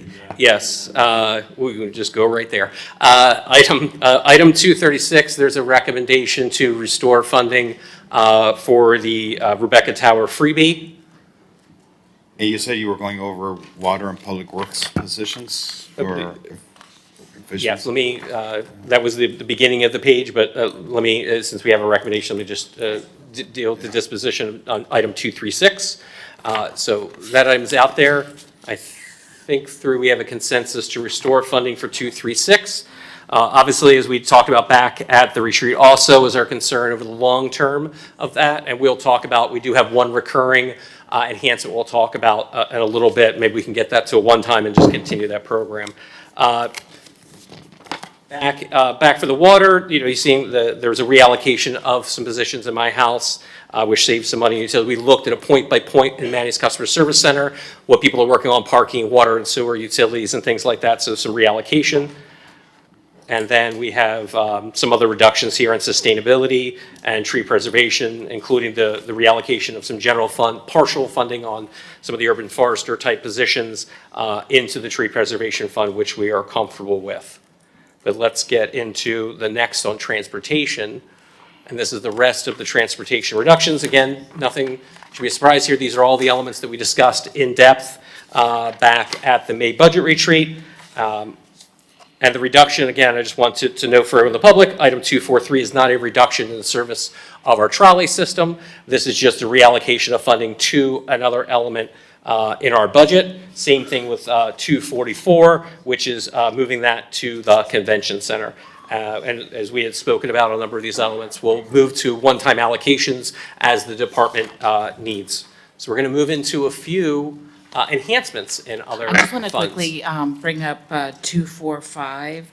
I know that it's a position that hasn't been filled for a couple years, and I did get some text messages, maybe some of my colleagues did as well, about eliminating that position altogether, because with the master plan and mobility plan that we have in place for not to have an allocation for this. Yes. And I'm gonna just echo your point, moving it to a contract position. This commission, you took the position of, prioritizing it as a full-time position. When you see the deaths that are happening, we clearly need to go back, focus on pedestrianism and bicycle, and we all did what we had to do. We all put and prioritized the dollars to have an in-house person focused on bicyclist safety, pedestrian safety. I don't feel comfortable with this elimination, given what we've seen recently. Just to that element, this was like some of the other elements, even in my house, when I eliminated the position and moved it to an outside outsource. This does have funding to continue that, just as the city had done previously, which is through an outside consulting with bringing in engineering firms on an as-needed basis so that those services can be provided. And just to point ahead, we do have a one-time allocation that we're recommending in the transportation fund for $255,000 to complete the update to the transportation master plan. And we believe, again, we're trying to work through a structural imbalance in the transportation fund, but still deliver the expectation of level of service. And we believe this is a more efficient financial way to deliver that service. And the department would get all the resources it needs to deploy those services related to anything bicycle and pedestrian related. So what does that mean? Can we keep it? It's up to the commission at the end of the day. Again, So we've had this as a contractor position, you're saying, right? in the past, there's been one-time allocations for it to be continued. But then you see the work that Commissioner Bott is doing, is leading as it relates to, or Commissioner Dominguez, I'm not sure which one of my two colleagues is leading this work of going, intersection by intersection, and seeing the conditions of crosswalks, and seeing the lack of signage, and the lack of proper markings close to schools and all that. That's something that a contractor position is not gonna take the initiative to do. And I think it's part of being a safe city, is making sure that we're looking at the safety of proactively, not on a contract basis that, we want to assign this to you because the commission is giving you this assignment or the administration is giving you this assignment, so, we're gonna send you out there. No, we need someone focused proactively on how to make our city safer for pedestrians, for bicyclists, and for micromobility users as well. So I truly cannot support eliminating this. All right, so we have a recommendation to restore fund. I'm sorry, is Jose here someplace? Sorry, Jose. Listen, I am all for getting more brains on the problems facing us with our intersections and our chaotic pedestrianization in some areas and our micromobility. But my recollection is that you have not been able to fill this position. Can you just tell us what's going on? Because I know you could use another set of hands on deck. Sure. We recruited for this position in the past. We had selected an individual, but at the last minute, the individual opted not to join the city.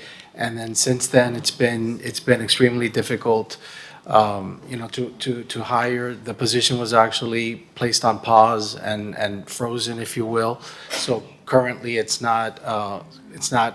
No one can apply for it, but when it was open, we weren't successful in recruiting the right candidate. So if we keep this funding here, is the position still going to be paused, and can we start recruiting, or are we better served by getting hands on deck by having this money going towards contractors? Because ultimately, the work needs to get done. So how's the best way to proceed with that?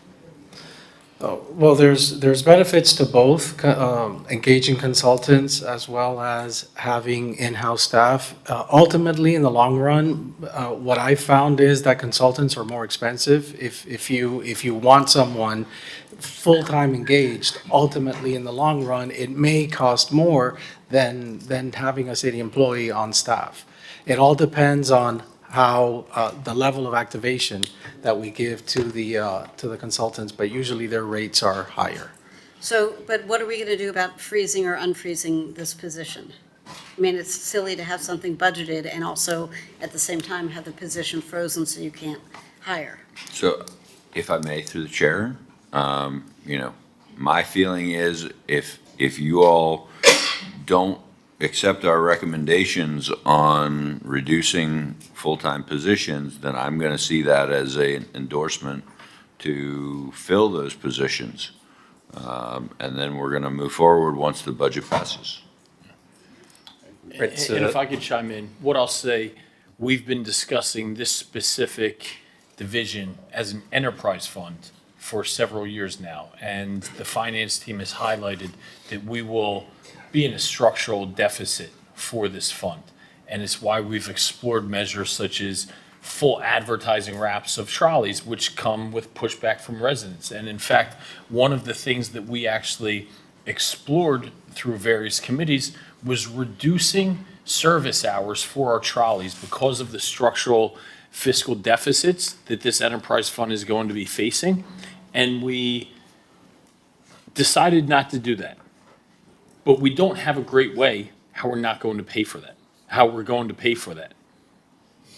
So this truly is one of those situations in an enterprise fund where it is, okay, if we don't fill this, we can put it towards that.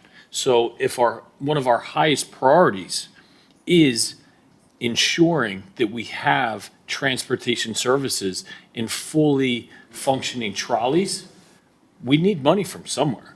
Right? And perhaps this that we've lived without can be allocated towards very tangible service restorations. And I think that's what my suggestion would be. Let me ask you this, just going down that route and understanding the structural deficit that the transportation fund would be experiencing, it's obvious that then we need to look at other ways as well that we can save there. How much extra money did we spend on the retrofit of the trolleys for just to put a decorative package on them?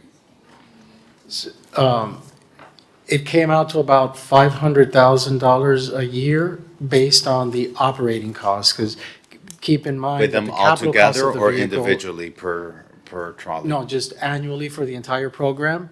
It would be approximately $500,000 more every year to operate the trolley-looking vehicles rather than the buses. And From an okay. operational perspective. And do we still, because again, when we made that decision, I don't think we were facing the changes in the state laws and the potential reform in property taxes.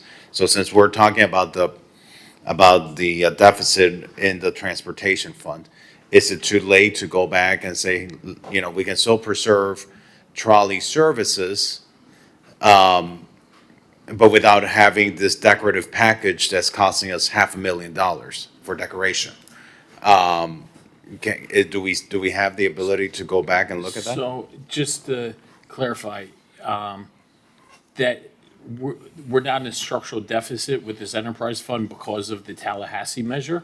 This is because of the costs for these.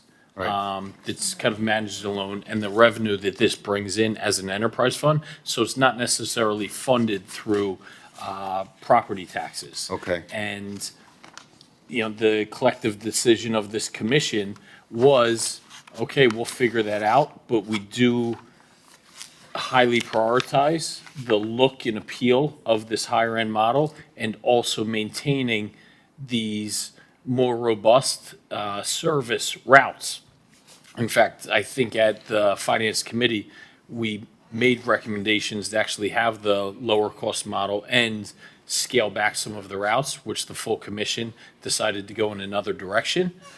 Fine, but we need to start figuring out how to fund that and perhaps allocating money that's currently allocated to an unfilled position is how we can begin tackling that. I'd love money for all of this stuff, right? But in this enterprise fund, it is a very tangible, if you take from here, you don't have for there. So if we want to have restored services, right now we don't have a way to pay for them. Perhaps allocating money from this to those services is a way to do so. Mr. Chair, I agree with you. I mean, I would love to save the position. I understand. If Jose, if you say you've tried to fill this position and you can't fill the position, then there's no point in then saving the position, keeping it vacant on paper, having the dollars occupied and designated to this on paper, and then not be able to fill and meet some of the other essential needs of the transportation So services. that we can move on to the next one, because I was the one that asked if it could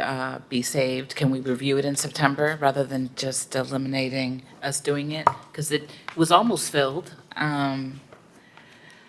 If I may, all the elements that are on here, you know, we won't go through this, obviously, this because it's during the commission meeting, during our first hearing, we won't go through all of the different elements that were, but any reduction that's on here or any enhancement is always subject to change. So we could stay on now and the commission can make a different decision come September, but we can move on. Okay, great. Let's bring up the PowerPoint. We are getting close on the end of operating. We actually have a few recommended enhancements in other funds.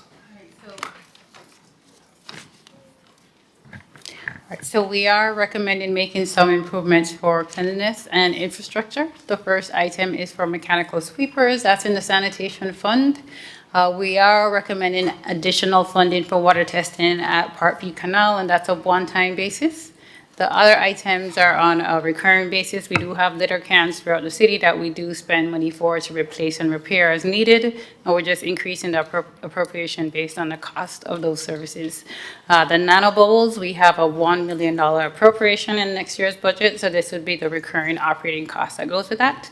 And we have the meter system that we have in place recently, and we're adding the maintenance cost. And the last item is for brick paver and street maintenance. So we added a new fund last year, and we're now appropriating the dollars that will be available as needed. Let me ask a question on this.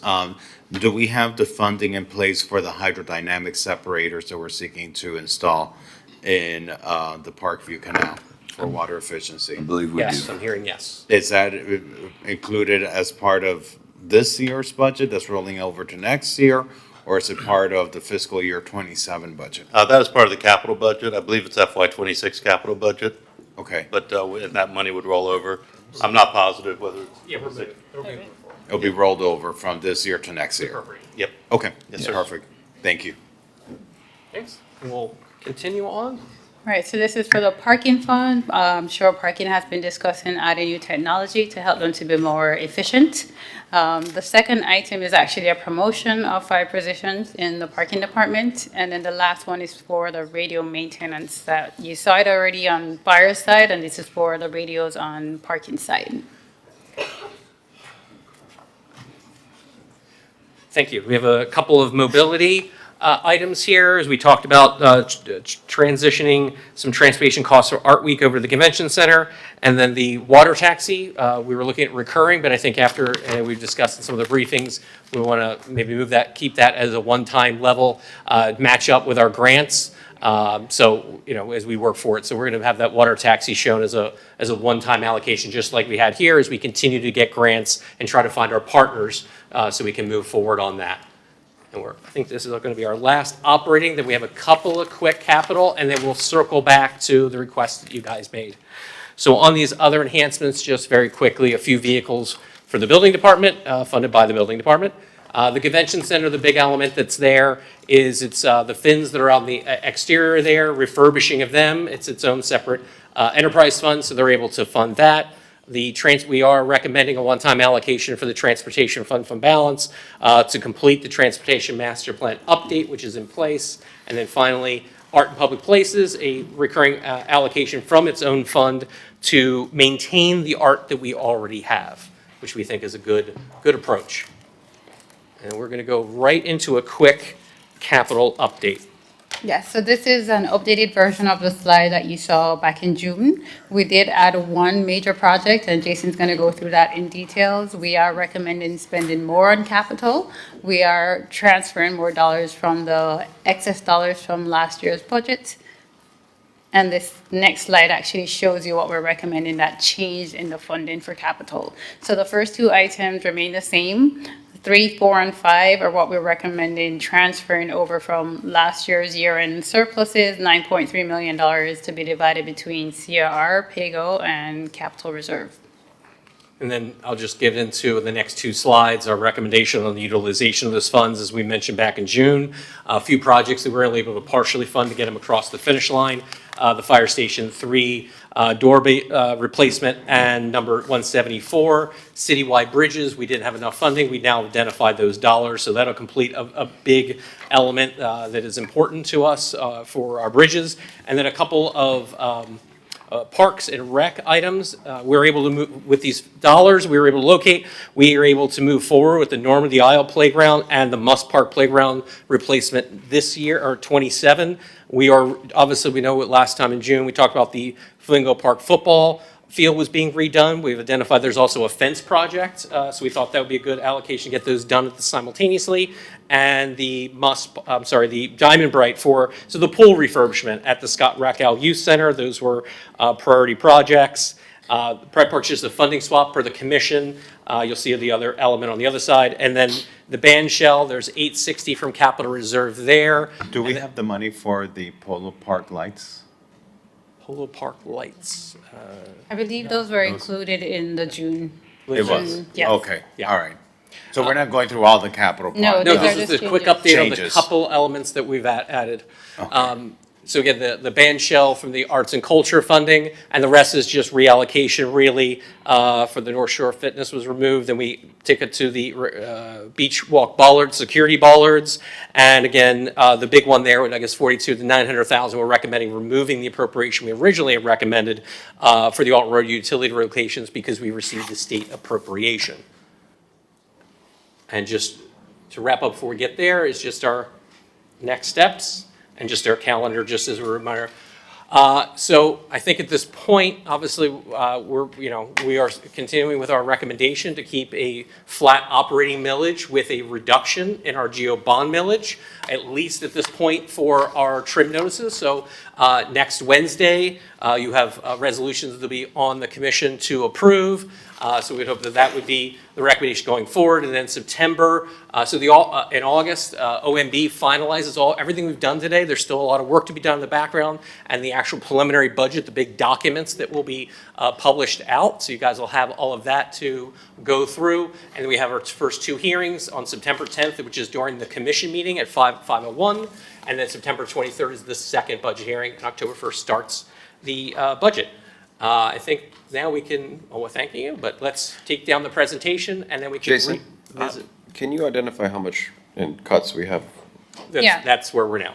Yep. So we started off with $21 million. We have eliminated 10 million from that list. So we're down to 11.3. The target is 6.85. So we have cut still more than what we would need to have a stable operating millage rate. And then we identified, there was So a number there of elements. were- How many, what was the value of the elements? 358,000 that we said we'd come back to take a look at. And which elements were those? So the first one was item number 29. So I think where that leaves us is we're able to vote today that our current millage rate is the maximum millage rate that we can have as long as we move forward with the proposed cuts that we've all agreed to, which I think is a tremendous place to be in. In fact, we have $4 million in additional cuts above and beyond where we have to maintain our budget, and further items to discuss that could either get our millage rate even lower. I don't know if we want to have this discussion now or at a further point, but given what's happened in Tallahassee, I think what we should all consider is where I'm going to be at is do another millage cut equivalent to what we did last year in our operating budget. Even if we save more money, which I plan to do, then that translates to a millage rate increase. I agree. I think it would be a dereliction of duty taking our millage down too much. I would rather discuss what we do with those enhanced cuts that we have, whether it's another surplus check, whether it's putting it into an infrastructure or capital resiliency fund, whether it's putting it into reserves. With the uncertainty happening in Tallahassee and also an environment where we see the data with our eyes, a decelerating property tax growth, I do not want to cut our millage rate to an extent that comes back and really bites us in the behind for years to come. The county did that, and it's just not a fiscally responsible way to manage future budgets. So I think what we can essentially take away from here is given those $11 million, $10 million in cuts that we've achieved here, that is well in excess of what we needed to do to keep our millage rate flat. I'd like to see if we did another millage rate cut that is equivalent to what we did for this past year. Where that puts us, back of the envelope math, is another $750,000. And then whatever cuts that we make above and beyond that, we essentially figure out where that money goes. Instead of locking us into further millage rate cuts, whether that could be through surplus, infrastructure fund, resiliency, whatever that may be. I think that's the path I, at least personally, would like to steer things. Yeah, the chair, I think, we've had these discussions, and I think that in September, that's something that we could definitely entertain. We'll work through those calculations for you and have that ready to be proposed. Again, obviously, we're going to recommend the flat, but I understand that concept. Again, for next year, we're not looking at a red flashing light. It's yellow. It's a caution. I think the two elements we talked about is that decreasing increase in our property values that are not going to be enough to support our existing service level, plus that constitutional amendment. So kind of we're recommending, let's punt that decision to next year when we understand with the ground and the environment that we're going to live in. And anything above the minimum cut level that was required to balance our budget here, we kind of recommend that maybe that be put aside on a budget stabilization fund, basically, to give you guys ammunition, some dry powder that either through the year if something comes up that you need, or have some one-time money that perhaps in next year's budget where there's a reduction, let's say to a program or service, you might move it from recurring to a one-time and say, I was able to save that program for this year, but we got to see how it goes forward. So I think that's a good, I know we discussed that, to have that kind of a budget stabilization piece, anything above that minimum cut. What we'd like to do now, because obviously we've been here a long time, is Tamika has labeled as about 350,000 additional that the commission, if they wanted to, could remove all of them. But she will go, let's go element by element and see the purview of the commission if it's something they wanted to remove now, or again, to discuss more in September. But let's. I'll just say Commissioner Magazine summed up my sentiments pretty well. Okay. If you could go back to item 29, and that's the employee appreciation for the Halloween, that was 15,000. We had it to come back to that. I think it should be kept. I mean, in the Okay. position that we're in, I think we can agree. So remove it from the cut list. So we would Okay. probably add that list for sake of brevity. Sorry, can we start over again? Sure, number 29, and what's the Halloween one? Yes. There was two, in 109. citywide, there was, the citywide employee appreciation was number 29 at And I think the 15,000. next one was 109 for 10,000. Yeah, they're both in the same element of the employee appreciation events part in the Parks So Fund. line 29 and line, 109. I'll make a motion, or for lack of a better term, to keep this on the reduction list. Okay. So we have a recommendation to keep both of those elements on the reduction list. Recommendation to remove. Yeah, me too. Okay. So just the vote. What- Even though we can't vote. But what is the total of the two amounts? 20, it would be $25,000 in total? Why don't we split the baby and just keep 10 grand and find a way to do something warm and fuzzy for our employees and still save a majority of the money? Is this No. not warm and fuzzy to you? It's neither warm nor fuzzy. We have an alternative one, we have full funding, we have partial at 10. Are we Full funding. voting? No, it's just So the then same let's element. just, what are we doing? Yeah, I'm trying to get a consensus, whether there's there's a lack of consensus Well, on these for two all of elements. these, I don't think we're gonna have a consensus.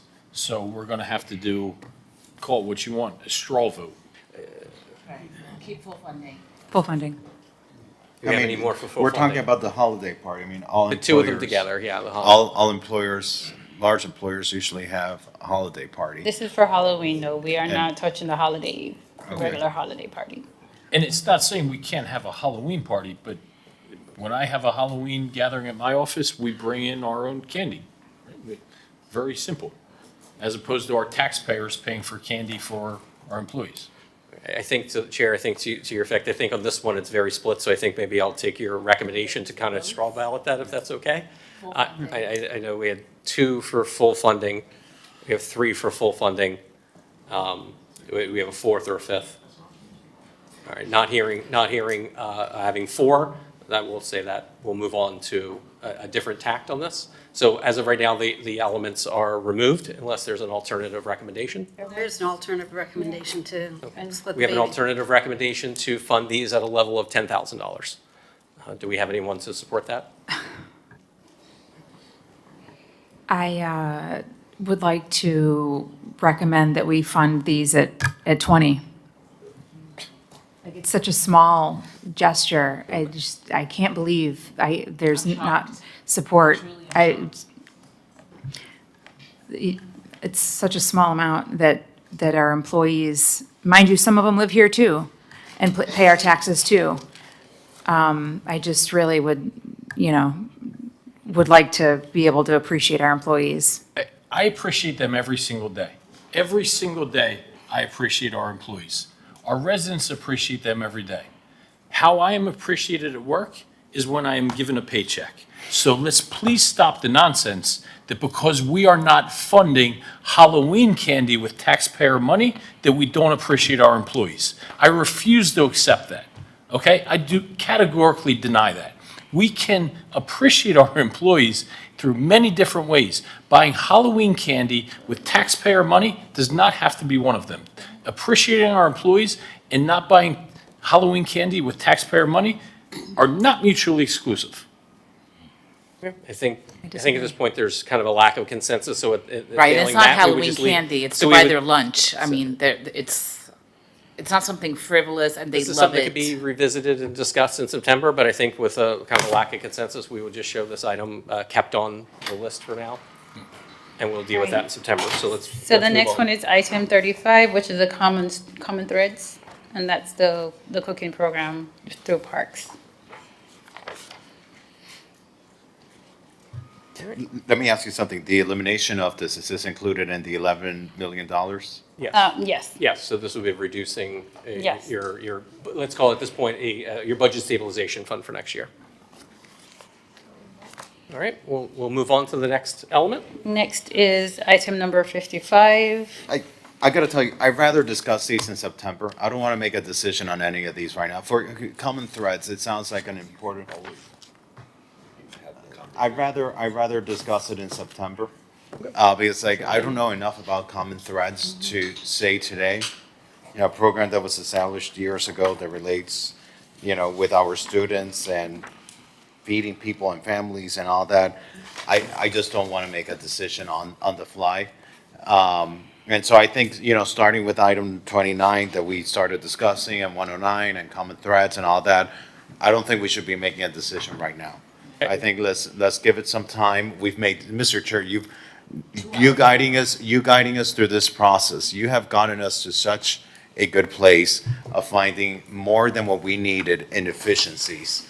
We all did. And, but you lead this process, and so I just want to publicly thank you for getting us to this point, because at the end of the day, we are being incredibly responsible with the taxpayers' dollars and getting them more efficiencies than what even the administration, the city administration had recommended to us. So, Mr. Chair, just wanted to publicly thank you for guiding us through this exercise today. Now, thank you all, and thank you to our city staff, not just our finance department. I know this is an all-hands-on-deck effort that is, it's a tough process, right? And while we ultimately make the legislative decisions, as employees, we are all stewards of taxpayer money. So I appreciate everybody's role and part in playing this, especially our finance team preparing it, and for all of our colleagues up here. Yeah, I'll reiterate that these are always tough decisions. None of this is personal. It's about, you know, there's 7 of us for a reason. There's not one of us. There's 7 of us for a reason, because we all have varying viewpoints that I think we all hear, accept, and discuss. So thank you for everybody for this process. Well put. And even though there were a couple of items, we may have had some policy, I wouldn't even say disagreements, different viewpoints. If you look at it in totality, we were unanimously on consent on on most of the items. Appreciate the hard work. This takes a lot of work. That it's sort of like you watch like the World Cup. You watch a World Cup. What you don't recognize is the 4 years of practice that they put in to get into that game.